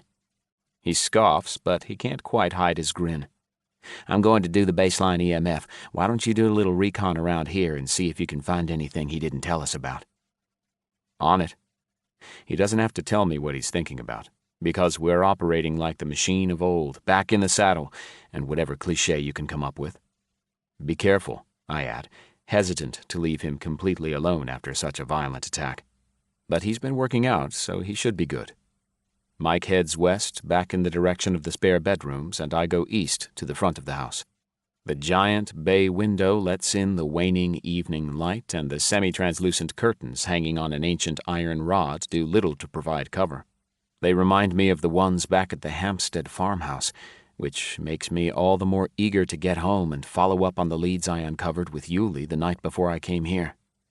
A floorboard screeches under my feet, the wail of a dying animal, and I step away from it. In case Mike is running the recorder, I verbally mark the location and that it originated from me. The odor up here is different than downstairs. Nothing bad, really, but nothing good, either. Like Craghorn hasn't aired it out in a couple of years. It's stale, musty, and I'm tempted to open the tall, double rectangular windows beside the big bay window, the kind that open with an L-shaped crank. And then I spot the tail lights of traffic outside. Nah, better not. The street noise could easily contaminate our investigation, so I suffer with the smell of dust and air with an expiration date from the Nixon administration. I'm taking my time here, soaking it all up, trying to get inside Craghorn's head, hoping to give some substance to his reasons for staying here 10 years after his wife was possibly murdered, and then 6 long months after a goddamn powerful right-hander moved in like that house guest who never gets the hint that he needs to leave. For as long as I have been doing this, I'll never understand why people allow themselves to be tortured. Sure, there are extenuating circumstances, like money issues, no family around, no place to go, along with a million other possibilities. But for the love of God, there has to be something you can do. If it were me, I would do whatever it took to get my wife, my husband, the kids, and the cat as far away from pure evil as I possibly could. It took the Hoppers longer than it should have, but they were smart. Eventually. They left. They got Chelsea out. And then this son of a bitch right here came along and brought her back. Ah, Ford, stop it. There's nothing you can do about it this very second. You're working on fixing things. It's a process. I have to mentally acknowledge this on a daily basis, roughly 2.3 million times. My therapist tells me it's a good thing to remind myself that we all make mistakes. A mistake is putting pepper in the salt shaker. What I allowed to happen was unforgivable. The upstairs hall seems fairly normal on this end. No new revelations into the mind of Craghorn. I hear Mike fumbling around in the office and listen for a moment. He sounds like he's fine, but damn, I'm worried. You take a hit like that from an upper-level right-hander, it'll shake you for a while, especially if you've been off the bicycle for a spell like Mike has. If I send him home with a demon in his backpack, Tony might track me down and murder me. If that happened, I'd come back and haunt her personally, because how perfect would that be? Satisfied that my former partner, best friend, and brother from another mother is okay back there by himself, I reach for the door handle closest to me. It's warm, like 10 or 20 degrees warmer than the rest of this freezing house. The temperature isn't hot enough to burn me, however, but that doesn't stop me from jerking my hand away like I'm grabbing a rattlesnake by the tail. The foreign sensation, heat, I mean, is a surprise. Normally, I'd check it out with the thermal imaging camera, but the damn thing is all the way over there on the banister, and besides, I already know it's a different temperature. I'm a bit concerned that something might be on fire in there, so rather than opening the door and fueling it with a fat, fresh supply of oxygen, I drop down to all fours and try to peek underneath the crack. I haven't done this since 7th grade, when Teddy Martin's sister was changing out of her bikini. I didn't see anything then, of course, unlike now when a set of shadowy legs scamper across the room. I recoil and jump back to my feet, unsure of what I saw. My hands go numb with excitement. This is it. This is the kind of stuff I live for, regardless of the investigations I'm on or what I'm trying to accomplish for some police department detective that I'll never see again. There's something in there, something otherworldly, and I can barely contain myself as I call out to Mike and tell him to hurry. 14. Mike touches the doorknob and feels the difference in temperature. Like me, he yanks his arm back. Yowza. He checks the palm of his hand, perhaps instinctively, and asks me what room it is. Is this the one where Craghorn said his wife painted, maybe? And I didn't even get a chance to check out the library and the sitting room over there on the right. I look past Mike at the 2 rooms whose doors are open and don't see anything scuttling around in there. Should we check them out before we go in here for battle? Are you nuts? Why are you not in there already? The old Ford would have run in there with a Ouija board and a handful of batteries like he was handing out Halloween candy. That giant clawed handprint on your side makes this one a little different. Because, honestly, while this is what I live for, I also have no intention of dying for it either. He nods. Good point, but we gotta do it. Rock, paper, scissors? Mike calls me a pansy, but not in the G-rated way, twists the doorknob and pushes it open slowly. The moaning hinges are horror movie creepy, and I wouldn't be surprised if a rattling skeleton dropped from the ceiling. Gotcha! Instead, ropes of heated air crawl through the space, bringing with them the scent of something ancient. I have no way to describe the putrid aroma. It's as if something slithered out of a crypt that had been buried 1,000 years ago. I recognize it as the faint, musty smell I noticed earlier, only now it's overwhelmingly pungent and sends my hand up over my nose and mouth. Otherwise, the inside of the room is perfectly normal. It's another bedroom. There's a single bed with the long side against the wall. A flowery comforter lies on top of it, pristinely pressed, and a pillow with an equally wrinkle-free pillowcase sits at the head. There's a bare bookcase that I would expect to be covered in dust. It's not. It's spotless. A clear vase filled halfway with water holds daffodils in front of a square-paned window. A tic-tac-toe window. Sometimes I'm a poet and I know it. There's a small desk underneath, which looks to be something straight off of an IKEA showroom floor. It's white, square, and plainly made. A matching chair accompanies it. The surface is also free of everything, including dust, and to our left is a 1970s-style love seat that could be nothing other than the matching unit to the couch downstairs. Mike grunts and lifts the collar of his shirt over his nose. Shields up. I don't see any sign of the previous occupant, the thing of the scuttling legs, and I have to admit, going against my earlier sentiments, I'm slightly disappointed.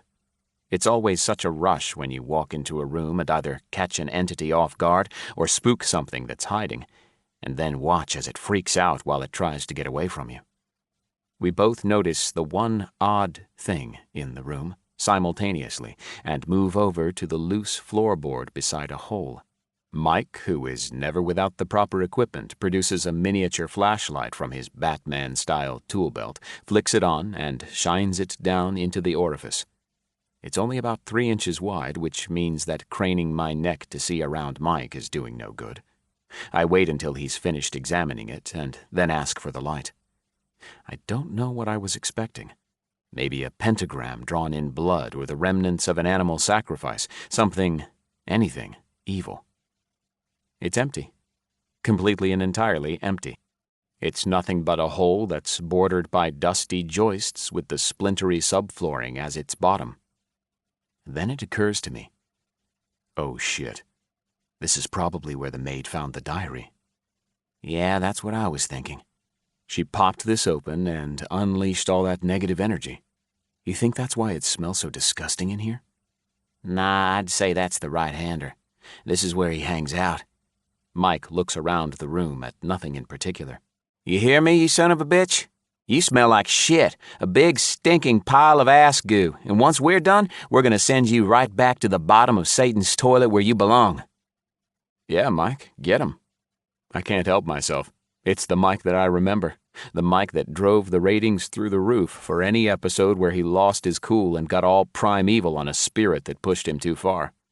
Carla and her marketing team were brilliant when it came to teasing those episodes with dark, gritty commercials. On this week's very special episode of Graveyard Classified, the spirit world will finally experience the wrath of Mike Long. Truth be told, the spirit world finally experienced the wrath of Mike Long roughly 12 times over the course of the show's run. I'm pretty sure there was only one guy who emailed to tell us we sounded like a broken record. I sent him an autographed headshot and never heard from him again. You feel that? Mike asks. What? The temperature. Feels like it's back to normal. He checks the black box in his hand. EMF is back to normal. 0.0. And what's that smell? It's like clean laundry.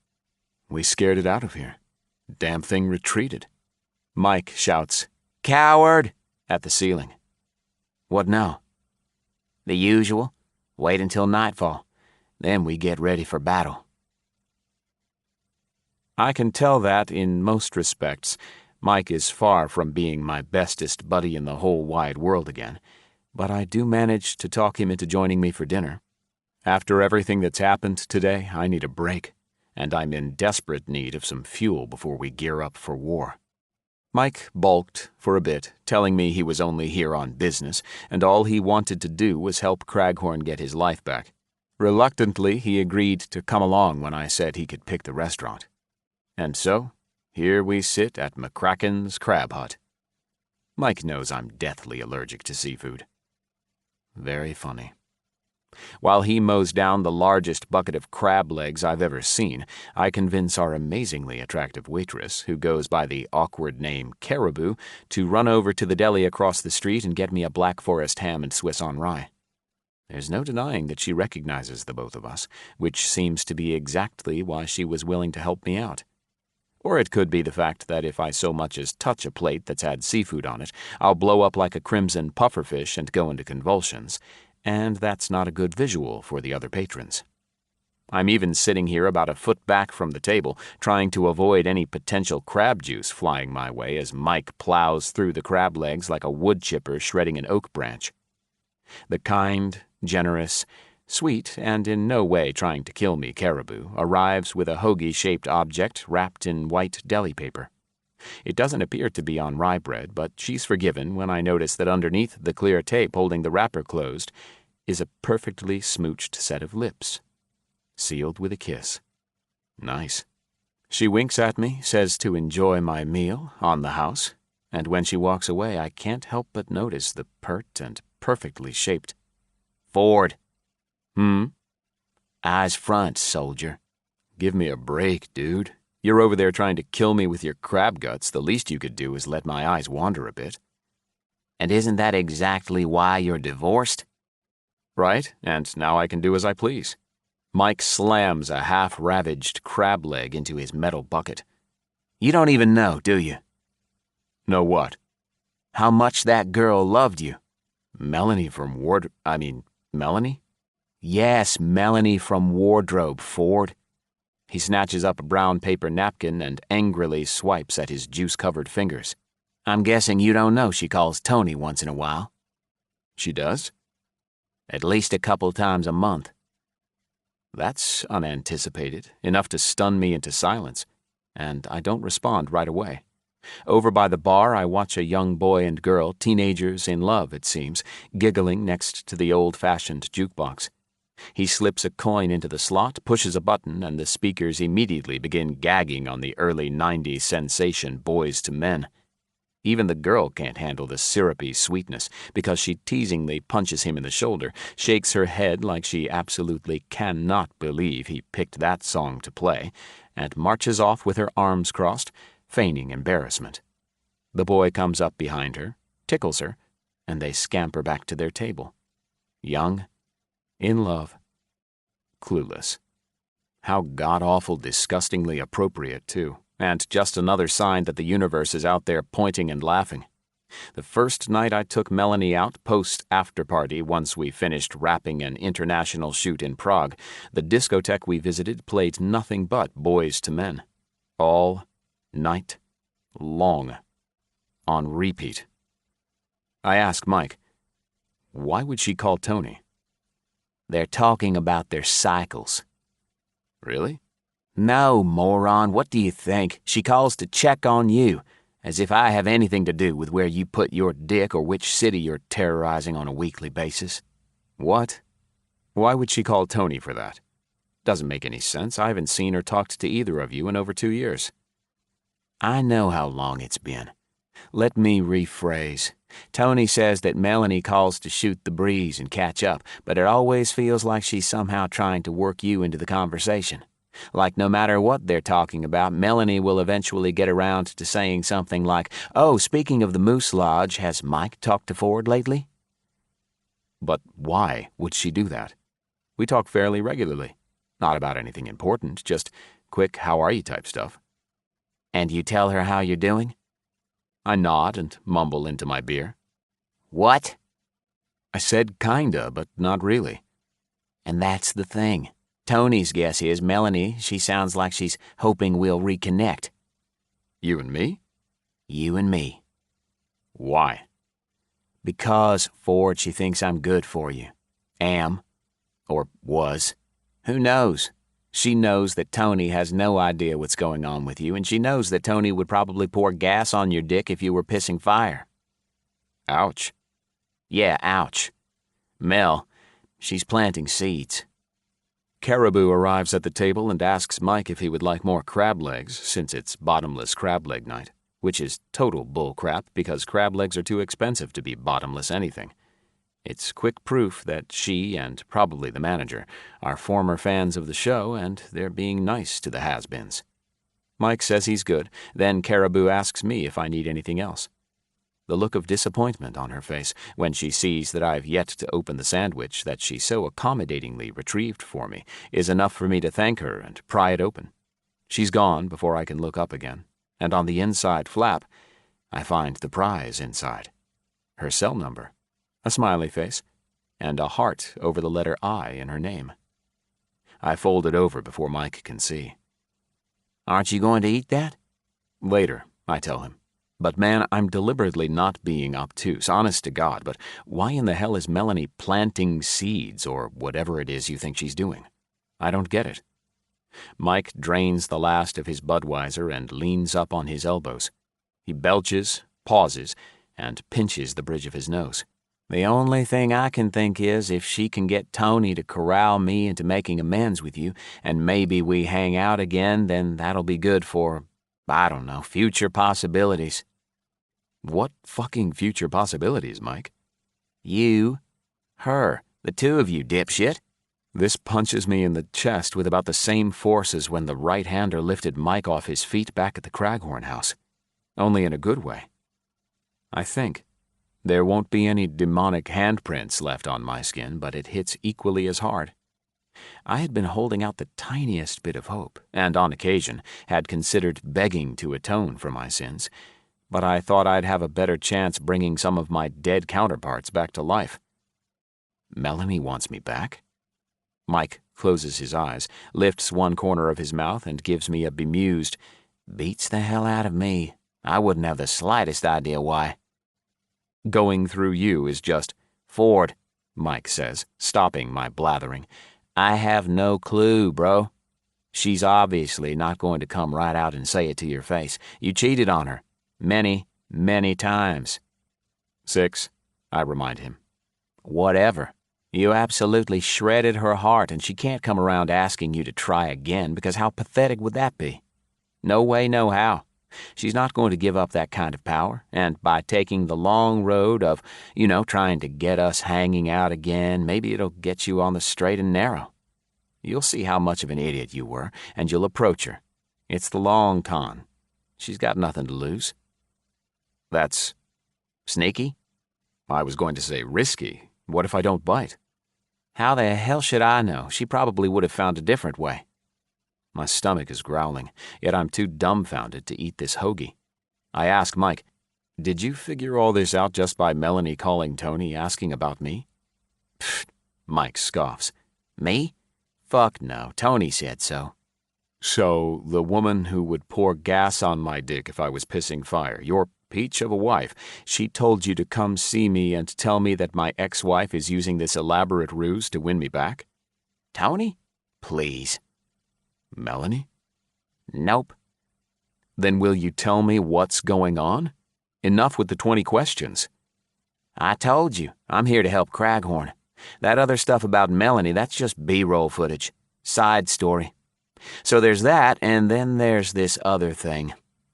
Mike stops Caribou as she's passing by with the remnants of someone's mangled crab. He orders 2 more beers, and once she winks at me and leaves, he says, "There's an offer on the table. A big one." 15. Chelsea Hopper. 2 years ago. A very special live Halloween episode.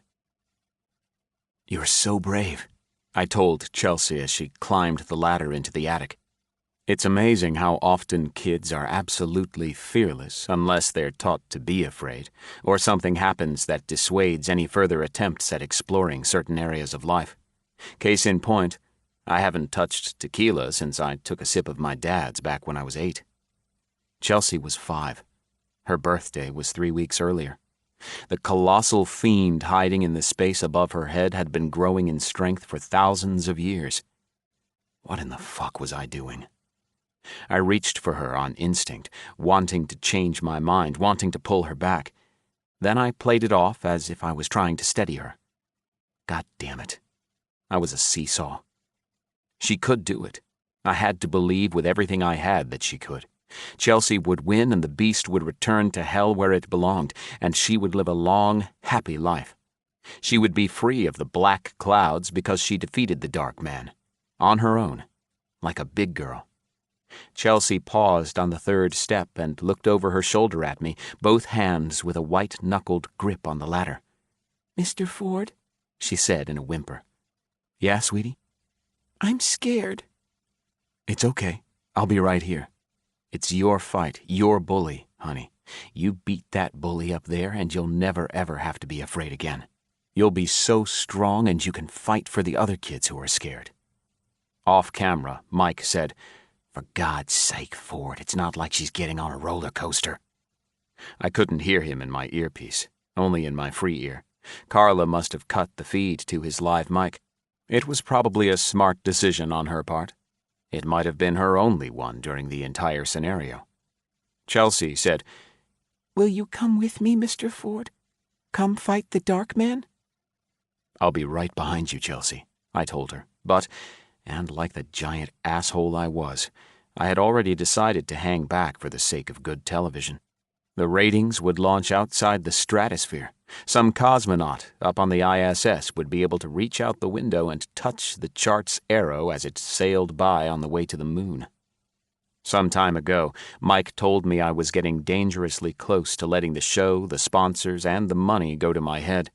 Said it was affecting my clarity of thought, and he was sure that I wasn't the same person anymore. Of course I wasn't.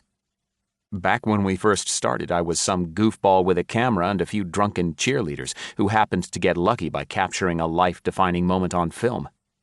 Fast forward to last week where I sat next to Jennifer Aniston and told a couple of funny stories to David Letterman. I wasn't the same person, but yeah, when Chelsea paused on the fifth step, with her legs visibly trembling and her head not yet inside the attic access above, I could see how maybe all of this had gone to my head. What was wrong with me? One minute I was standing there actually thinking that this was good for Chelsea, that she would come out of that attic as a victor who would be able to face down anything. The next minute I was waffling, my heart was melting. I was an idiot. A beat later I'd be right back to drooling over ratings and— "I want my mommy and daddy," Chelsea said. I gently squeezed her ankle to encourage her. "You can do this, Chelsea. Remember how I said that if you beat the dark man, you'll never have to be afraid again?" "Yeah." There was a quivering lip behind that single syllable. "You, Chelsea, you are the monster. The dark man is afraid of you. Now get up there and kick his— Ford, stop it now." I felt a strong hand on my forearm, fingers digging into my skin, yanking me to the side. It was Mike, pulling me away, trying to get to her. "What are you doing?" "Get her down from there. If you don't, I will." "Mike?" I held up an index finger to the camera. "Always nice to see on live television, folks. Anything can happen. 1 second, please, if you don't mind." In my earpiece, I heard Carla whispering, That's good. Go with it. Live TV, Ford." Mike said, "I'm getting her out of here. We can't do this." Carla whispered in my earpiece, "Take him out, Ford." "What?" "You heard me." Mike was reaching up for Chelsea's legs when I yanked his shoulders, spun him to the side, and sent him to the floor with an abrupt leg sweep. He cursed when he cracked his head against the dark black chest with metal bindings and rolled over, clutching his skull. "Chelsea, you can do this. Don't listen to Mr. Mike, okay? Don't forget, it's afraid of you. Liar, liar, pants on fire because they'll be burning in hell." "Promise?" "Absolutely." Downstairs, the front door slammed open, followed by angry shouts from some of the crew and the distraught voices of Rob and Lila Hopper. I was actually surprised it had taken them so long to get inside. I found out later, much, much later, that Carla had hired security and 2 brutes about the size of Hulk Hogan were blocking the front door. From the moment Chelsea said, "I'm scared," The sentries had been holding the hoppers back. It took a hidden can of mace for them to gain access. Chelsea didn't understand what the sounds meant. Instead, she took the angry shouts to mean that she'd done something wrong, that she was in trouble, and she said, I'm sorry, I'll go." She crawled up the last 3 rungs and disappeared into the gaping maw of the attic. Downstairs, her parents screamed her name. Mike, groggy from knocking his head, tried to get to his feet. I looked at Carla. With every bit of sincerity and no pun intended whatsoever, the malevolent smile slicing across her face was absolutely haunting. Through the commotion, I heard Chelsea's footsteps as she cautiously crept across the attic floor. And then it happened. A deep, raspy growl made of ashes and rage poured out of the hole above us. I smelled sulfur and rot. Chelsea shrieked and went silent. Then a second later she tumbled out of the attic, flailing head over heels along the ladder. I lunged and caught her before she hit too hard, but the damage was already done. Overhead, I watched a black mass, darker than the lightless attic, as it hovered there. It seemed to be mocking me, taunting me, enjoying the spoils of its effort, and then it slowly slithered back inside. Chelsea's eyes were half open, yet she stared at nothing. I turned to the cameras, ashamed and horrified at what I'd done. The wavering scale of my emotions tilted back to the same caring human I had been ages ago, and I felt the softball-sized lump clogging my throat. What have I done? What have I done? What have I done? The 24-hour news channels, the nighttime talk shows, the tabloids, Facebook, and Twitter, none of them used this image of me, so distraught and worried about that damaged angel in my arms, hating myself. No, they didn't use it at all, because to them, I was an awful, vicious, bloodthirsty devil, and I deserved the public castration of my character. I had good intentions, though, didn't I? Chelsea's eyelids fluttered. I shouted at Carla, at Don the cameraman, at anyone who would listen to me. Cut the feed, goddammit! Carla fired back. No, Ford, we are staying with this. It was unconventional for her as a producer to insert herself into the live television situation, but by then it was obvious that she didn't care. The hoppers breached the second floor and I moved for them. Don, thank God, said something to Carla and lowered his camera. Even in the dim light surrounding us, barely a hint of it coming from some far-off bathroom nightlight that we forgot to unplug, I saw Don's cheeks were wet with regret. Carla tried to block me, and I leaned into her with a strong shoulder. I was a runaway train. She was a cow on the tracks. She had no chance at stopping me. A breathy oof flew out of her mouth as she careened backward, slamming into the wall.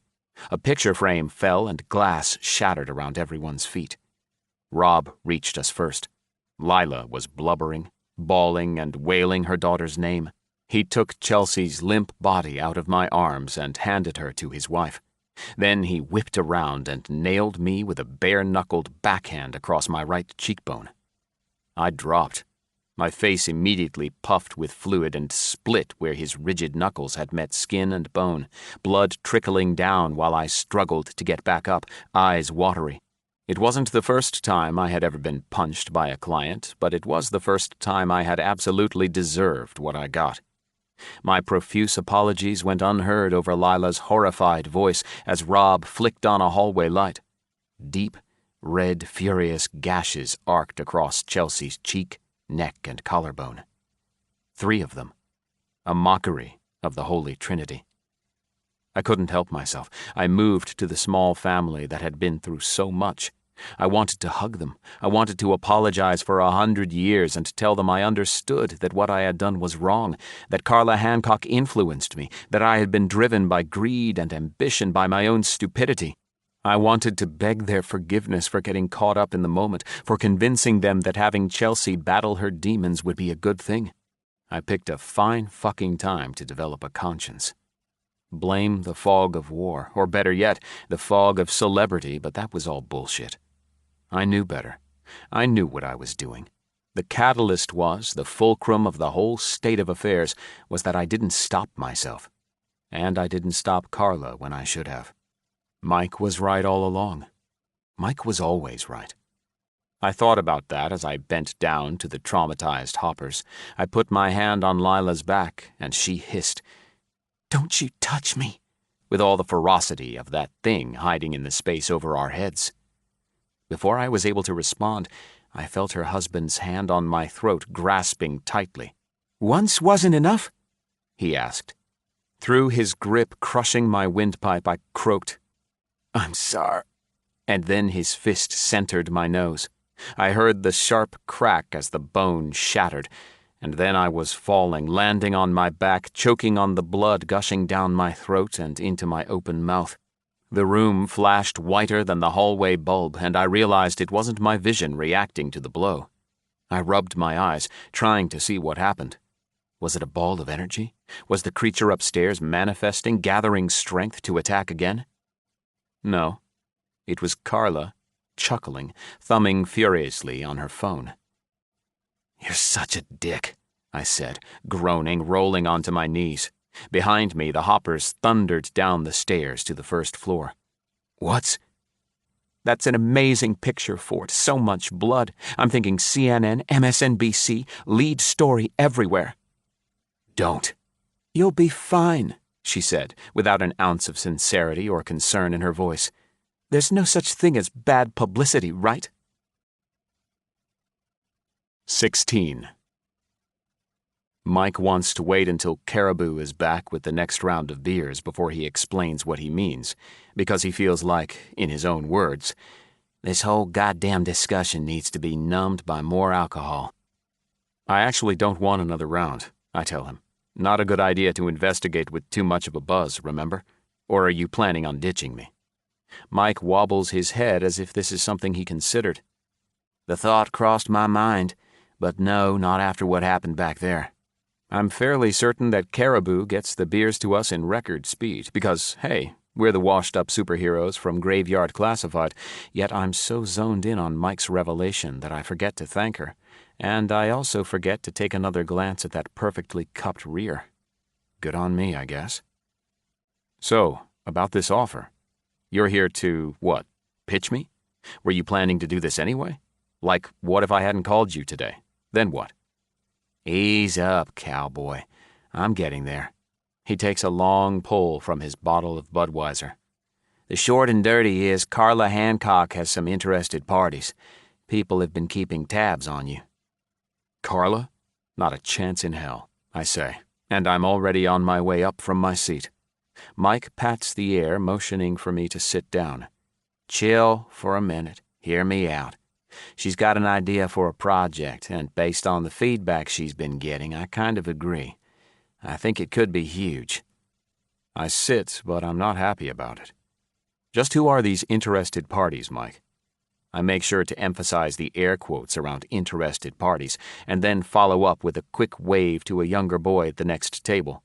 He's definitely interested in me. Who's been keeping tabs? Mike looks confused, like I just told him that water wasn't wet. "Have you not been on the internet lately?" Nope. And that's the damn truth. After the incident with Chelsea, after Wolf Blitzer, Brian Williams, Jon Stewart, and all the rest of those guys completely eviscerated me, after my sneering face was plastered all over the internet, after the lawsuits, after everything shitty about those 6 months, post-live show trauma, I needed to walk away. "Seriously?" I have a phone. It rings. I have a website with my contact information so stumped detectives can get in touch. I answer email from my mom and dad. I haven't tweeted or posted or blogged or so much as surfed for porn in about a year and a half, so no, I haven't been on the internet lately. Really? Why is that so hard to believe? Well, I mean, I figured that Captain Ego had to look, you know? Had to see what people were saying about him. I have to admit I'm curious, but after my righteous defiance just then, I most definitely can't go begging for him to tell me what's been going on in the world of social media. I make some offhanded joke about being on the psychiatrist's orders to stay away from mentally damaging material, which, honestly, isn't much of a joke. Folks are out there watching, Ford. Again? Who are these people and what are they watching? Anybody and everybody. Former fans. People like to keep up, you know. Nothing is private or personal anymore. And it's simple things, too, like hypothetically, maybe some detective took a selfie with you in Anchorage 6 months ago. He posts it online somewhere, some picture of you smiling and giving a thumbs up while he's got his arm around you. That thing gets 1,000 likes and your name lives on. Fans get to see that the almighty Ford, Atticus Ford, didn't let a little bad press get him down. Some of the crazies have online maps tracking your trips. Now it's my turn to say, really? You still got murdered publicly for about 2 weeks after the lawsuits were tied up, but then they found that senator from Oklahoma with 4 hookers in his office, and poof, you're old news. It's amazing how fast people move on. I sip my beer. Time for a little revelation of my own. Glad I'm no longer the social pariah, thank God, but the thing is, I've been perfectly happy away from all that, at least for the time being. But there's always been this thing, this idea. Never mind. What? I can hear myself saying it out loud, and the thought sounds insane. I've been thinking about pitching another show when I'm ready. Maybe a show where a crew follows me around and I help these detectives solve crimes, like I'm out there doing good for society. Redemption. It's more like I'm looking at the world as a good place that I can help, but yeah, you could say redemption is a factor. I've made a couple of phone calls. Mostly it's been wishes and wants or ifs and buts. I have to take a sip of this beer. My throat has gotten dry. It's the first time I've admitted this to anyone other than Yulie. The bottle clunks against the table, half of it gone. Apparently I needed more than a sip. Could work, Mike says, but listen to this. Since you're not public enemy number 1 anymore, Carla has an even bigger idea. I haven't talked to Carla since our last day in court when the judge ordered the Paranormal Channel and its subsidiaries to pay the Hoppers $6.66 million in damages. I shit you not. 666. Maybe Judge Karen Dunham had a sense of humor. Maybe she was trying to send a message. Regardless, Carla tried to shake my hand. I flipped her the bird instead, and I haven't seen nor heard from her since. Carla has an idea, I say, and I don't fucking care. Mike puts his elbows on the table and leans toward me.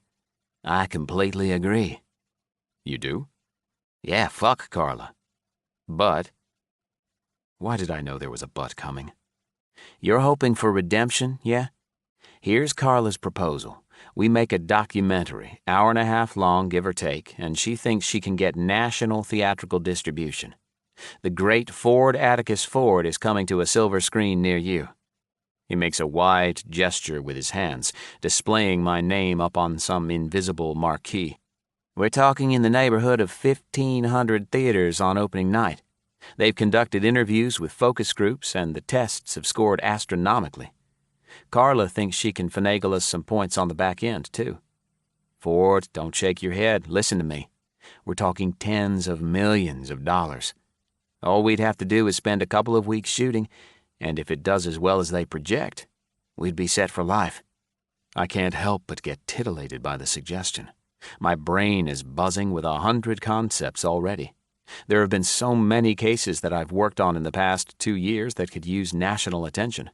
Hate crimes, domestic abuse, child abandonment, so many charities and organizations that need better funding and resources. I'm not worried about the money.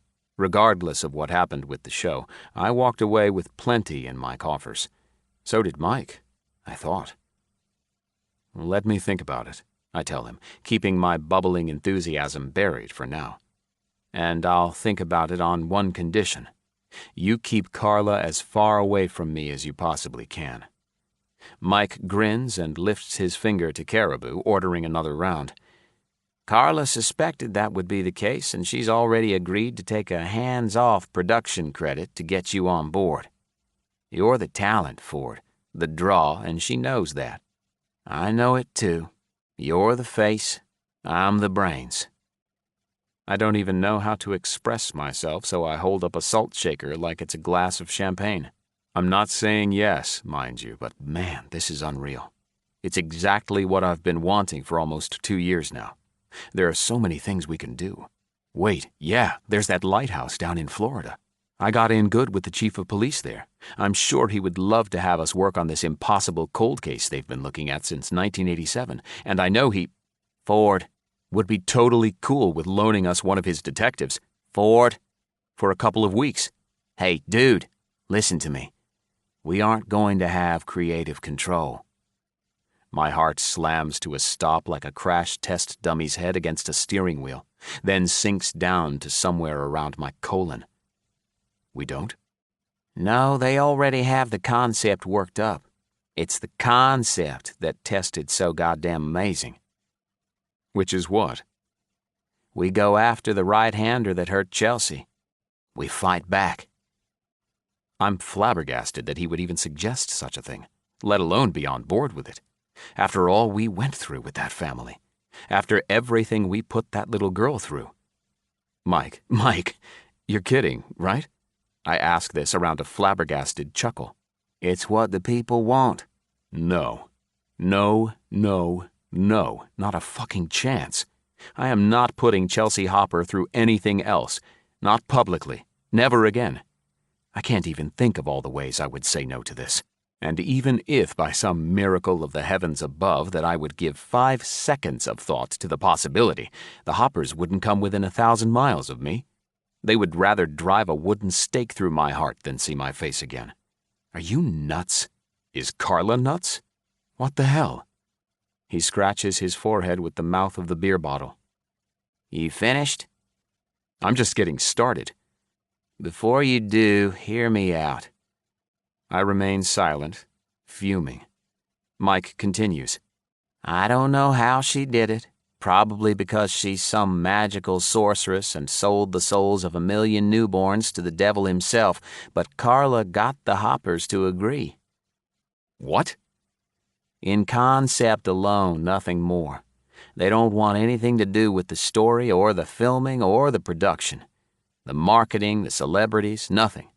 They're only granting the rights to their family's story because they have a memoir coming out this fall. So now they're exploiting Chelsea? What happened to all the money they got in the settlement? After all the lawyer fees and suits and countersuits and appeals, they didn't come away with all that much. Haven't you kept up with this? Obviously not. It's how it works, Ford, you know that.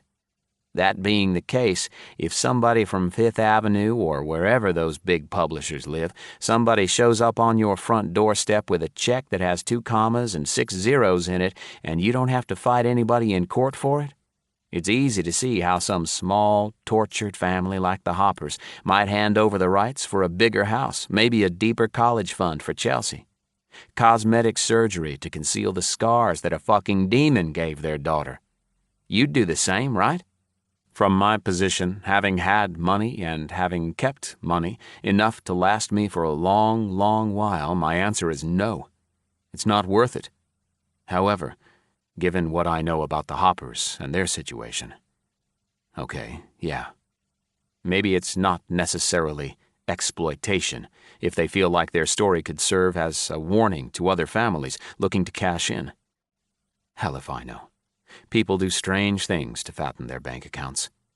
I ask Mike, so they're on board with this whole fuck to all to hell idea as long as a paycheck is involved, and they don't have to look us in the eye? He salutes me with his beer bottle. And you're okay with this? You're okay coming back? Honest to God, Mike, I never thought I'd hear from you again. I called you today because I needed help, like actual, legitimate help with this badass right-hander because there's no other person on this planet that I would trust to go to war with me against something so strong. And then you show up lying about how you just want to help Craghorn. I'm not lying about that. He needs help for sure. Then you drop this on me? What in the immortal fuck, dude? Do you need the money? What's the deal? Why the flip-flop? 1 minute you're punching me in the face, and the next you're practically begging me to come work with you again. I can't even fathom what's going on here. Mike snorts and looks away. He can barely make eye contact with me. The truth is, it took a few trips to a shrink, but I finally got around to forgiving you. And for months now, I've been waffling about whether I was actually going to say something. I was there, man. I totally was. And then I showed up today, saw your face, and a whole rush of anger came on like goddamn Niagara Falls, and I couldn't let it go again. Not until we got back into the groove. By then it was just, this is hard, dude. Man to man, this opening up thing. The doc says I gotta do it, though. Good for my head. He tips back in his chair, nibbles on his bottom lip a while before he continues. So there's that. And then, Tony and I, we got caught up in some bad investments, he adds, like he's already regretting the words coming out of his mouth. You? Captain Pennypincher? I was stupid, impulsive, greedy with a wife that wants nice things. I don't know how much cash you have left. Plenty. You would have thought I had rocks up here, he says, rapping his knuckles against his skull. I had all these people coming to me with investment opportunities and shit. There was this one with a salsa factory down in Guadalajara. Profit margins were supposed to be. You know what? It doesn't matter. The money went first, then the houses, the cars. The kids are so ashamed of me they've barely spoken to me in months. We managed to keep the beach house in Kitty Hawk, but that was because we took every single penny we found to save it. I'm talking like Tony and I were smashing the kids' piggy banks with a ball-peen hammer. It's been tough, bro. I won't lie. I've tried to get my own ideas made into shows, checking around with all the old contacts, ringing them up. They wouldn't touch any of my pitches, not without you. Not without the almighty Ford Atticus Ford running point. I was so pissed I didn't even want to look you in the eye, much less be on another show with you ever again. It took a while, but I got over it. But why now? Why this thing with Carla and the Hoppers? His shoulders go up to his ears and then drop, resigned. Same goes for me. Like I said, somebody comes at you with promises of a check that has 6 zeros and 2 commas, it's hard to say no. I'm not proud of it. I take a second to let this marinate. Mike's broke. He obviously and desperately needs the money. So much so that he's willing to overlook my past transgressions. He's also willing to overlook the fact that we would once again be allowing Carla Hancock to exploit the story of little Chelsea Hopper. I want to tell him to go to hell, that I will not take advantage of her again, even if her parents are blinded by the dollar signs in their eyes. But I could also get national attention for something I've been doing privately already with my own investigations. Millions of theatergoers could watch as I send that bastard right-hander back to where he belongs. Talk about emotional wavering. I'm like a swing set in a hurricane. Mike says, I get it, Ford. It's a big whammy. You probably need some time. Just promise me you'll think it over, okay? Until I have a chance to process this, I refuse to tell him that I've already been working on Chelsea's case on the side. Let me sleep on it. But first you have to help me beat that thing over at Craghorn's. I have a job to do, and you owe me for the surprise punch in the nutsack. 17. Mike and I remained silent on the ride back over to Craghorn's house. He tossed his idea grenade in my direction, and he probably feels like he's allowing it to do the smart thing and simmer a while before he brings it up again. The only thing he says is this. Kind of a dick move to spring it on you like that. I agree with a simple, yeah. Then we pull into Craghorn's driveway.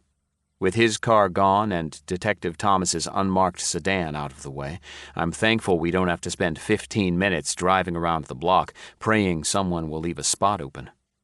We slam the doors of the rented Honda closed and stroll through the gentle sprinkle, turning and climbing the steps side by side. In my mind, I'm picturing us as two gunslingers in the Old West, starring in an action movie directed by Michael Bay, where we're marching in slow motion with some badass guitar riff overlaid in the background. We did that for an episode at some ghost town in Nevada back during Season 5, and I'm fairly certain it was my favorite 30 seconds of staged footage on the show. I use Craghorn's spare key to unlock the deadbolt and then reach for the door's handle. It's a chunk of ice. I picture my hand getting stuck to it, ripping off a layer of skin. Instinctively, I recoil, and it's nice to see that I don't leave anything behind on the metal when my hand comes free. Jesus, feel that. Mike touches it with the back of his hand and whistles. That's insane. How warm is it out here? 85 at least. Can you imagine the strength of that thing inside? I don't want to. And Louisa is trapped in there with it. Yup, Mike says, matter-of-factly. Ready to rock? I can't quite tell if his enthusiasm is manufactured, so he'll be on my good side as I ponder his offer, or if he's now legitimately excited about the investigation. My guess would be a mixture of both. Here goes. I reach for the doorknob again and turn it gradually. I don't know why I'm trying to be quiet. That bastard inside already knows we're here. He probably sensed us coming before we hit the 1500 block on this street. The door, weighty on its hinges and off balance, swings inside without my help, screeching as it goes, and my thoughts instantly go back to how well that sound would have played during an episode. We would have magnified it, placed a couple of layers over it, and presto, you've got this chill-inducing shriek that sets the mood and tone for the next hour. Mike, ever the gentleman, motions inside and says, "After you." I actually hang back for a moment. It's not often that I get legitimately scared, but whatever's inside here has the potential to do some major league damage to our souls, and I do something that I haven't done since we went into the Hopper house for the first time years ago. I say the Lord's Prayer, loudly, raising my voice into the long, deep, dark entryway, as if I'm talking into a tunnel that leads straight to hell. I touch my crucifix necklace, which feels warm against my skin, and make the sign of the cross over my chest. Mike joins me, and to any of the neighbors, anyone passing by, we must be a sight. 2 grown men praying into a house. When the prayer is finished, I add, "Hear me now, demon. You have no dominion over my body or the body of my friend Mike Long. You have no right to my soul or the soul of my friend. We are here under the protection of our Lord and Savior Jesus Christ. Once we enter, you are not allowed to touch us. You are not allowed to harm us in any way. We are protected by Almighty God, and you will obey us and listen to our orders. We are here to ask questions. We are here for information. And above all, we are here to free the soul of Louisa Craghorn, and we are here to demolish your control over her surviving husband, Dave Craghorn. Do you understand us? We are protected by our faith. We are here to take back this house, and we are here to wreck your fucking ass." Mike chuckles. "Forever and ever, amen." Let's do this. Mike and I step across the threshold. We make it 3 steps inside, enough to clear the path of the swinging door, and it slams behind us, the powerful shock echoing throughout the house. We barely have time to flinch and look behind us, hoping that it was the wind, before we hear a malicious, throaty growl coming from upstairs, which is followed by the thundering sound of footsteps stampeding down the stairs. "What the?" Mike says, unable to finish his sentence, as we're both hammered in the chest and thrown into the corner where we fall limply like old jackets. Mike moans and sits up, rubbing his ribcage and looking like he didn't make it off the canvas after the referee's 10 count. It takes me a second, too, because I feel like I'm breathing through water. With a hit like that, who knows what's going on inside my lungs, but I can't stop now. I can't back out and run away. "Where'd it go?" Mike asks, whipping his head around as if he can spot the next impending attack. I do the same. For the moment, the energy in the hallway feels different, as if we just experienced a paranormal Hiroshima, and the after effects of the atomic blast are settling down. Gone, I think.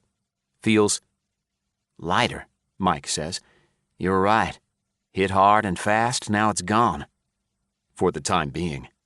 "Oh, it'll be back." Gonna be a take-no-prisoners kind of night. Mike has managed to get to his feet, and he agrees with me as he clasps my forearm and pulls me up alongside him. He says, 3 guesses what's showing up on our skin right now, and the first 2 don't count. I'll show you mine if you show me yours.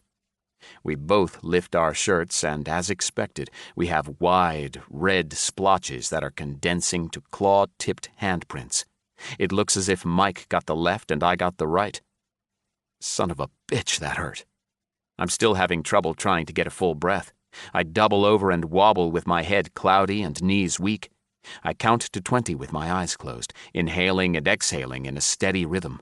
And when I look up, Mike is gone. It's a weird thing, this sensation I'm feeling, because at once I'm feeling abandoned. That childlike fear of being left alone, away from my mother, and terrified of the remote possibility that our enemy has snatched Mike out of thin air. But rather than Mike having experienced some sort of paranormal rapture, he rounds the corner from the living room, snapping his equipment belt with one hand and handing me his GS-5000 with the other. I take it from him and enjoy the comfortable bulk in my hands. It's almost like a security blanket to me. If I can communicate with what's on the other side, I'll know whether it's an entity that I can approach or something that requires extra protection from the big man upstairs. Whether it was birthed from human loins or the fires of Hades, it's essential to know what's there. Mike opens a bottle of water, and instead of sipping it, he sniffs at the opening. He scrunches his nose and asks, "Does holy water go stale?" "What?" "I mean, does the blessing wear off?" "I doubt it." "Good, because I've had this same stuff since that episode in Missouri, the one where we thought that right-hander was terrorizing the family of clowns, remember?" Yeah, what a disappointment. As it turns out, our entire crew, producers and all, were thoroughly duped by the Morgensterns, who just happened to be a family of professional clowns hoping to gain more exposure for their entertainment company. Lesson learned. I ask Mike what our plan of attack is. "Beats me. This is your gig, Ford. I'm just along for moral support." I feel a cool rush of wind crawl across my exposed skin, my arms, hands, neck, and cheeks, and I know that there aren't any open windows in the house. It's almost as if this demonic entity is caressing me. "Let's move," I tell him. Feels like it's coming back for another round.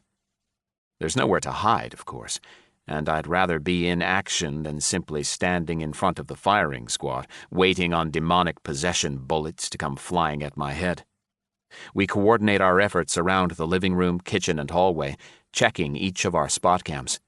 They're still working, and while I would love to spend an hour or 2 scanning through them to see if they picked up evidence while we were out for dinner, we don't have the downtime that we would on a normal investigation. Mike and we're in an active, live fire situation, and the enemy isn't going to sit back while we hunt for proof of his existence. Mike says, "I don't know why, man, but I feel like this goddamn thing retreated upstairs. I feel safer down here, though." While the answers we want are upstairs. My hands are sweaty. I wipe them on the legs of my slacks. Mike used to chide me about how my hands got wetter than a dog's tongue the first few times we filmed. It's not an easy thing, being entertaining. Mike sees me swiping my palms and grants me a pass, because a second later he's doing the same thing. I tell him, "Here's the plan. We don't need to bother with EMF sweeps or anything generic. That's just telling a zebra he has stripes. We head up and jump immediately into the DVR. We'll do a few sprint sessions to see if we can come up with a name." "Works for me," Mike says. There's power in a name, which is why we'll try to wrangle it out of this sucker. He adds, "He's not going to give it up easily. This ain't prom night where everybody's eager." It occurs to me that we've been wasting too much time. Shit, Mike, let's move. Hurry, hurry. He's chasing me up the stairs, asking what the problem is, as we take them in leaps of 2s and 3s. We should have been up here right away trying to talk to Louisa while that fucking thing charges up again. Mike says, "I'm out of practice. You should have known better." I let the jab go because it's the truth. Then again, I haven't faced anything this overwhelming since the Hopper House. I've spent the past 2 years tracking down murderers and victims in the afterlife, but nothing like this. I start the digital voice recorder in my hand, pop the earbuds in, and say, "Louisa, Are you here? It's Ford and Mike. Do you remember us from earlier? We just want to ask you a few questions. And listen to me, Louisa, you don't have to be afraid of us.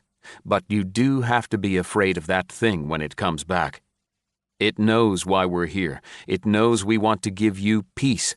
And as soon as it can, it's going to come for us and for you. Can you tell me if you can hear my voice? We wait in relative silence. I hear nothing but the thin whisper of white noise humming through the minuscule speakers wedged in my ears. The floorboards creak underneath Mike's feet, and I don't bother to mark it on the recording because, for the time being, I don't care about reviewing these tapes tomorrow. I'm not concerned about what I'll be doing in a week. I am focused on the now. I want this fight to end before sunrise. I want to have some solid evidence for Detective Thomas. I want to walk out of here victorious, with the demon gone, Louisa drifting toward the light, and Dave able to enter his own home again without fear of pain, possession, or more scratches marking his damaged skin. Can we do it? Can we be successful? Or are we a couple of ants trying to take down an elephant? 18. While we wait for Louisa to make contact, I go over the details of the day in my mind, and something from earlier pokes its head out at me. Mike? He mumbles. Mm-hmm, in response, focused on the thermal imager in his hand. Didn't you say there was something weird about the scratches all over Craghorn? Did it ever come to you? I was thinking about it just now, and Mike says, Hang on. I think I'm getting something here. Take a look at this. Down there at the end of the hall. You see it? I lean over to look at the small screen. Just like before, it's too cold in here to get an accurate reading with the rainbow version of the heat signatures, so Mike has it on the black and white setting. It's almost as bad, but better than nothing. He points to a small white blob in the doorway of the western-facing guest room. Right there. Doesn't that look like something is peeking out at us? Maybe a head and... Whoa! The thing, whatever it was, darts back inside the room. Move, move, move, I tell Mike, and we're darting down the hall bravely, running into battle. I won't say we're storming the beaches of Normandy because, yeah, we're not facing down the German artillery, but this is pretty damn scary. You drop onto those chilly beaches in France, take a bullet to the chest, and you're a goner. Here, in this house, if it's the demon we're running toward and not Louisa, either one of us could face a full-bore demonic possession and a lifetime of sitting in a padded cell trying to gouge out our own eyeballs with that morning's gelatin spoon. Give me a German bullet any day. I'll take the quick road home, thank you very much. In hindsight, maybe we should have tiptoed to the door, but son of a bitch, I'm so amped and ready to kick some ass that I don't hold back, and neither does Mike. He's taken 2 direct hits from this thing, and I'm sure he's itching to do some waterboarding with holy water. We jam our shoulders together as we try to get into the guest bedroom, and it's slightly comical. 3 Stooges, Laurel and Hardy, Jerry Lewis, shit like that, and it's the kind of thing that Carla would have loved to add into an episode to show the viewing audience that yes, indeed, we are also human. Goofy ones. Mike wrenches his body to the side, and we fall through the doorway, stumbling into the open space. It's undisturbed. Nothing has been moved. It looks exactly the same as when Craghorn showed me earlier today when I first arrived with the detective. It used to be a guest room. Now it serves as a storage space, cluttered with a few cardboard boxes sitting about, some storage containers with multicolored lids, a pile of women's clothes lying on the floor, still on hangers.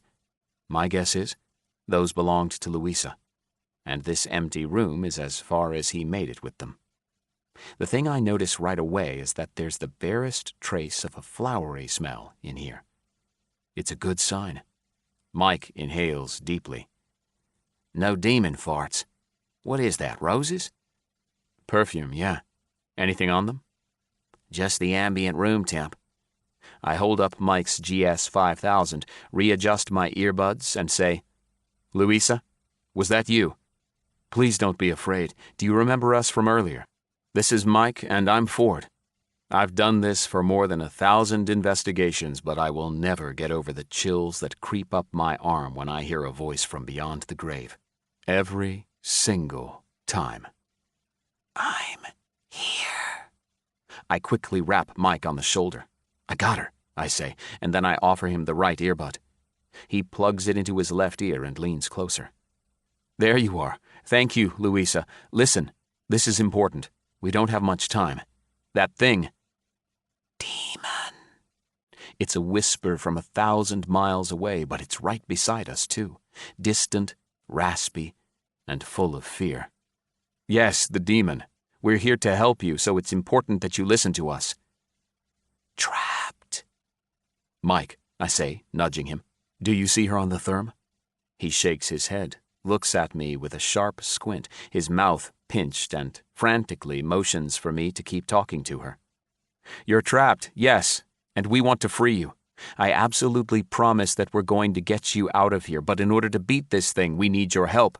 We need a name, okay? I slow down my words and make sure to enunciate. Do you know its name? Name. Azaral. Mike asks me. Did she say Azaral? I'm assuming that's the demon's name. Have you ever heard of that one before? Doesn't sound familiar. Louisa, are you still there? Here. Thank you. We're proud of you, and I know it's going to be tough, but hang in there for a little bit. It won't be much longer. Mike is panning the thermal imager around the room, trying to find any sign of our companion, and then he takes a quick look back down the hall. It's not like Azaral would need to use the conventional methods to enter a space, but I can see how Mike would feel like it's a natural reaction. Ask her about the case, he says. Ask her while we have her on the line. It's too much, not right now. Let's get that thing out of here and then... Forward, he barks. We may not get the chance, and you know it. She's using up so much energy already just to communicate. If this Azaral bastard builds up enough energy for another attack, she could be too weak. This is it, bro. We gotta do it now. I don't want to put too much... Again, he barks. Forward? Okay. Louisa, if you're still here, if you can still communicate, there's something else we can do for you. If you want to be at peace, if you want to go to the light, then tell us this. Were you murdered? I was. True. Can you tell us who did it? That's what we need to know, okay? If you want your soul to rest and finally leave this world behind, tell us now. Can't. Weak. Stay with us. It's okay, we're almost there. Demon. Here. No, I shout. Don't go. Fight him. Fight it, Louisa. Give us the name of the person who murdered you. We're so close. Are you scared to tell the truth? Nothing can hurt you, I promise. It'll be fine. Give us a name and then go to the light. Thinking that it may have been the mayor himself and that he may have learned that she had kept a diary of their illicit affair and then threatened her, possibly even murdered her, I ask, was it the mayor? Did Mayor Gardner kill you? He's dead now, died 3 years ago. And if it was him, I'm sure he's burning in hell. He can't reach you. Still love her. Go. No, stay. Please stay.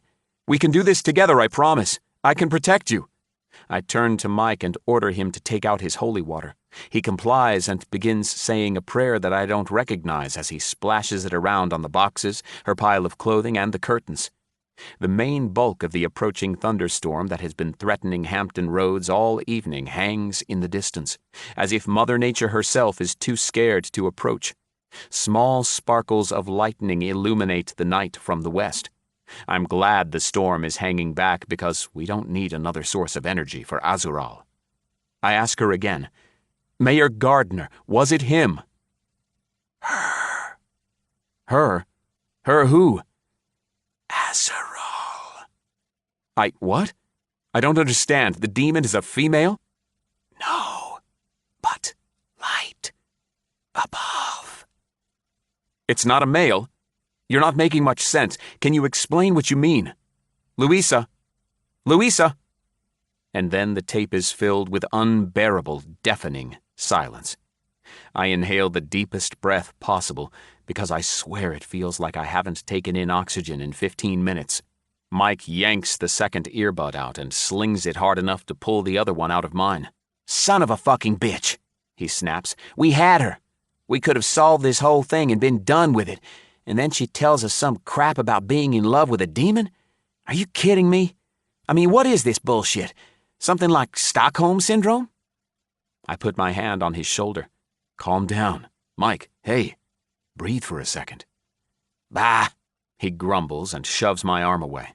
He marches over to a window and leans up against it with his forehead, shoulders slumped, disappointed. "You know as well as I do that we only get a small percentage of clear answers. That's how this works. And it's the same thing that I tell every single police department that I've worked with. You remember that? I know you do.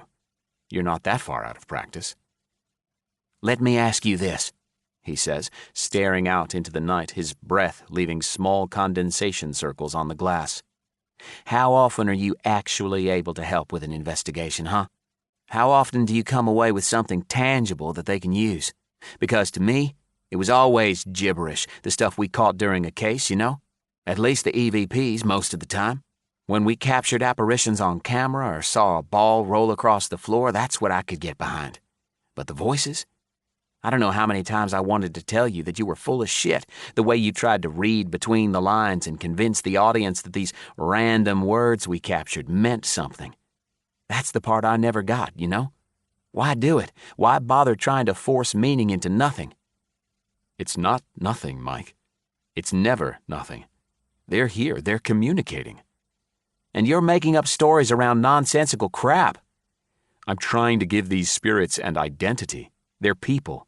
Word, doesn't matter. They have a story and they're trying to tell it. Think of it like a coloring book. The structure was there. It just needed filling in because that's what worked for the fans. And to answer your question, I give the detectives actionable material about 40% of the time, honestly.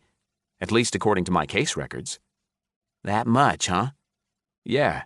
You want, I can sit down with you and show you all my files." "I believe you, Ford. It's just..." "Just what?" "This is going to come out of left field, but I have to know," he says, turning to me, crossing his arms. "Here's your chance." "For?" "I think, maybe. Look, I can't think of a way to say it without getting all worked up, but fuck me, Ford. Why? Why did you do that to Chelsea, huh? Can you explain it to me? I can't even begin to tell you how goddamn let down I was. You were my brother. I thought I knew, man. And then, that. I don't get it. You already had money. You already had fame. Give me a reason, not an excuse. I never gave you a chance before, so tell me now." I sidestep over to a rickety stack of crates, grunting an exhausted old man groan as I lower myself onto them. I'm tired, emotionally wrecked on so many different levels. "Really?" I say, tapping the digital voice recorder on my palm. "Really, truly, and honestly, I've been trying to figure that out for over 2 years now. Part of me got blinded by the moment. The potential to create what? Television history? Who would have remembered it a year later other than our fans? The other part of me, on some delusional level, actually believed that if Chelsea was able to literally face down her demon, then she could take on the world. Oh, for God's sake, don't try to fool me or yourself with that horse shit. We didn't send her in there to come out with a win. She was a goddamn trigger object, and you know it. We sent her in there to draw out that right-hander and get some good shots for Halloween." "Nah," I shake my head. "That was me being TV Ford around the producers and the network people. I thought I was doing the right thing. You and I, the crew, the producers, we'd all been through so many investigations together, and we've all seen how horribly some families can get affected by the paranormal. Whether it's a pissed-off spirit or an actual demon, everyone knows that lives get ruined all the time. I can't even describe to you just how conflicted I was. But when I looked at Chelsea and her case, the ego was on one shoulder wearing the devil horns, carrying a pitchfork, and this overwhelming need to help her was on the other, wearing a halo and playing the harp." Mike moves away from the window, steps over and sits down beside me on the wooden crates. The slats creak under his added weight. "Fine, I get that. Here's what I don't get. Answer this and we can drop it, okay? I'm so fucking tired of hating you for what you did. It's exhausting carrying around so much mental baggage.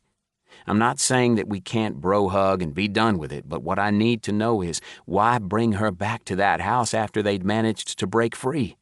That's the part I don't get. We could have done the show without her. They were 20 miles away and she showed every indication of being fine. Happy little kid, back to normal. Why subject her to that house again? Here we go. I've been holding on to this for a long time. Did I ever tell you that I went to see the Hoppers about a week before the investigation? No? He shakes his head. Wait, was that when you said you were taking Melanie to New York City for the weekend? Yep. Why lie about that?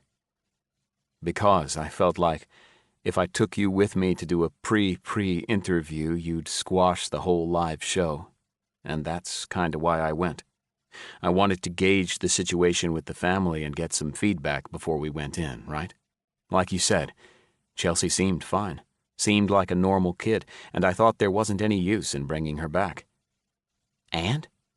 And she was fine, great, wonderful, until she said, I'll never forget the chills I got. She said, if you go back to our old house, can you tell the dark man to stay out of my dreams? That's when I knew. That's when it occurred to me that we had one hell of a show on our hands, and that she needed to beat it if she ever wanted calm in her life again.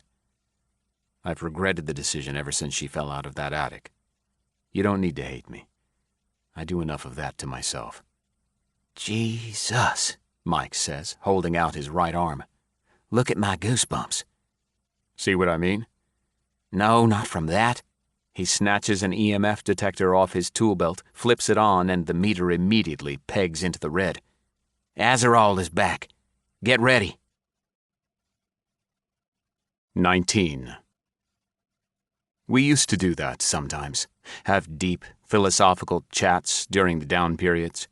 It never made it onto the show because who wants to see two paranormal investigators sitting around having a heart-to-heart discussion? Nah, save that for the behind-the-scenes menu item whenever the box set of seasonal DVDs comes out. We both know that after a giant explosion of energy, like our attack downstairs, it can take some time for a spirit or a right-hander to recharge itself. Depending on the strength of the entity in question, it could be a couple of hours or a couple of days. Apparently, Azarol needs about 15 minutes to recover, which is just insane. We don't have any EMF pumps running, and that approaching storm has yet to move any closer. Sure, tiny droplets of rain pepper the windows, and the lightning flickers once in a while and illuminates the house, but it's not close enough for him to recharge his paranormal batteries. Mike hops to his feet. He's thinking the same thing because he checks his watch and says, That was just over 14 minutes since the attack downstairs. Makes you wonder if that damn thing plugged itself into an outlet. Plan of attack? Stay put? Or no, we should go back to that front room where we saw him earlier. Maybe Louisa was living in here, and he's playing house over there. Not that I think it matters, because he'll find us regardless. But I can tell you this much. Dude is going to be super pissed that his play toy's gone. We could probably do a quick round to check, but it sounded to me like Louisa moved on. Definitely, she's gone, I say. Just like always, and I don't know how I know, but I can feel it. Heaven or hell, she went somewhere else. Shh, Mike whispers, putting a finger up to his lips. You hear that? Footsteps? I thought it was a door latch. Metallic, maybe. Let's go check. From down the hall, we hear a tremendous crash. Mike and I rush for the door, allow each other to exit without a comical mishap, and once we step into the upstairs hall, I can immediately tell what happened. In that far front room, the Spartan one where Azarol had hidden earlier, a rush of water is leaking out from underneath the closed door. The vase, I say.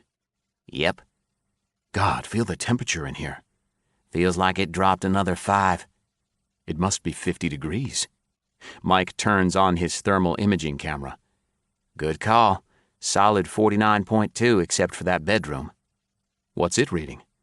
He holds the camera sideways so that I can see the screen. The door is glowing white hot on the monochromatic setting.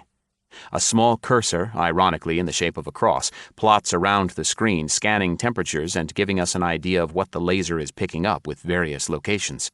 When it dances across the door, I almost expect it to read 66.6.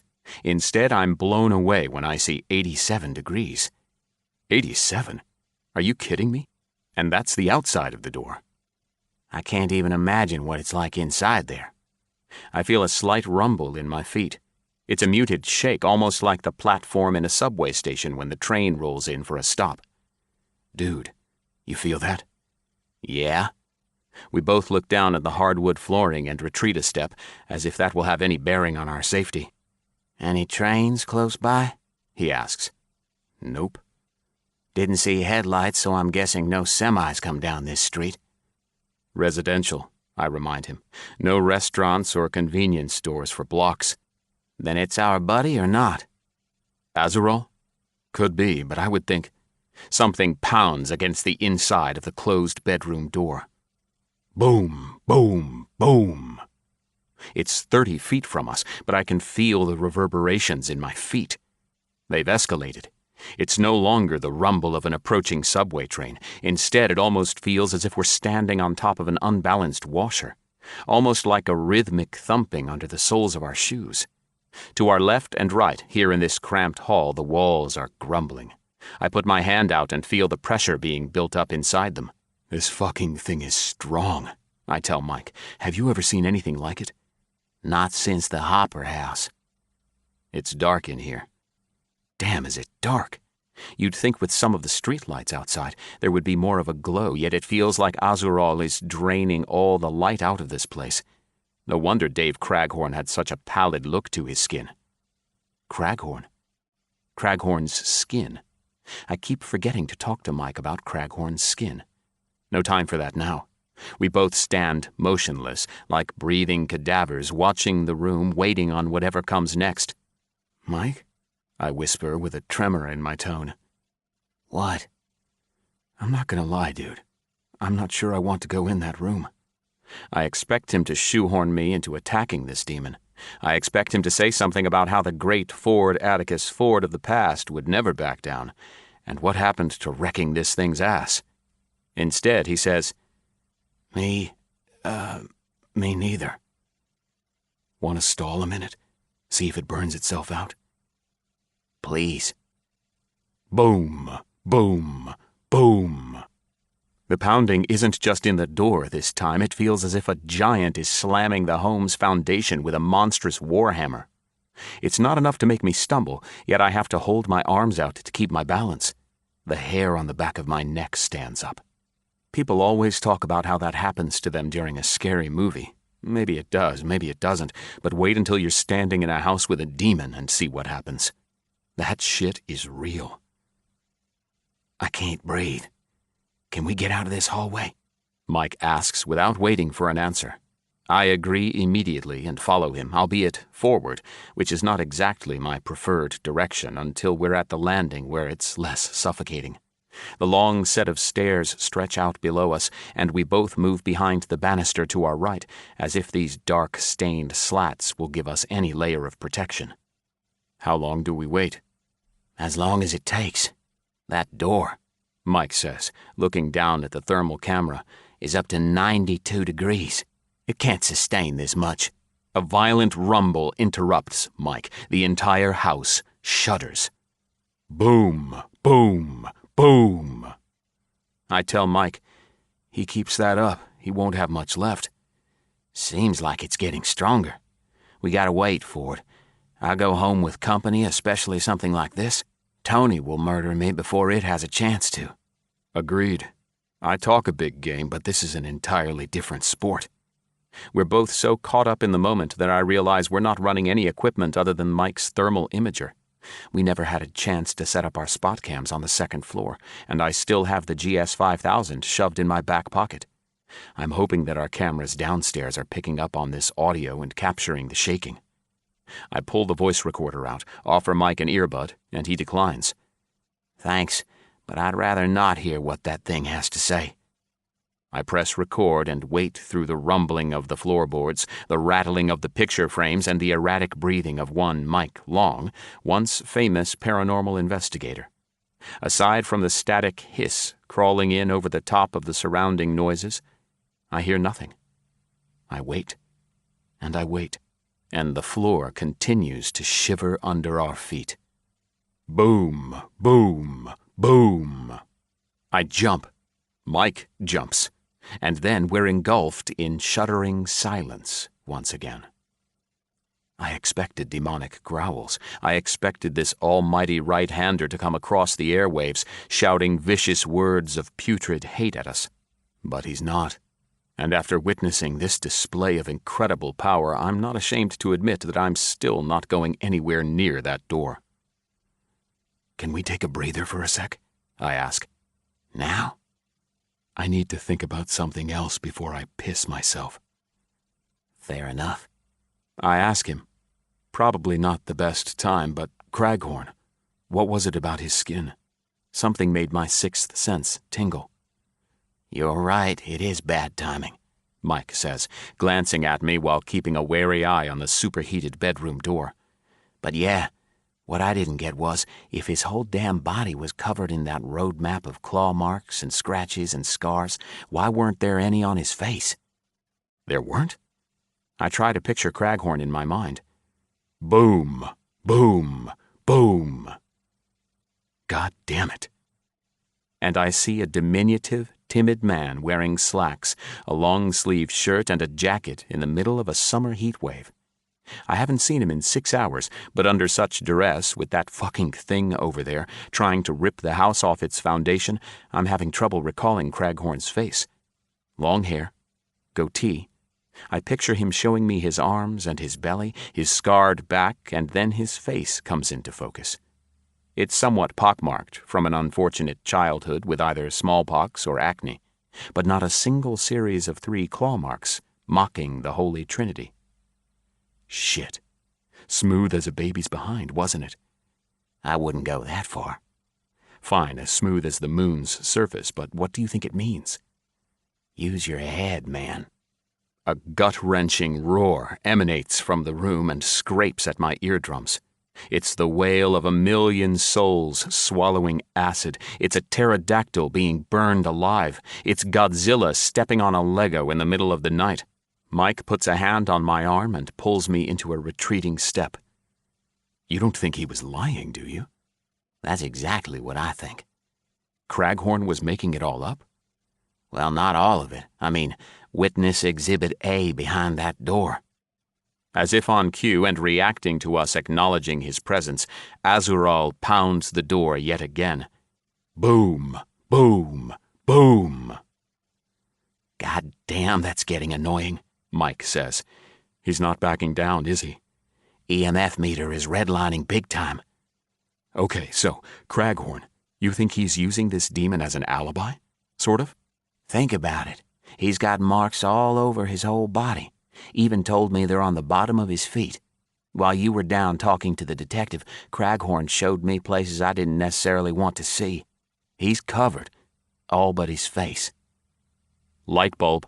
Sometimes I'm dense. Oh, which he can't hide in public with long sleeves or pants.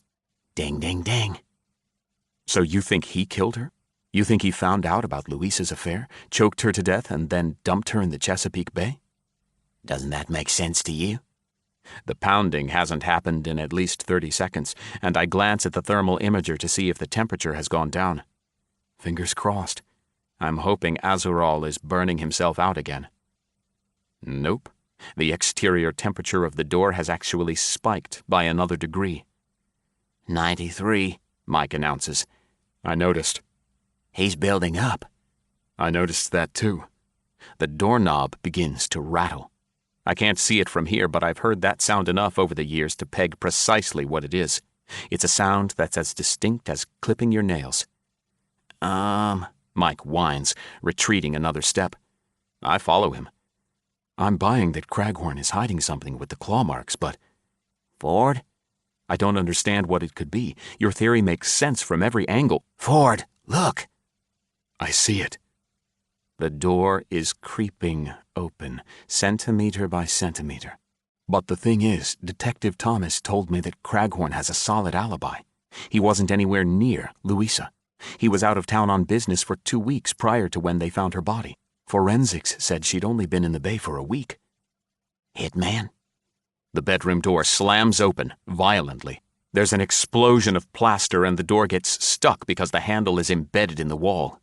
We scamper back to Louisa's room. Why? Who knows? It feels safe back there.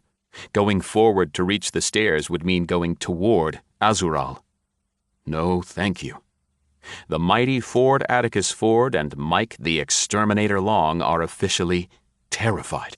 Mike admits it out loud, and I'm not entirely sure I've ever felt this level of fear. Now I know what little Chelsea Hopper must have felt like before I talked her into climbing that ladder. I try to make a joke. I do that in the worst possible situations sometimes. It's a defense mechanism. I say, "Hey, Mike." "What?" "Don't let the dark man get me, okay?" 20. You know what's really damn eerie? Looking down an empty hallway and hearing slow, methodical footsteps coming in your direction without being able to see what's there. This isn't just my ego talking, but it's likely that I've performed more investigations than any other working paranormal investigator, in the public eye and out, yet that gets me every single time. You'd think I would be used to it by now. You'd think I'd be like, "Oh, shucks, there's a spirit coming. Time to go say howdy." Nope. Each time is different. Each new experience brings new fear, new challenges. That thing marching down the hallway? It's an approaching storm, much like the flickering lightning and distant rumble outside, and it's about to unleash the fury of hell instead of a cleansing rain. I duck my head back inside Louisa's room. He's coming. I can hear it. Not it, him. Whatever the fuck that thing is, Ford, it's coming and I can hear it. Mike tells me this as he's frantically working with his digital voice recorder, the thermal imaging camera, the full-spectrum cameras, everything we brought, all of which seem to have simultaneously lost battery power. To a ghost or a demon, a fresh battery is a protein bar packed with extra caffeine. Azural sounds like he's still 20 feet down the hall, and somehow he's reached inside this room and sucked the life out of our equipment, essentially leaving us defenseless. Mike screams, "Shit!" and slams a now useless recorder down onto a crate. A plastic button pops off, bounces to the side, and drops to the floor. We exchange worried glances. Worried about demonic possession. Worried about physical damage and pain. Worried about taking something home with us that might affect our friends and loved ones. For Mike, he has an entire family to worry about. For me, it's just Yuli, but I love that mutt like my own child, and I don't want anything to happen to him. Pets are sensitive. I've explained that, but I've also seen horrible cases where family pets have been mutilated by outraged, jealous, vindictive spirits and soulless demonic entities as a means of retribution or mental torture. That's not happening to my pup. No way. I'm filled with a renewed sense of vigor thinking about this thing trying to do harm to our families. They say that true courage is running into the battle even when you're scared. Well, I'm no hero, but I'm not a pansy either. Mike shouts, "God damn it!" at the ceiling. "Another one dead in seconds." He pulls a rechargeable battery out of a full-spectrum camera, flings it across the room, and we're immediately greeted with the sound of shattering glass. Just a picture frame, not a window, though I doubt Craghorn would care much if he's never coming back here. In addition to the footsteps, Azural knocks on the wall. Tap, tap, tap. Step, step. It sounds like hard-soled shoes on a hardwood floor, but I know better. That's the clop of hooves. Step, step. Tap, tap, tap. He's teasing us. Step. Tap, tap, tap. Step. Holy water, Mike. What? Your holy water. Give it to me. He yanks the small bottle out of his utility belt and tosses it over. That'll probably be like shooting a charging bull with a marshmallow gun, but what the hell? You can try. Step, step, Tap, tap, tap. I can do this, I say. You just see if you can get one of those DVRs working. Or the spirit box, something. I want to have a chat with this son of a bitch. Yeah, right, he says, raising an eyebrow. Don't do anything stupid. You know how you get when... I hold my palm up. I got this. It'll be okay. Step, step. Tap, tap, tap. Azural can't be more than 10 feet from us. Outside, over the rooftop of a distant office building, a bolt of lightning shreds the sky in half, a yellow streak across a mottled black canvas. A beat later, thunder reverberates throughout the house, rattling loose-paned glass windows. Sure, maybe that's a subtle warning from God, but the dude ain't here right now to tell me in person, so I'm pushing ahead. I unscrew the cap on the bottle of holy water, shove it in my pocket, and then sidestep over to the bedroom door, scooting and sliding, really, until my shoulder is just inside the opening. I lean out quickly for a peek and duck back inside. It appears empty, as expected. For the sake of my soul, it's better that I don't see it. My morbid curiosity, though, would like to witness a demon manifest in the flesh. Once would be enough. Once might be the only chance I'd ever get. Mike says, "Hey, hang on. Look what I found." He hands me a crucifix, a much larger version of the one hanging on the chain around my neck. It was over there on top of that box. Must have been Luisa's. Little extra ammo never hurt anybody. You should probably know that you're in my will. Just make sure the lawyers know where to find you, I say, and then take 3 quick breaths in succession. I dart through the doorway and hold the crucifix aloft with one hand, squeezing a short stream of holy water down the hall with the other. I manage to say, "In the name of our Lord," before I hear the same eardrum-scraping scream as before. Only now it's directly in front of me, and so loud that I can feel the sound slithering over my skin. Before I can react, before I can dart back into the room, a searing hot hand clasps my throat, clenching tightly, sharp claws gouging my skin. I lash out with the crucifix, trying to use it as a hammer, and sling more holy water at the invisible demon in front of me. Another acid-drenched screech fills the hall, and underneath it I can hear Mike shouting, "Ford, get back in here!" The white-hot hand is crushing my windpipe.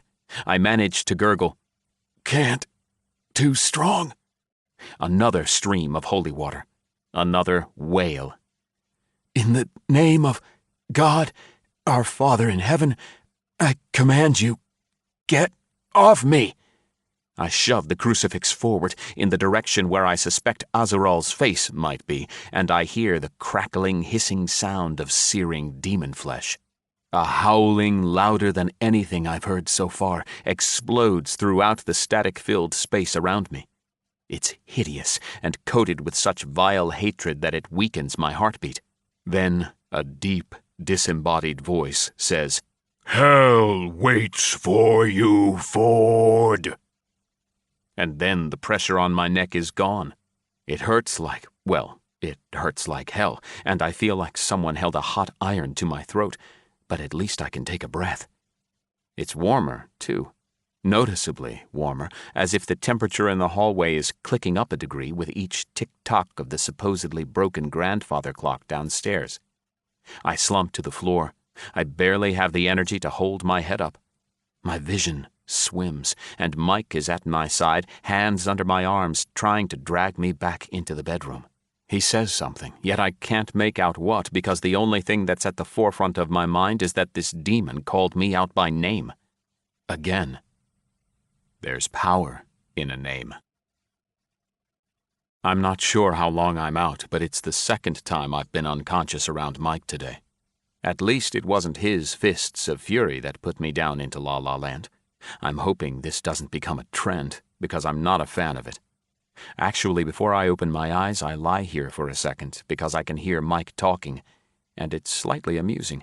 He obviously doesn't know I'm conscious yet, and this might be a perfect chance for good ammunition down the road. Dear Heavenly Father, hallowed be thy name. Your will be done on earth as what? Jesus, why can't I remember this? On earth as in heaven. Right, that's it. And then, shit, forget it. Amen. Just do not let him be possessed, okay? Please? I know you're up there, God, and I know you're listening because there can't be good without evil, and evil without good, and whatever that thing was, it was evil. So I know you're up there too. Just look. I'm sorry, okay? I'm sorry I didn't stick closer to my friend, and I'm sorry I abandoned him, but you gotta understand it was harsh, that thing we did. He did. And I couldn't stand by that, and now, Jesus, who knows what's going on?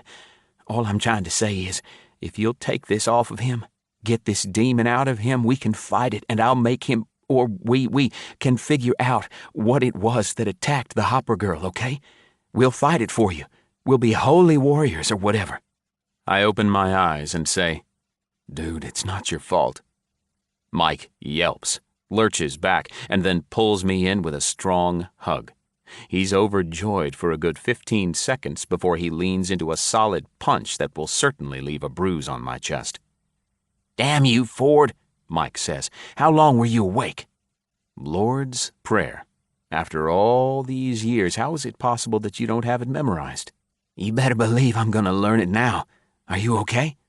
He helps me to my feet, hands on both of my shoulders, and starts to survey me the way a mother does when her only son gets home from the war. Does it seem brighter in here? I hadn't noticed that the storm finally arrived, but it's reached an apex. Lightning flashes and thunder bellows its damning curse. Bulging, pregnant drops of rain slam against the windows. Yet the spare bedroom, our sanctuary, appears to be livelier, alleviated, unburdened.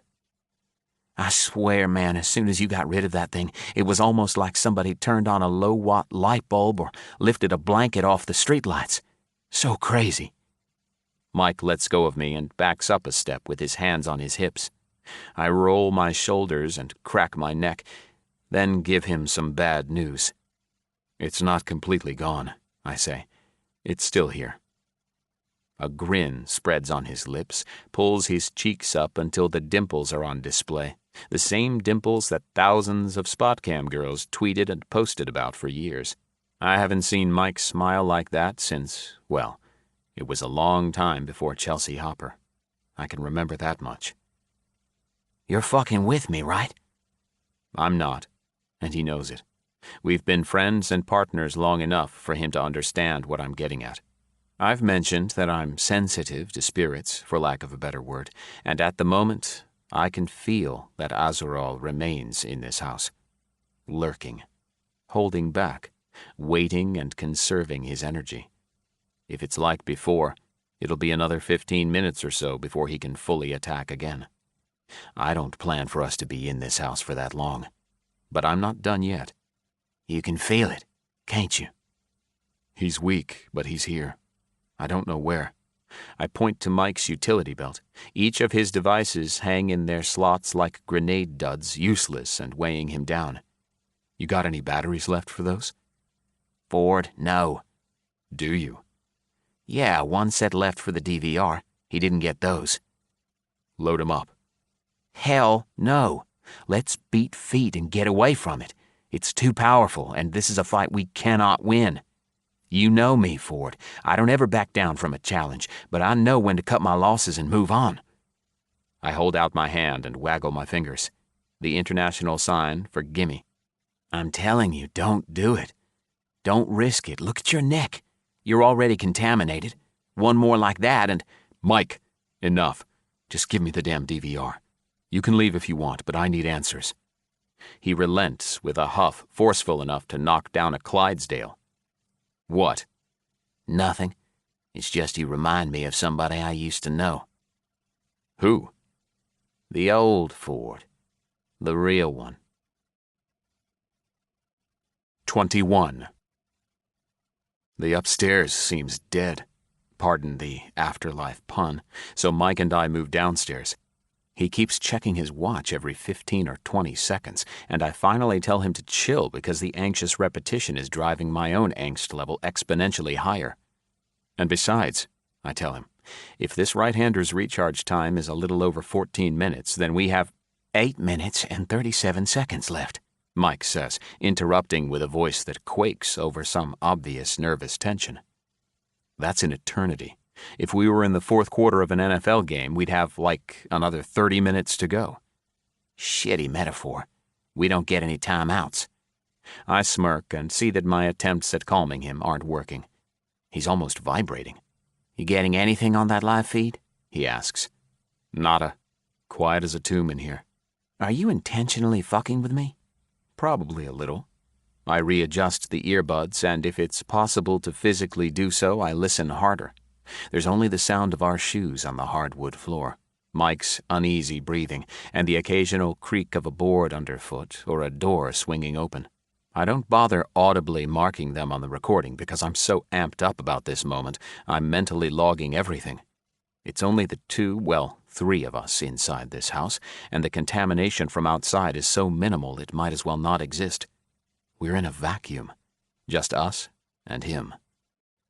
7:50, Mike informs me. Relax.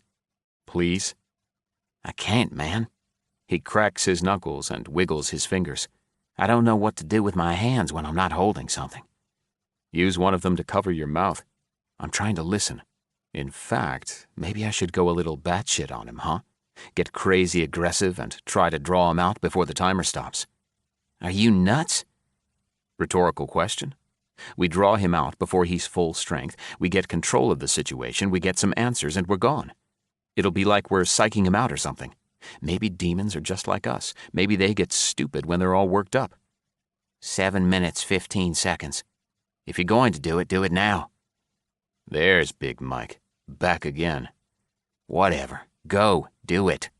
Mike is basically going into this blindfolded and wearing earmuffs since I'm holding the last working piece of equipment. It has to be slightly unnerving to simply stand there and wait on the next attack to hit without any forewarning. So I understand his hesitation. But if I get what we need, it'll all be worth it. Azarol, I call out. Demon child of Satan, how did it feel earlier when I kicked your ass with the power of God? Did you like that, huh? Tell me, how'd it feel when a pissant, pathetic mortal like me gave you a nice little battle scar?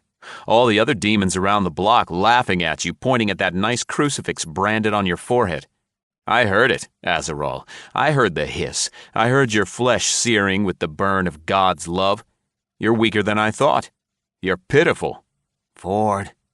I got this. I'm just saying. Azarol, are you there? I hold up a wait-a-second finger to Mike when the distant sound of a child's laughter, a young girl, comes across the earbuds. I whisper to Mike. Laughing.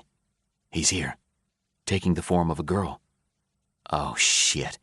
Okay, just be careful. I can hear you, I shout, slipping into the living room.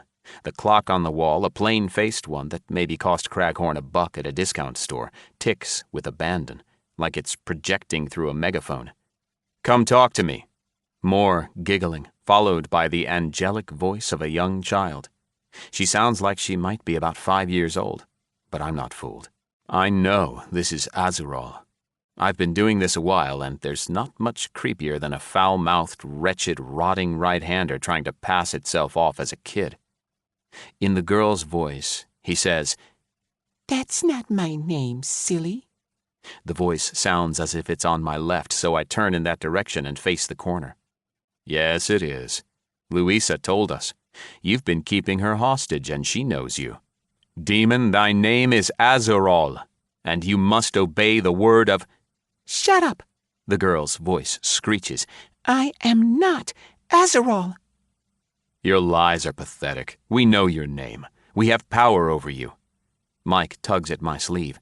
God damn it, dude, don't leave me hanging. What's it saying? It's lying, I tell him. Says its name isn't Azarol. Is it the same one? Maybe the big one left. I shake my head, feel the earbud wires swaying against my neck, and say, It's him. I can feel it. Definitely trying to disguise himself. Mike groans. God, I hate it when they do that. I lift my voice to the corner and take 2 steps closer. Azarol, tell me now, Tell me what you know about Louisa Craghorn. Nothing. Just that fucking clock ticking like John Henry hammering a railroad spike. I try a different tactic. Flattery. If you're so powerful, then you must know things we don't. Doesn't that feel good? Having information? Use that power of yours. Who murdered her? If you tell us that, we'll leave and you can have your house back. You win, we win. Silence. Was it her husband? Did Dave Craghorn find out that his wife was cheating on him and he murdered her? Excruciating silence. I'm afraid I've lost him, or that he's decided to retreat for now, to regroup and build up more energy before he comes back for another attack. Time check, Mike? 4 minutes, 18 seconds. Did he ditch? Should we go? Calm before the storm, I think. I move around the love seat and short step over to the corner where the demon may have been. I don't smell sulfur, nor do I see any signs of him like floating black masses or darting orbs of light. It's times like this that the full-spectrum camera would come in handy. It's a lesson we thought we'd learned ages ago. You can never have enough batteries, especially against a right-hander. Mike says, "The hair on my arms is standing up."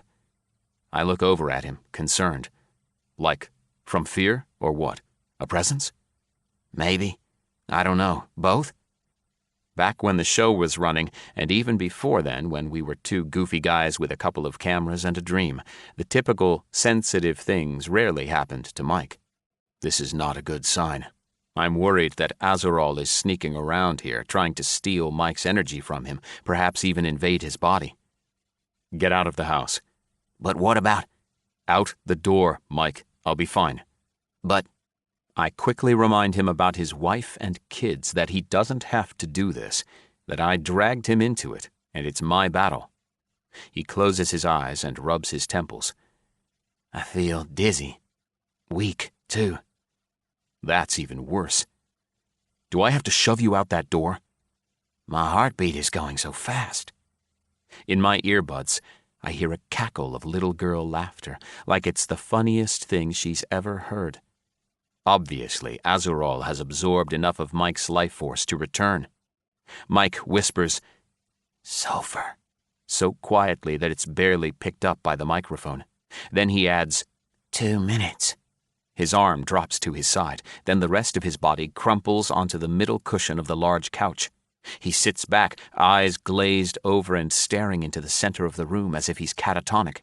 I let loose a chorus of curse words and dart across the living room, my shin slamming against the coffee table, sending knickknacks and magazines flying as it overturns. Before I can make it to Mike, I feel a hand on my chest, hot and burning, holding me back. The little girl's voice says, "He's mine now, Ford." Shut up. Shut up. Do not use my name. Get off me. I try to wrench away, but no matter which direction I turn, I can feel the pressure of the claw-tipped hand on my skin. The power of Christ compels you, Azural. Get off of... The now familiar screeching roar doesn't just come through my earphones, but it explodes into the entire room, so loud that I can picture it bowing the walls outward. I trip sideways and fall to the floor, covering my ears. Mike sits, immobile. Azural's voice, as before, comes from everywhere and nowhere at once. "I am not Azural. I am death. I am immortal. I am the enemy of God. I am the destroyer. I am everything you fear, child, but I am not Azural. This name you speak has no power over me. Master calls. I must go. Light will come again, but so will I." I can't actually believe what I'm about to do, because it's pure crazy talk, but I stand up and beg for a demon not to go. "Don't leave, please. Who murdered Louisa Craghorn? Was it her husband? Did she ever say who it was while you had her trapped? Give me some answers, please." Rumbling laughter that chills my spine and sends goosebumps across every inch of skin ripples around the room. And then words follow that stun me into silence as they trail away, fading into the darkness. "Begging? Beneath you. See you again, Hopper House. What the fuck did you just say? I feel dazed, slammed in the chest by a wrecking ball. Are you the same one, the one who... And then he's gone. Azurol. Not Azurol. Whatever that thing's name is, it left the house.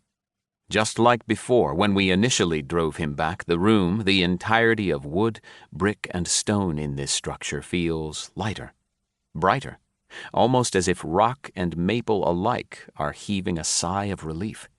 The suffocating blanket that's been choking the atmosphere has lifted too, and for the first time since I stepped in this house earlier today, soon to be yesterday, according to the ticking wall clock, it feels like I'm inhaling clean, fresh air.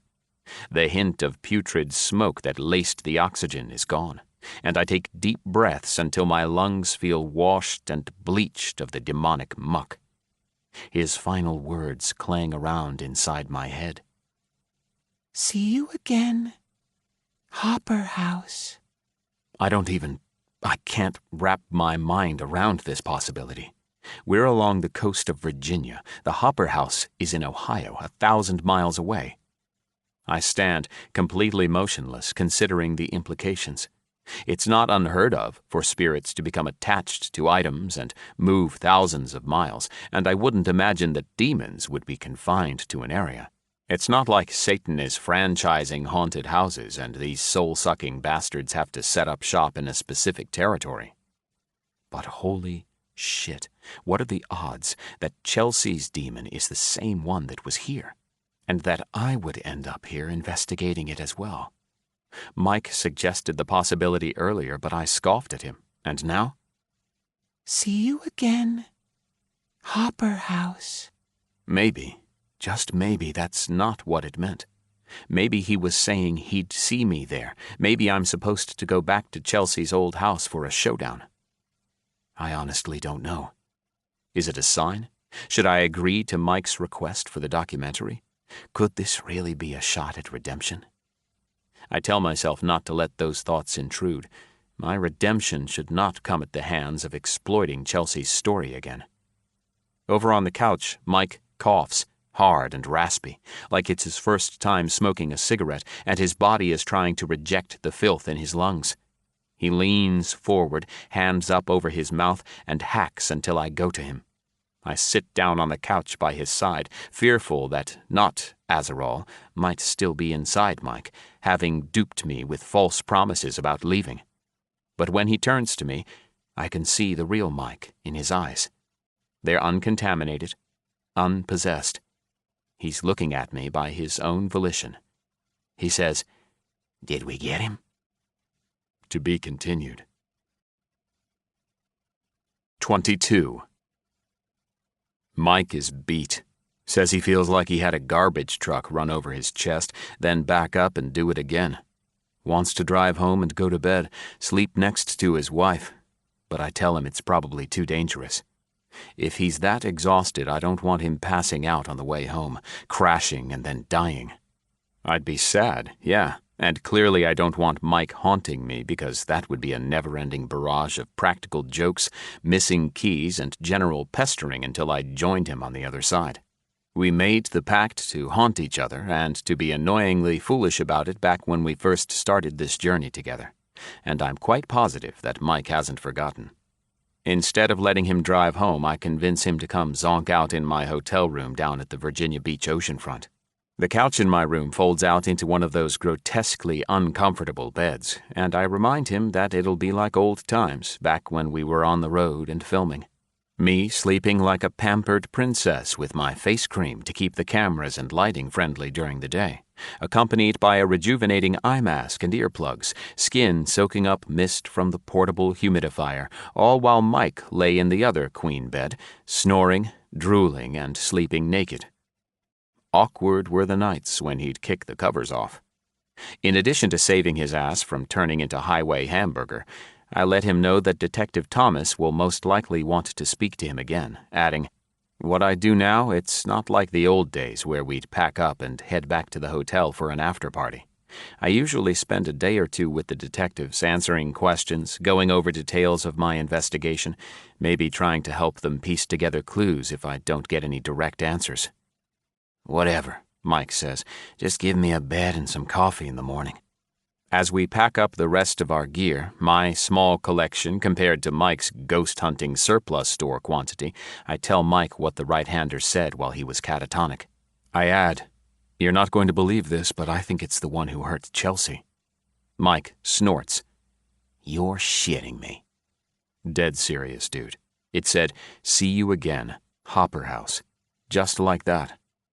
But that doesn't necessarily mean it was him. True, and I considered that, but the more I think about it, the more it feels right. Doesn't it? I mean, didn't it to you? The same type of energy, the same strength? And you know how we always talked about whether or not demons each have their own signature vibrations? Yeah, I guess. It feels right. It feels like it was the same one. Mike works an SB-11 spirit box into its cushioned slot of the storage case. Feeling is a lot different than proof. You know that. There was something else, too, and it didn't click until it mentioned the hoppers. A fat rechargeable battery, now lifeless, gets shoved into its home. And? That laugh. When I told you it was pretending to be a little girl, you didn't hear it, but I swear on my mother's grave it was copying Chelsea. Funny. I don't remember her laughing. Just terrified and crying. I slammed the lid closed on my case. Low blow. Sorry, old habits. Anyway, it was the same one. I'm positive. We take one more quick look around the living room to make sure we didn't leave anything behind, and as we're doing so, Mike asks, "Does this mean you'll consider the documentary?" Sounds like a challenge to me. Fucker is calling you out, wants to do battle back at the Hoppers. He's baiting me. Ever so subtly. And it would work if I was 10 years younger, but my mind is made up. I told you already, no way in hell am I exploiting her again. The hotel room is icebox cold since I left the air conditioner dial on the January in Minnesota setting, and I'm certain that Mike is asleep before I'm finished brushing my teeth. Thankfully, and possibly because in here it's as cold as a demon sucking all the energy out of the room, Mike's conked out in his clothes. The snoring and drooling haven't changed. I'm positive there's already a wet spot on the pillow. With the temperature outside still sitting at roughly 80 degrees, even at 2 o'clock in the morning and 100 yards from the ocean, it seems ridiculous to climb underneath the covers, but man, that air conditioner is top-notch. So I pull all 18 layers of blankets that come with a hotel bed up to my neck and shut my eyes. Sleep has never come as easily to me as it has for Mike, and once again this feels like our glory days. Same old routine. Mike snoring, me struggling to doze off, only now I'm not worried about how my complexion looks on camera, and I didn't bring earplugs because I hadn't intended on having him around for a sleepover. It's almost a comforting sound, though, because after what we just went through, it's nice to have company. I appreciate having another living soul in the room. The sound of Mike sawing logs is like a nightlight when you're afraid that something might be under the bed. I try a variety of meditation techniques to clear my mind, tricks I learned and had to use for a long time after Chelsea's incident, but they're useless at the moment. Every time I feel the junk of the previous 16 hours slipping away and the slow-moving calm of slumber seeping in, my mind spins back around to that thing's voice and the way it imitated Chelsea's laugh, mocking me. Wherever it may be now, it was here, damn it, and regardless of whether it was a coincidence or not, I'm kept awake by the fact that there seems to be some sort of netherworld connection that shares information, like a ghostly Pony Express. Or perhaps information is shared across energy. Energy in the broadest sense, I guess. I'm not talking about like electricity or wind power. I'm no scientist, and in fact I could barely tell you the difference between an astrologist and an astrophysicist, but what I believe is this. Everything from a ladybug to a boulder, from Dick Cheney to a candy bar, from a cup of coffee to a '69 Chevelle with white racing stripes, is made up of atoms and protons and neutrons, the building blocks of the universe, and whether it's inanimate or a 2-year-old jumping on a trampoline, everything is made up of this interconnected web of energy. It's not necessarily the hum of life, but the hum of existence. Your coffee table may not be alive, yet it exists, and there are billions of particles screaming around and around that make that object what it is. Thoughts are energy. Emotions are energy. A ham sandwich on rye is energy, bear with me here, and everything is connected. I've believed this for a long time, and I've also believed that spirits can somehow share information like it's a phone call or an email, but I've never really seen concrete evidence of this reality until recently.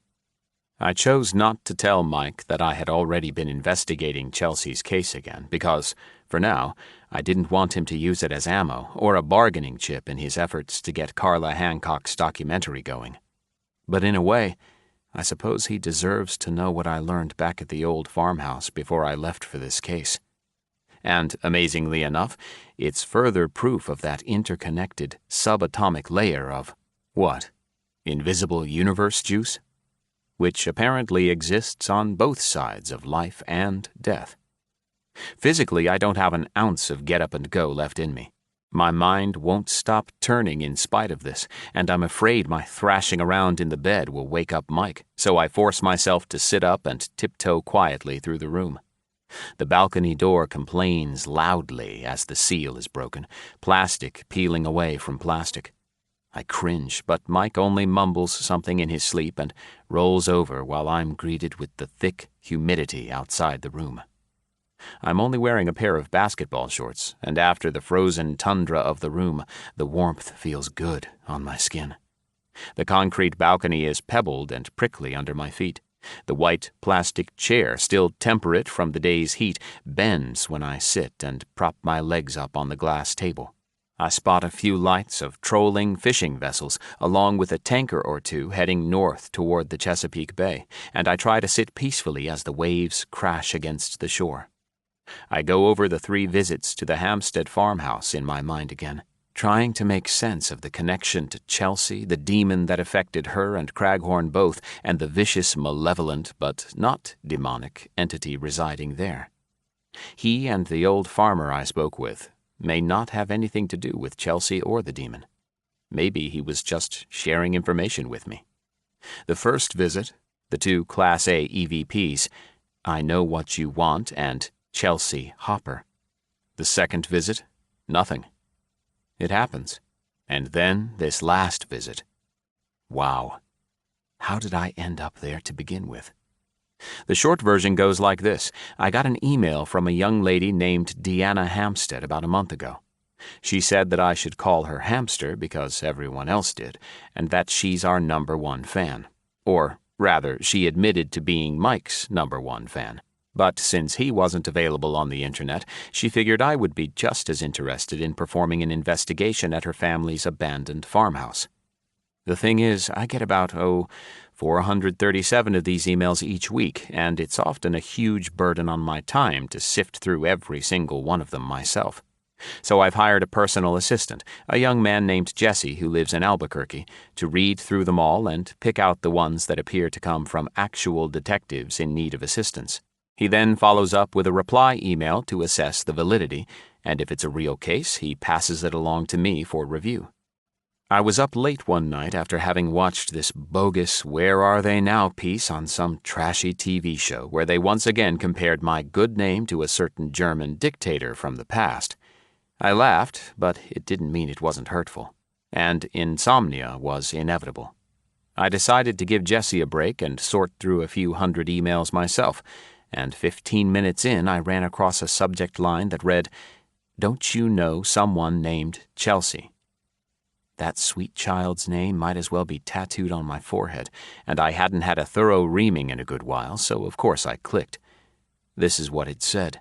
Spelling mistakes, hers. Dear Mr. Ford A. Ford, I am Deanna Hampstead, but you can call me Hamster since all my friends do. I'm 13 years old. My fam owns an old farmhouse close to where you live. I think. You're in Oregon now. Anyway, that's what your site says. Biggest fan here of GC and was always in love with Mike Long. #1 fan on Earth. I couldn't find him on the web, so I wrote to you. Anyway, you are an inspiration and made me want to hunt ghosts. I went with my cousin M and we hunted one night. You would not believe what we caught.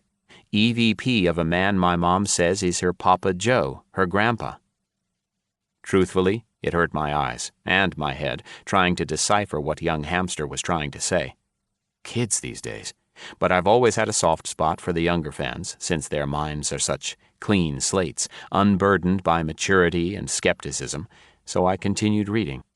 I never would have believed it if I hadn't heard it with my own 2 ears. Why do people say it that way? Course you heard it with your own 2 ears. How else would you hear it? Anyway, it was so cool. We listened and he said, Ford, Ghost Man. And we were like, what? Shut up. And why is that cray-cray? Papa Joe died in 1983. Mom says he was a mean old cuss. Now she had my attention, obviously. I've had plenty of spirits and demons call me out by name, but rarely, if any, who just happened to pass over to the other side 20+ years before the show first aired. Me and M.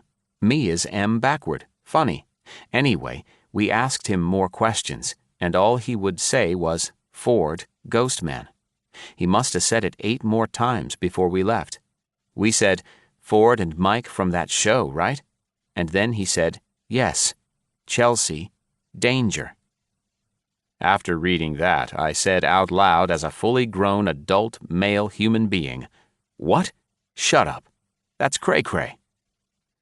Anyway, I have it all on tape. I dunno if you would want to, but my mama says you should come talk to Papa Joe because it could be important. I think so too, because Chelsea was like the girl from that live show you did, right? Here is our phone and email, but prob don't call after 9 since Dad gets up early for work. Please tell Mike he's the best ever. And you too, Obvi. I remember checking the clock, seeing that it was 1:30 a.m., and contemplating calling regardless. I was so amped that I had my cell in my hand, finger hovering over the call button before better judgment prevailed. I waited until the next morning. I called. I spoke to Carol Hampstead, Hamster's mother, and after a few rounds of holy crap, you're a celebrity, hun, get in here, we got that Ford guy from the ghost show on the phone. It was fairly easy to get permission for an investigation. Multiple investigations. As many as I wanted, as long as I promised to give them credit or mention the family if I ever got back on television again. Funny, isn't it? They didn't want their 15 minutes of fame. All they wanted was to serve me a nice dinner, ask a few behind-the-scenes questions about Graveyard Classified, and to hear their names on television if the opportunity ever came up. They live less than 30 miles from my home, just outside of Portland. The primordial family farmhouse is another 6 miles beyond that, nestled in a field and backed up against a small rolling hill. And here I am, sitting on a balcony in Virginia Beach, Virginia, roughly 3,000 miles away from that farmhouse, roughly 1,500 miles away from Chelsea Hopper's former home, having battled the same demon, thinking about the incredible EVP that I caught on my 3rd visit, and how it's all connected over so many miles and planes of existence. It's coming. Chelsea. Key. Save. The people. What's coming? The demon? And was he saying that Chelsea is the key to something? To what? And what am I saving the people from? And who are these people? As the orange glow of the sun warms the eastern horizon, I'm left with more questions than answers. At the moment, the biggest one of them all is, should I tell Mike about this? 23. Mike and I each grab a handful of blueberry mini-muffins, an apple apiece, and 2 cups of coffee from the continental breakfast table before we dart out the door. Well, I dart, and Mike drags along behind me, grumbling about how he's not beholden to Detective Thomas, and he doesn't see why he should have to be in a hurry to get to the station. By the time the buzzing vibration of my phone woke me up on the balcony at 9:15, the detective had already left 7 messages asking what had happened, And did we have any information for him? In addition to that, he had some bad news about Dave Craghorn and wanted to discuss things in person. I was to bring Mike, too, since he had become peripherally involved in the investigation. Before I dozed off, just as the sun was peeking over the horizon, I had made up my mind to tell Mike about Hamster, the Hampstead farmhouse, and Papa Joe. Yet as we whip around curves and weave through the nigh impenetrable Virginia Beach work commute traffic, it's clear that now is not the right time. There's too much to explain, too many implications to discuss, and I'd have to parry too many of his queries about my stance on the documentary. Meanwhile, we inhale our muffins and apples while I curse at the other drivers, and I manage to slog through half a cup of the worst coffee I've ever tasted. Frankly, it tastes like demon piss, which I would expect to be a mixture of sulfur, charcoal, coffee beans that have been scrubbed across the anus of a dead horse, and hazelnut. Mike's grimace when he sips at his cup is the only confirmation I need that he feels the same. The station is pulsating with activity, more than I expect at 9:30 in the morning on a random Thursday, with hookers and the homeless, old ladies and tattooed bikers stationed throughout, and it takes a good 5 minutes before the desk sergeant comes back around to his post. I explain who we are and who we're there to see. He's unimpressed. I can tell by the way his lip goes up into a slight Elvis sneer along with the restrained eye roll that he thinks I can't see. Sergeant Hobbert, and I so desperately want to make a Hobbit joke, points to a row of lime green plastic chairs along the wall, the kind that are attached by a length of metal on the bottom, and tells us to have a seat, that someone will be with us shortly. Before we can move to the horrid chairs that look less comfortable than a bed made of cinder blocks, Detective Thomas pokes his head through a doorway to our right. "You two, follow me." There's no welcoming smile, only the hard posturing of a serious man, and it's then that I wonder if we're in trouble for something. He holds the door open farther, and Mike gives the space in front of us a wide-armed sweep. "After you." We don't go to Detective Thomas's desk, where I expected we would be led, and instead he points into a bare room with a bare table, 3 chairs, and the sanitized glow of 2 fluorescent bulbs overhead. Along one wall is a giant mirror. I haven't been in one of these since the wee hours of the morning after Chelsea's attack. Uh-oh, what's going on? Mike groans and says, "Fuck me, Ford, if you dragged me into—" "Relax," Detective Thomas interrupts. "You're not under arrest. It's just standard procedure since you two were the last to see Dave Craghorn alive." Mike says, "Excuse me?" And I add, "Wait, alive? Like, past tense?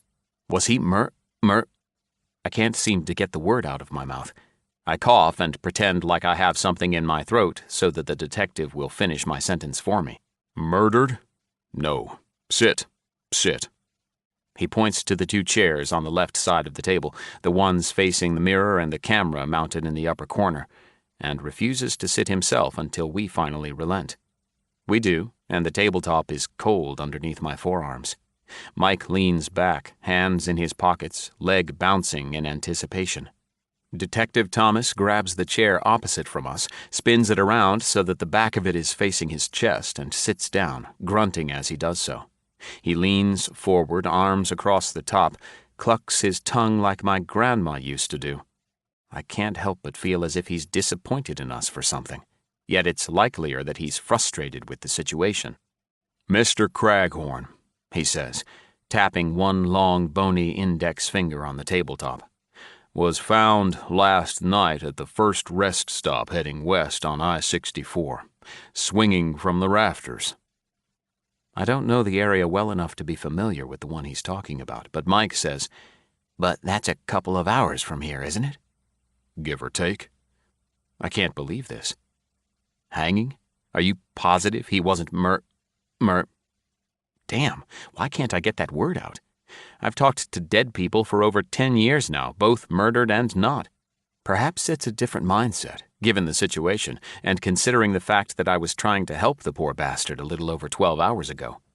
I think, Dave Craghorn is the first person I've known that's died since Grandma Ford passed 6 years ago.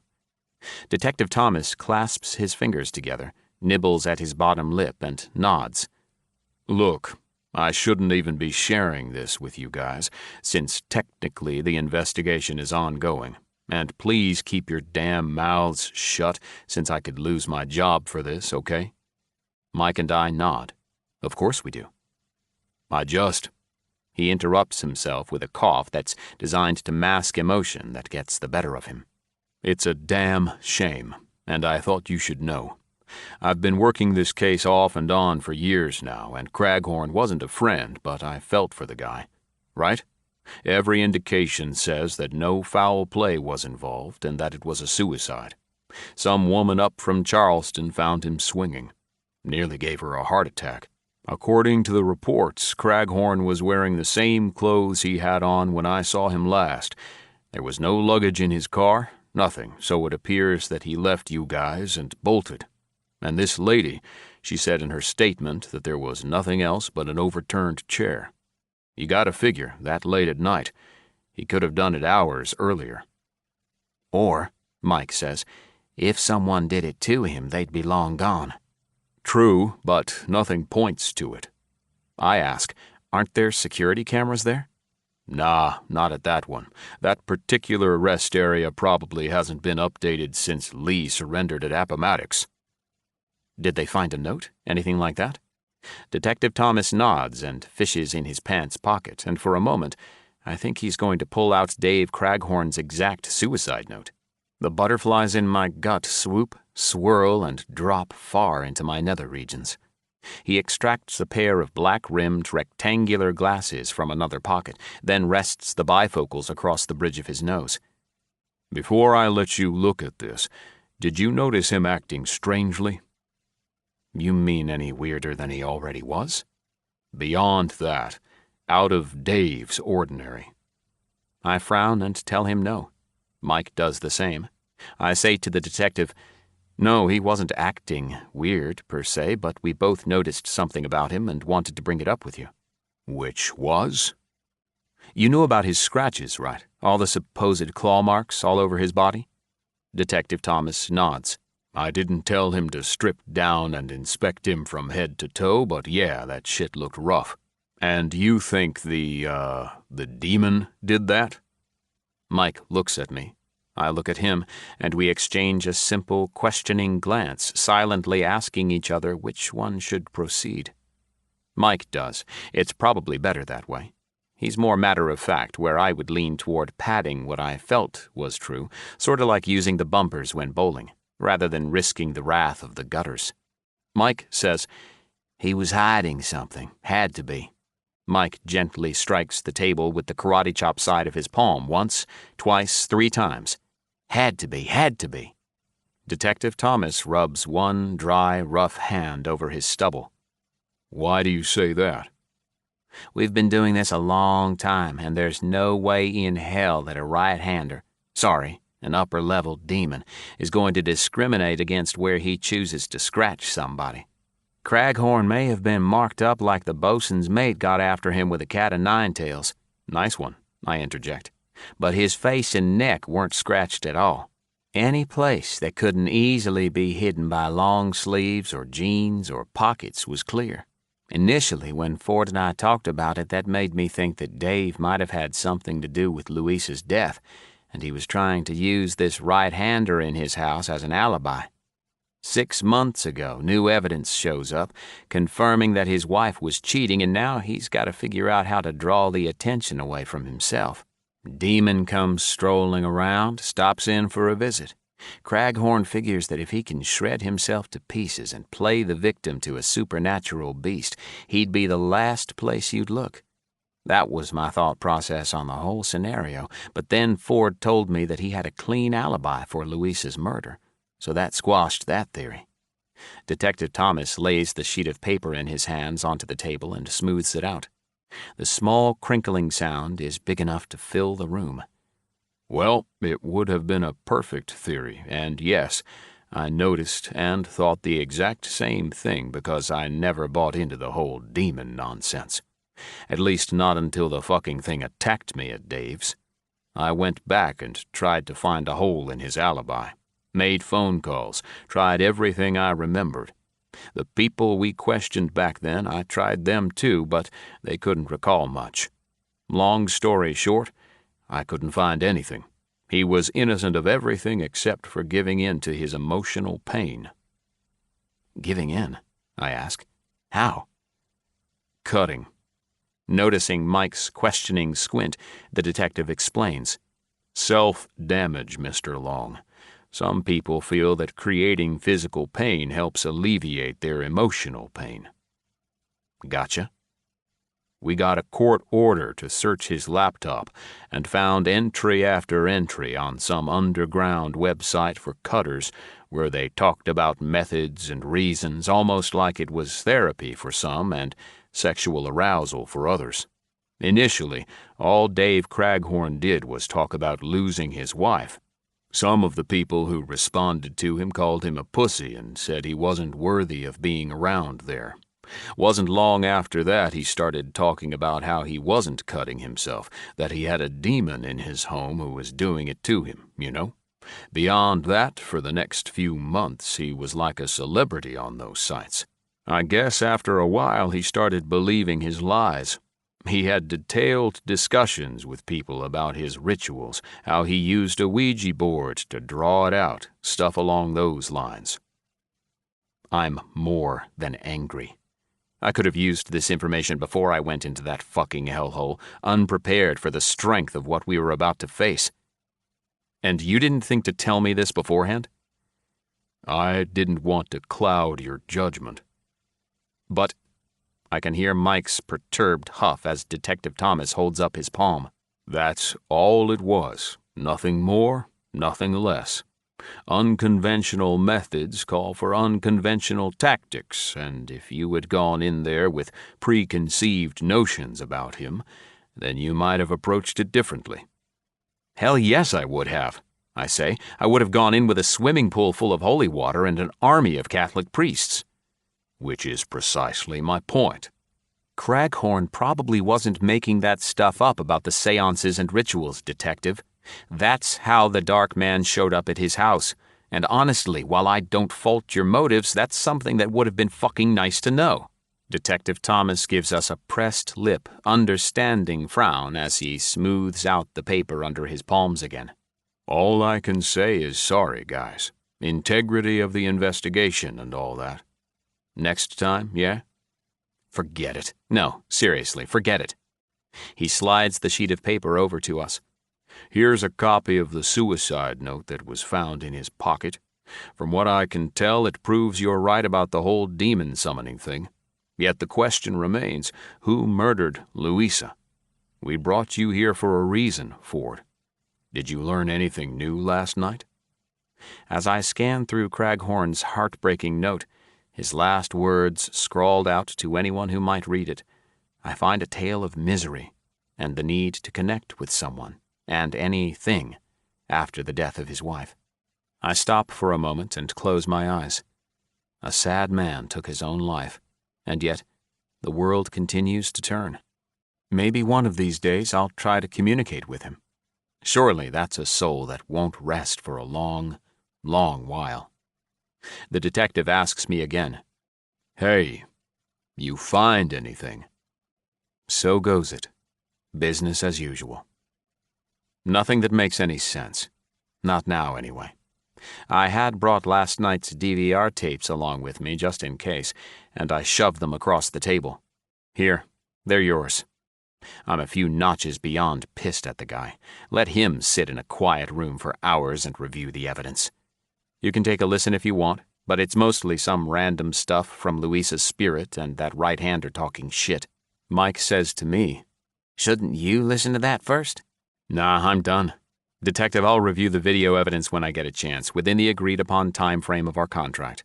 I'll let you know if I find anything else. I have 2 weeks, officially, to get my report back to him, and given the dickhead move he made, I plan to wait until 11:59 p.m. on the due date before I send the email. Petty? A little, though I feel it's deserved given the fact that we risked a demonic possession.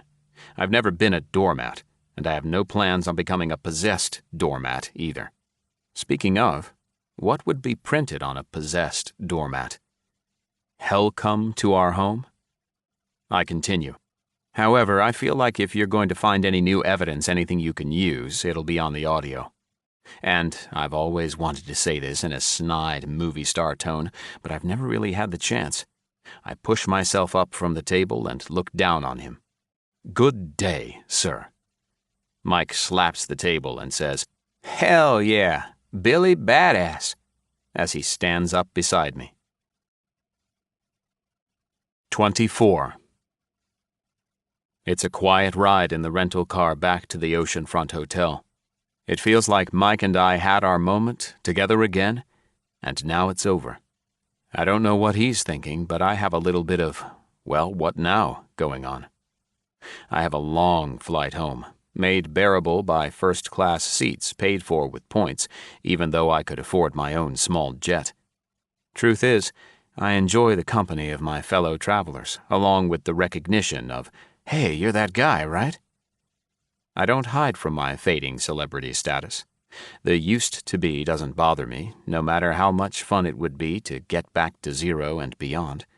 I'm looking forward to hanging out with Yuli, giving belly rubs and rawhide treats. I'm already thinking about taking him back to the farmhouse to see if Papa Joe will give me any more information. And when I go to pick him up from Melanie's place, given what Mike told me about her, I may ask her to dinner. You know, as a way to say thanks for watching the best dog in the world. Maybe it's the right time to tell Mike what I know, that I've already been peripherally reinvestigating the Hopper House and Chelsea's tormentor, and that we just encountered the rotten asshole again and didn't even know it until the end. Mike is silent, though, leaning on the armrest, propping his chin up, and staring out the window. He looks pensive, and I leave him alone. Traffic rolls by. A naval jet carves a path across the blue sky. I'll keep it to myself for now. I'm still not ready for the back and forth about the documentary, and he's not badgering me, so I'm cool with letting this car ride be what it is. A short end to another chapter. Brake lights pinball across the highway in front of us, pinging from car to truck to delivery van, and 4 lanes ease into a slow crawl. Accident? Mike asks. You see anything? Not yet. Shit, I better call Tony. He does, and I listen to him cajole her into forgiveness for having spent the night, and for having entertained my tomfoolery. He actually uses that word, tomfoolery. Funny, he doesn't look like he's 80 years old. Mike Long, taker of no shit, king of you can't tell me what to do-ville, has always been humbled in the presence of Tony, whether she's in the same room or on the other end of the line. I'm sure it would drive me nuts, but he likes the challenge. When he promises he'll be home as soon as he can and hangs up, I ask him a risky question. Do you miss it at all? The show, I mean. He ponders this while we inch forward, then says, the long shoots, being away, inhaling a cheeseburger between Carla's call times? Nah, not in the slightest. Not one fucking bit. What I do miss, honest to God, is being able to help people that were afraid. I miss being able to tell a frightened mother or some old lady that they have nothing to fear, that the evidence we caught would make them happy, you know? A chance to say goodbye one last time, or that somebody's nice uncle was up there watching over them. That stuff. I miss being able to tell people that the things that go bump in the night aren't all bad. Well, at least 99 times out of 100. Chelsea, I say quietly. Number 100. Yeah, that girl. Mike, man, don't start, please. I don't need another lecture. I wasn't going to. What I was going to say was, other than the money, oh God, here we go. Me and my big mouth. Which I really need. I'm sure it's our chance at redemption. Magically, traffic picks up speed for no apparent reason, after having been stalled for no apparent reason, and I nudge the rental car faster to keep up. What do you need redemption for? You tried to stop it. I didn't try hard enough, he answers, and there's more weight in those words than I've heard in Mike's voice in a long, long time. One man can't do it by himself. He needs people on his side.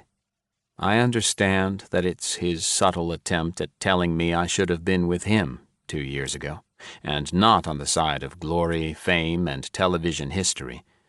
But it causes something else to click. Since the show was forced off the air, since the lawsuits and having my name trashed on every single news outlet, I felt like I was riding the subway of life alone.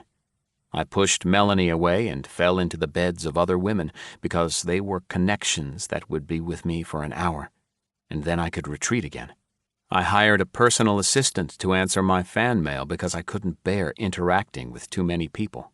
I've worked with dozens of different police departments doing this paranormal private investigator thing, but always alone on night investigations and research gathering, refusing help, refusing to allow anyone to come along. I don't know why it hits me so hard. Maybe because it's Mike that's saying it. Maybe it's because I finally grasped that I won't be able to take on Chelsea's demon by myself, like I'd planned. Mike or no Mike. Documentary or no documentary. Either way, that goddamn thing is strong. Wherever it is, wherever it went, and whatever is coming, I'm going to need someone on my side. You're right, I say, shifting lanes, squeezing between two semis as I head toward the hotel. A man certainly does. We say our goodbyes in the parking lot, the smell of salt air hanging over our heads, poofball clouds drifting west out over the ocean, as Mike shakes my hand, saying, "It's been real." It's been fun. But it hasn't been real fun. He gives me a thumbs up and steps backward to his navy blue Audi. Promise me you'll think about the documentary, okay? Carla's not so bad after all those FCC fines. Lightened her up a bit. I tell him okay, I will, yet I don't believe for a second that Carla Hancock has changed. That cobra will always have her fangs. As he's getting into his car, I quickly say, "Hey, Mike," before he closes his door. "Yeah?" "Can I send you some audio files to review? I caught something in this old farmhouse back home. Pretty amazing stuff." I leave it at that. I'll tell him what it is when I'm ready. He considers this for a moment and seems to be weighing whether he wants to get involved again with the almighty Ford Atticus Ford for something other than the documentary, and then says, "Sure. If you send a package instead of email, don't put your return address on it. Tony will have them in the trash before I even know they're there." Cool. Will do. You have a safe trip home. And you have a good flight. See you on the other side. I smile because it's reassuring to hear him say our catchphrase that ended every episode of Graveyard Classified. Yep. I wave as he drives off. See you on the other side. I'm late getting to Melanie's condo in the Pearl District of Portland. My direct flight from Norfolk International was delayed due to mechanical issues, so we had to deplane. I sipped free scotch in the billion-mile member lounge for about an hour and a half, then was sufficiently tipsy enough to pass out and sleep all the way home. I needed it after the previous night's war against, well, shit, I want to call the right-hander Azaral, even though that's not its name. As I parallel park my Wrangler, it's essential to have a boxy, compact vehicle while you're trying to park in this city. It occurs to me that Louisa Craghorn's spirit never actually said, "His name is Azaral." The demon was enraged enough to insist that it wasn't, too, which very well could have been a complete lie. Although, I suspect that we would have gotten an entirely different reaction out of him if it had been his name. I'm talking like a 2-year-old throwing a temper tantrum, lying on the floor and stomping its feet. Only this would be an ancient demon slinging a couch like it's nothing more than a sippy cup of juice. I'm disappointed that I had my own tantrum and gave Detective Thomas the audio tapes before I took the time to convert them to files I could listen to on my laptop. The investigation is a huge, intense, emotional blur. But I seem to recall Louisa's spirit saying something about love and her. I keep referring to the right-hander as a he, but who knows, maybe it's been a female demon all along. You hear it often enough in the natural world, The female of the species is deadlier than the male. Don't piss off the mama bear. Could be that the same goes for the supernatural world. It's possible, I guess. Remains to be seen. The truth of the matter is I'm not necessarily looking forward to going up against that festering cesspool of evil again anytime soon. I need to recharge my own batteries. Is there a better way to do that other than unconditional doggy love? I submit that there is not. I walk up the brick steps to Melanie's front door, breathing in that damp, mossy scent of Portland, and before I even rap my knuckles against the red-painted wood, I can hear Yuli's snorting and scrabbling claws on the tile just inside her entrance. Melanie's voice follows, and it's amusing to hear her say, Yuli, who's here? Daddy's home. The scrabbling claws intensify. Melanie eases the door open around him, and that beautiful mutt has his paws on my chest and is licking underneath my chin before I can speak to my ex-wife. Wow, I say, once I managed to get him back down on all four legs. How come you were never that excited to see me when I got home? Melanie is wearing a cut-off tank top, running shorts, and her hair is up in a ponytail. She looks amazing.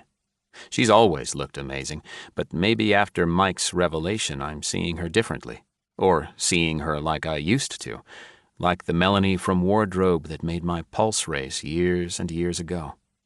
She squashes my moment by saying, I don't have enough fingers and toes to count all the reasons for it. I can tell she's joking, with some truth hidden behind it, but yeah, it still burns. I hide it by asking how Yuli did as he prances around me, tail wagging so vigorously that his entire bottom shakes. She gives me the rundown, and it's pleasant, cordial, but I don't see anything hidden in her eyes that would suggest she is still in love with me. Then again, I suck at reading people. Live ones, that is. She tells me it's late. She has to be at the news station at 4 a.m., where she does hair, makeup, and wardrobe for 2 local morning anchors, and that she'd happily watch Yuli again if I needed her to. She hands me his things, chew toy, peanut butter bulb thingy, his doggy bed, and a backpack full of food and his favorite treats. I feel like I'm picking up my child after a court-ordered weekend visitation with Mom. Melanie tells me to have a good night and starts to close the door.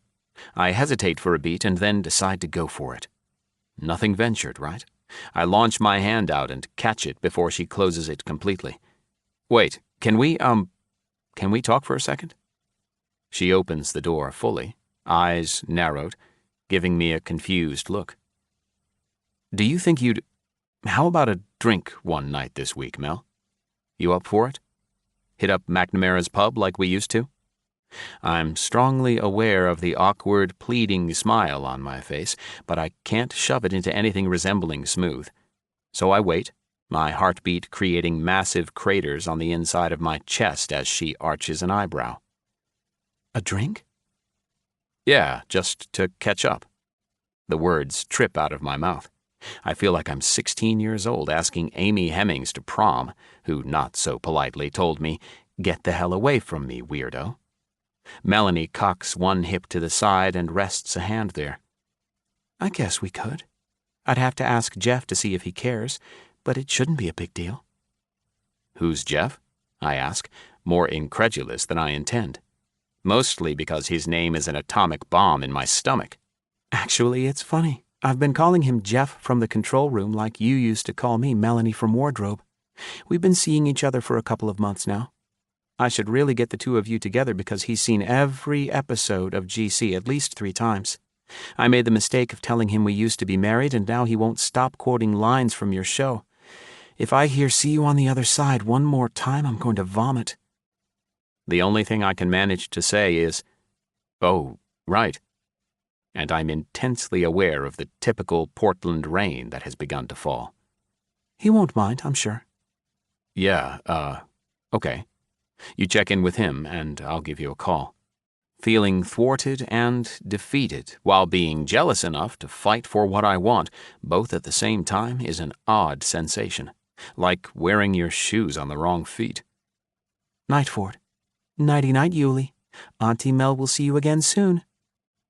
I can't even begin to explain how sad I am to hear her say, Auntie instead of Mama. I should have known better. It's a long night of restless sleep. Too much snoozing on the flight home, too many thoughts running around inside my head, and too much love from an excited pooch who can't relax and stay in one spot for more than 5 minutes. I consider putting him in doggy jail, meaning out in the garage for a while, but I haven't seen him in a couple of days, and I don't have the heart. Rather than fighting my insomnia, I get up, brew a pot of coffee, and sit down at the kitchen table, laptop open in front of me. I send a note to Jesse down in Albuquerque telling him to take the day off tomorrow, that I'll review the rest of the backlogged emails.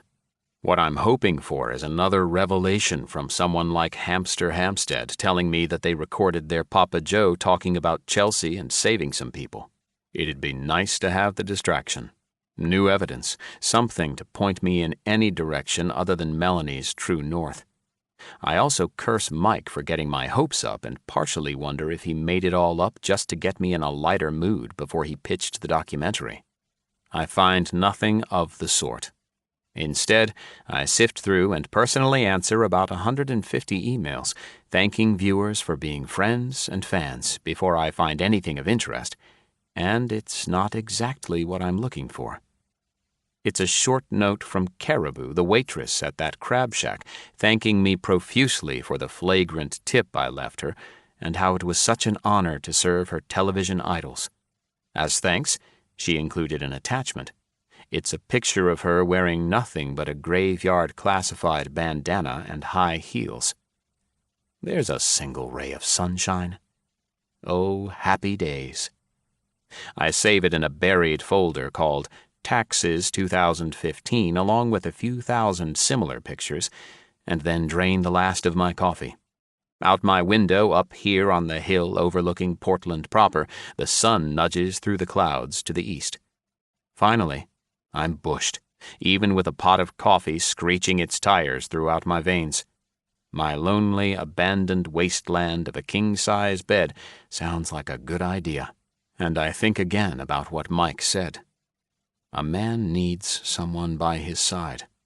Yuli, I say, waking him up where he'd been dreaming and twitching on the floor. You just earned a spot on the bed. His ears perk and he hops to his feet.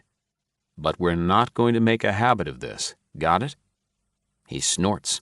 Plain as day, that's the dog version of, "Yeah, right. Whatever you say."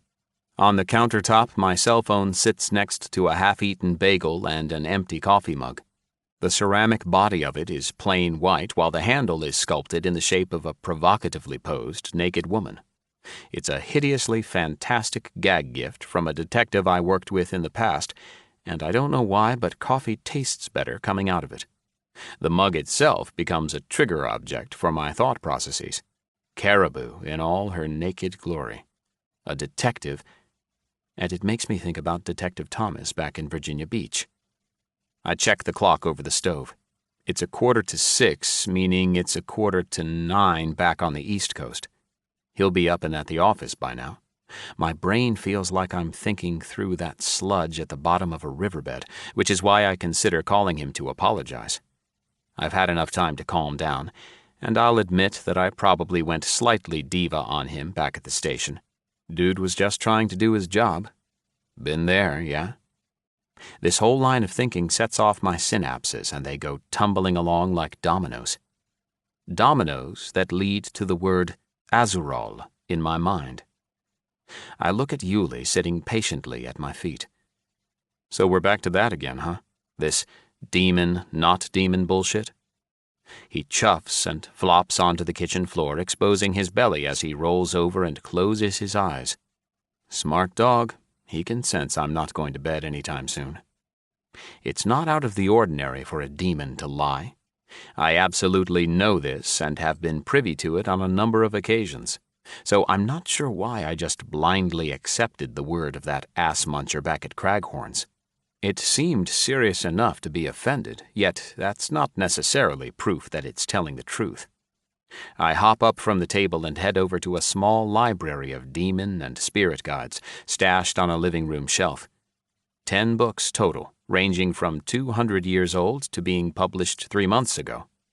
You never know when you're going to need to look up some ancient demon to uncover his weak spots. Helps quite a bit when you're tackling these things with some electronics, holy water, a crucifix, and a middle-aged bald guy named Mike Long. That's not counting the crew, of course, but in the heat of demonic battle, those guys are nothing but donut-gobbling, coffee-chugging cannon fodder. I flip through each guide, some priceless, some barely worth the paper they're printed on, being dainty with the ancient ones and hasty with the others. Brother Luther's Guide to Demons of the Realm, Herr Bond's 12 Levels of Demonic Ranks, Life of the Hereafter, How to Battle Evil. An hour passes and nothing comes up. Nothing. Not a goddamn thing. Maybe the right-hander in Craghorn's house was telling the truth. I slam the last book closed and trudge into my kitchen, totally wiped out, fed up, and mentally berating myself for wasting time instead of sleeping. Even Yuli is completely zonked. His snoring sounds like a Harley swallowed a chainsaw. I flop down at the kitchen table again, ready to give up, but the laptop is open and Google is sitting right there in front of me. Why not? I mumble. It takes every last ounce of available energy to type the name into the search bar. Then it occurs to me that I might not even be spelling it correctly. I take a shot with the following. Azeraul. It's what I imagined it would be all along, and that's close enough. If not, then yes, Google, your creepily telepathic alternate suggestion will probably be correct. There's always a chance that someone has heard of that name before, so it's worth a look, but there's no way I'm going to sit here for too long browsing through cult blogs and obscure movie references, if that's what it comes to. This is nothing but a half-court, half-hearted buzzer-beater shot before I head into the locker room. Game over, bro. I'm tired. Man, am I tired. I do the clicky thing on the mousy thing and make the search happen, hardly able to keep my eyes open, and then... What the... On the screen, listed in the search results, accompanied by a picture, is a different kind of demon. She's tan with frosted hair pulled back in a crisp, efficient bun, and looks positively radiant in a gold-sequined evening gown, holding a matching clutch at her wrist. She's at a charity event of some sort, according to the caption. Who? Ellen Azeraul, gardener, wife of the former mayor. The deceased former mayor who was supposedly having an affair with Louisa Craghorn. Dear God in heaven, it's all connected.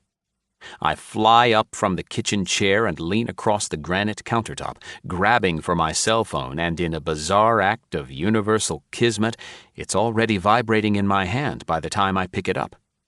Who in the hell would be calling at this hour? The caller ID shows a Virginia number with a Hampton Roads area code, to be exact. There's no doubt who's calling, and I already have an idea why. Impatient, I answer, "Hello? Hello?" "Ford?" "Detective Thomas." "Sorry to call you so early. I wasn't sure if you were still in town and forgot about the time difference." "Ellen Azeraul, gardener," I blurt, interrupting him.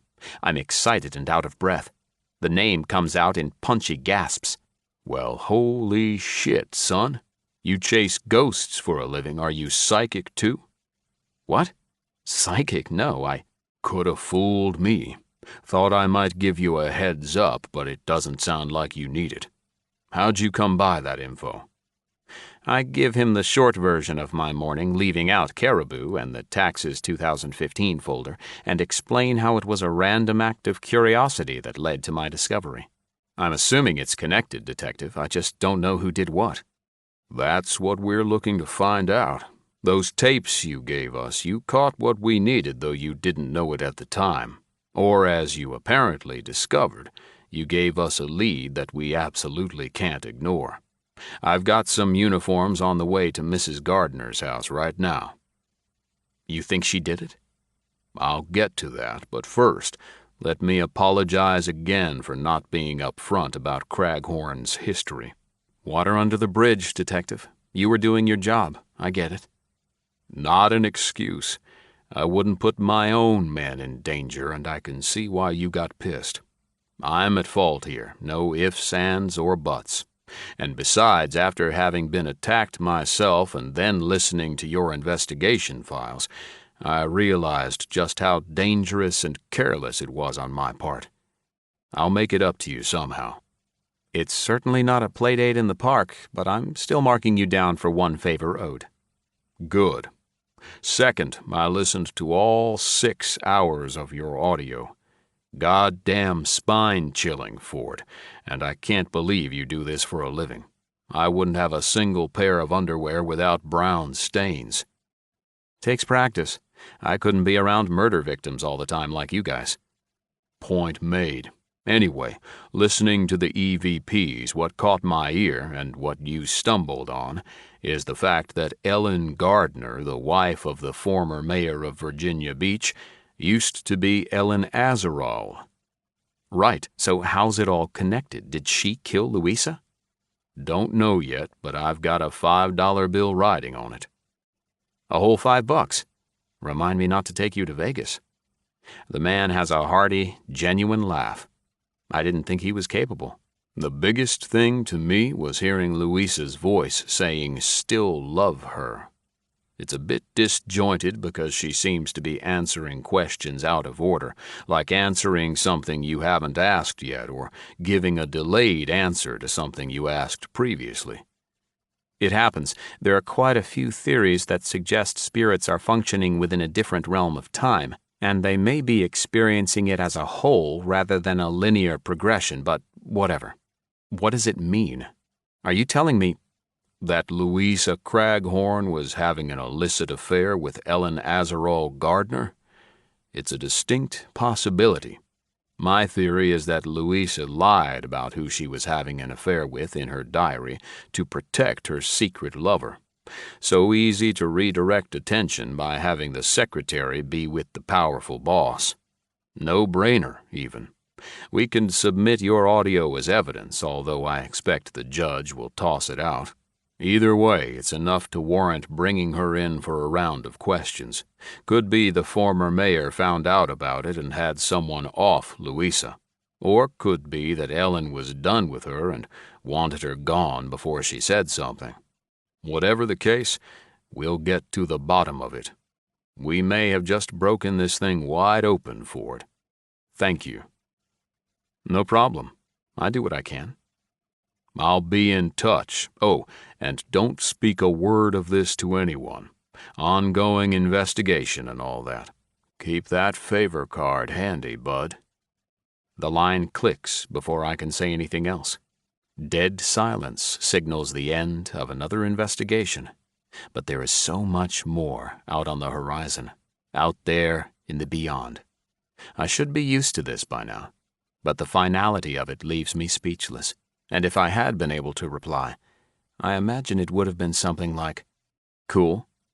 See you on the other side." This concludes The Dark Man by Desmond Doane, narrated by Daniel Thomas May. Copyright 2015 by Desmond Doane. This unabridged audiobook is published by arrangement with Desmond Doane, care of Anne Rittenberg Literary Agency, Incorporated, and was produced in the year 2019 by Tantor Media, Incorporated, a division of Recorded Books, which holds the copyright thereto.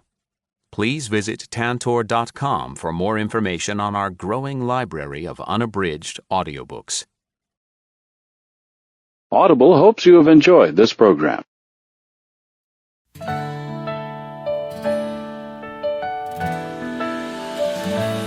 雨が降る街の中で一人立ち止まる僕、曇り空に手を伸ばし光を探している。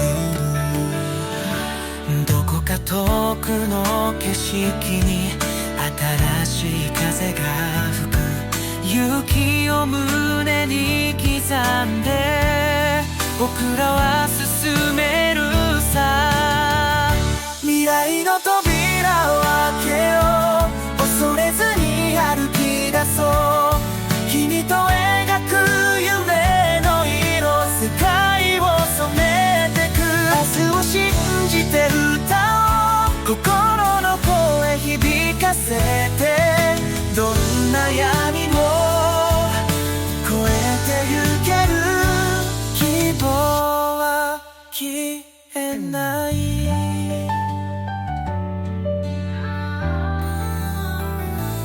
夜空に浮かぶ月が静かに見守るように過去の涙の意味さえ今は力になる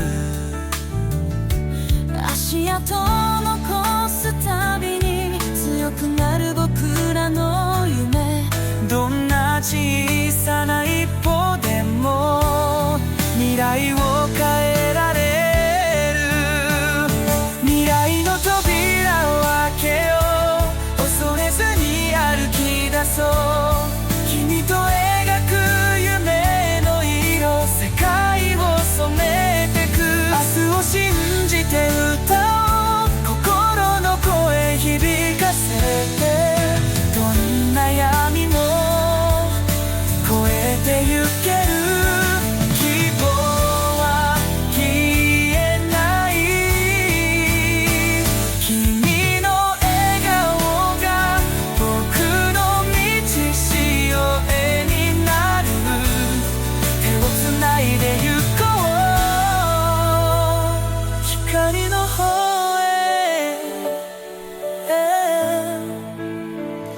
未来の扉を開けよう恐れずに歩き出そう君と描く夢の色世界を染めてく明日を信じて歌おう心の声響かせてどんな闇も越えてゆける希望は消えない未来の扉の先に僕らの光が待ってる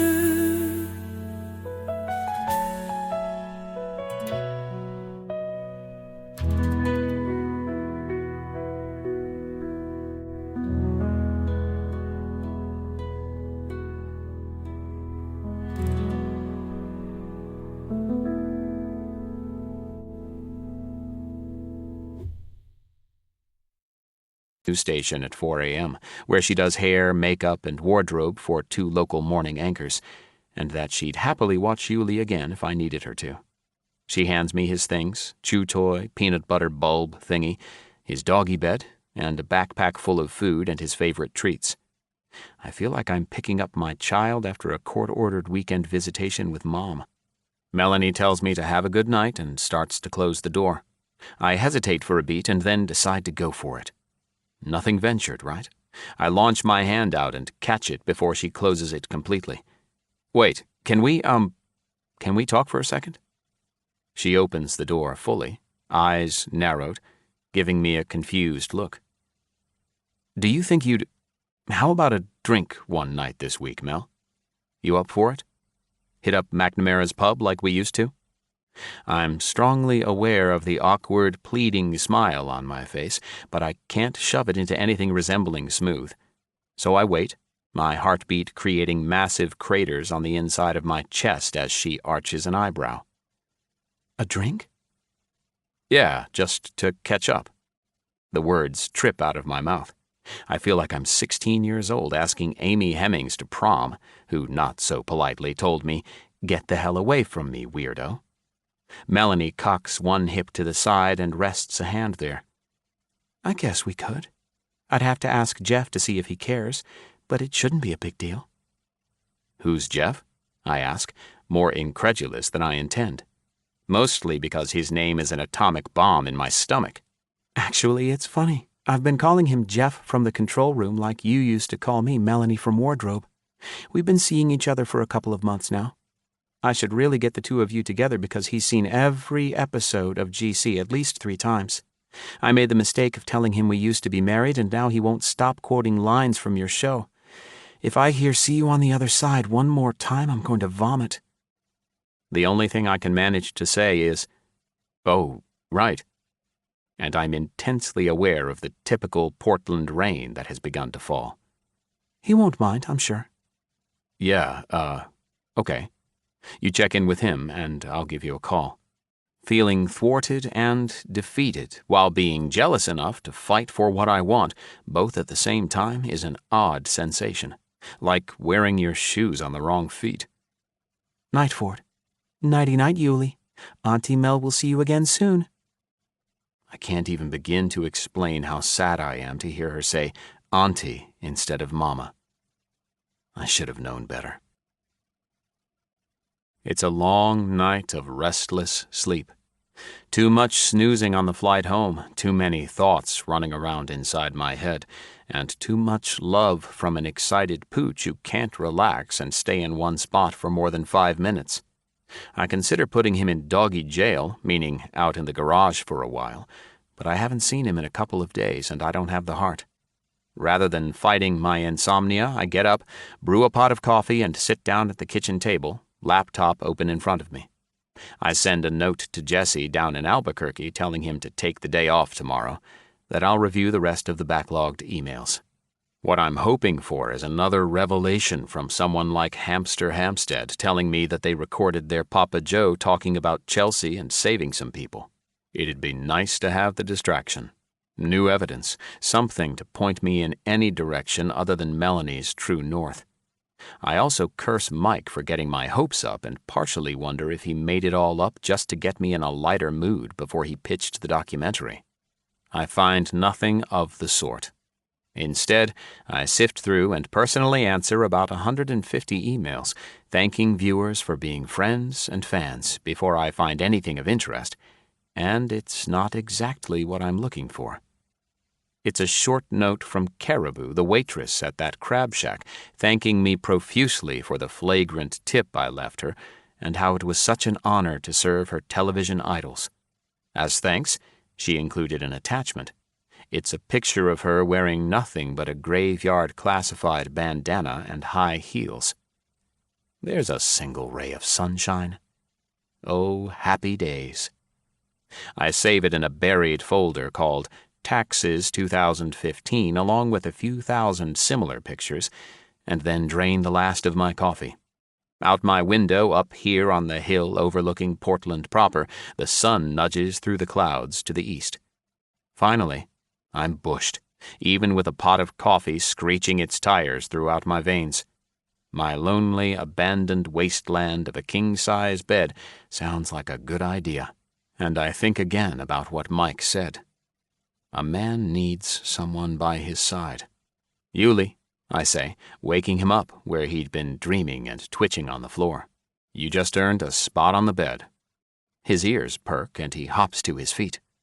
But we're not going to make a habit of this. Got it? He snorts. Plain as day, that's the dog version of, "Yeah, right. Whatever you say." On the countertop, my cell phone sits next to a half-eaten bagel and an empty coffee mug. The ceramic body of it is plain white, while the handle is sculpted in the shape of a provocatively posed naked woman. It's a hideously fantastic gag gift from a detective I worked with in the past, and I don't know why, but coffee tastes better coming out of it. The mug itself becomes a trigger object for my thought processes. Caribou in all her naked glory. A detective, and it makes me think about Detective Thomas back in Virginia Beach. I check the clock over the stove.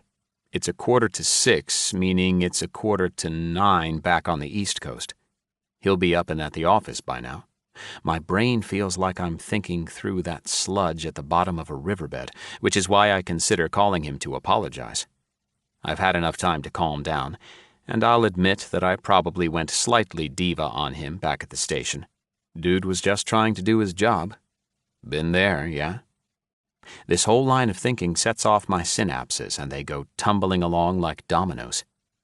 Dominoes that lead to the word Azurol in my mind. I look at Yulie sitting patiently at my feet. So we're back to that again, huh? This demon, not demon bullshit?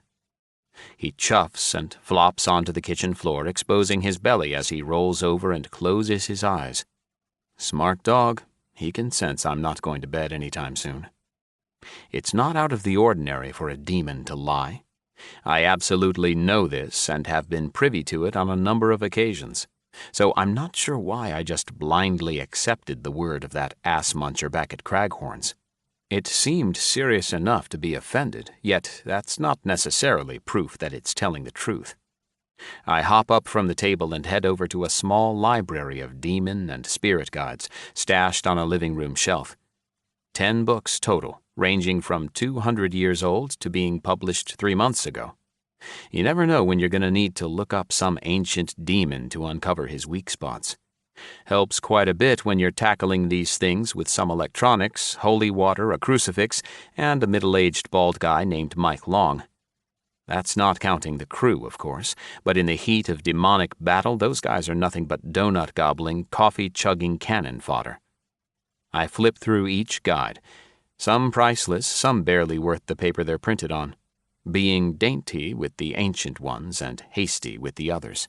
Brother Luther's Guide to Demons of the Realm, Herr Bond's 12 Levels of Demonic Ranks, Life of the Hereafter, How to Battle Evil. An hour passes and nothing comes up. Nothing.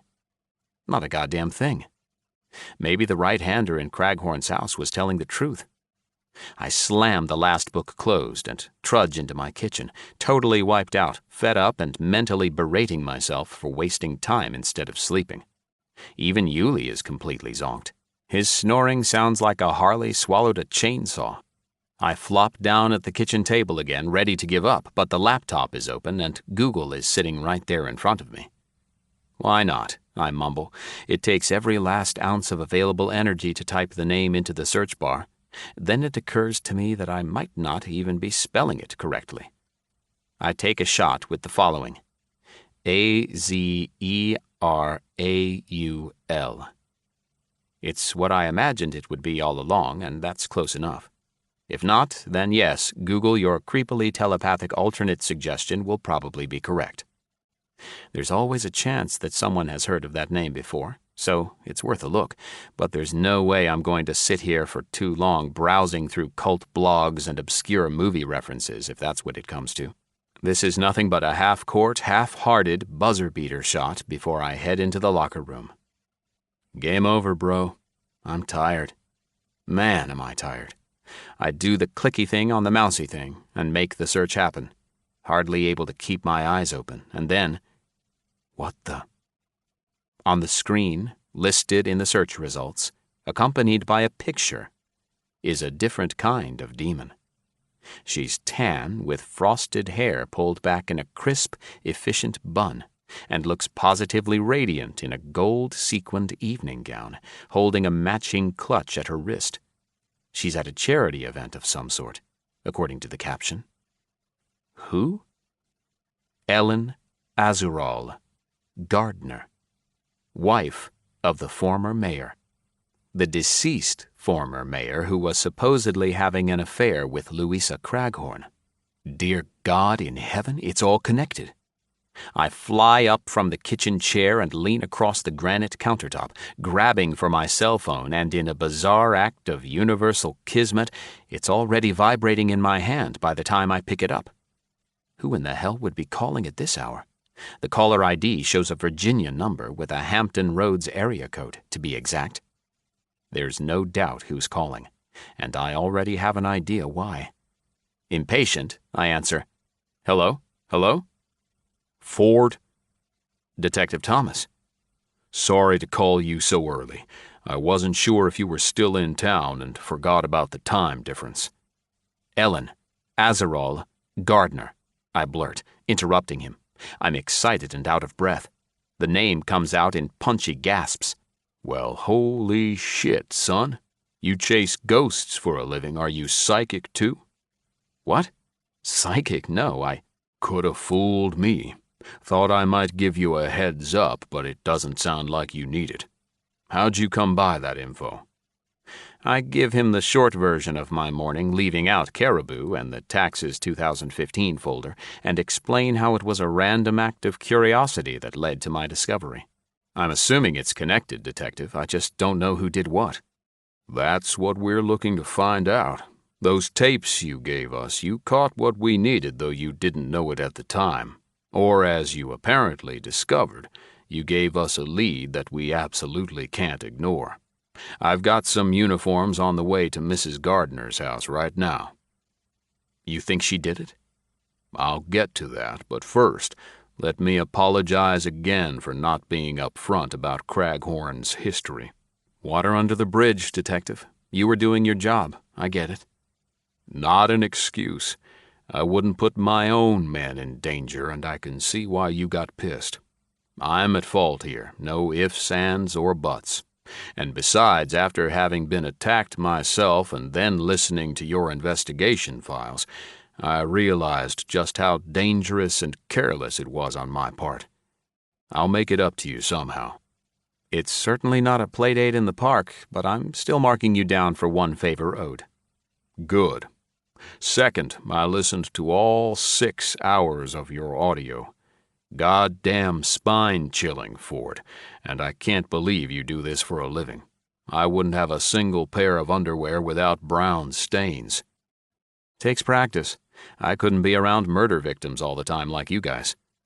Point made. Anyway, listening to the EVPs, what caught my ear, and what you stumbled on, is the fact that Ellen Gardner, the wife of the former mayor of Virginia Beach, used to be Ellen Azarol. Right, so how's it all connected? Did she kill Louisa? Don't know yet, but I've got a $5 bill riding on it. A whole $5? Remind me not to take you to Vegas. The man has a hearty, genuine laugh. I didn't think he was capable. The biggest thing to me was hearing Louisa's voice saying, "Still love her." It's a bit disjointed because she seems to be answering questions out of order, like answering something you haven't asked yet or giving a delayed answer to something you asked previously. It happens. There are quite a few theories that suggest spirits are functioning within a different realm of time, and they may be experiencing it as a whole rather than a linear progression, but whatever. What does it mean? Are you telling me that Louisa Craghorn was having an illicit affair with Ellen Azarol Gardner? It's a distinct possibility. My theory is that Louisa lied about who she was having an affair with in her diary to protect her secret lover. So easy to redirect attention by having the secretary be with the powerful boss. No-brainer, even. We can submit your audio as evidence, although I expect the judge will toss it out. Either way, it's enough to warrant bringing her in for a round of questions. Could be the former mayor found out about it and had someone off Louisa. Or could be that Ellen was done with her and wanted her gone before she said something. Whatever the case, we'll get to the bottom of it. We may have just broken this thing wide open, Ford. Thank you. No problem. I do what I can. I'll be in touch. Oh, and don't speak a word of this to anyone. Ongoing investigation and all that. Keep that favor card handy, bud. The line clicks before I can say anything else. Dead silence signals the end of another investigation. But there is so much more out on the horizon, out there in the beyond. I should be used to this by now, but the finality of it leaves me speechless. And if I had been able to reply, I imagine it would have been something like, "Cool. See you on the other side." This concludes The Dark Man by Desmond Doane, narrated by Daniel Thomas May. Copyright 2015 by Desmond Doane. This unabridged audiobook is published by arrangement with Desmond Doane, care of Anne Rittenberg Literary Agency, Incorporated, and was produced in the year 2019 by Tantor Media, Incorporated, a division of Recorded Books, which holds the copyright thereto. Please visit tantor.com for more information on our growing library of unabridged audiobooks. Audible hopes you have enjoyed this program.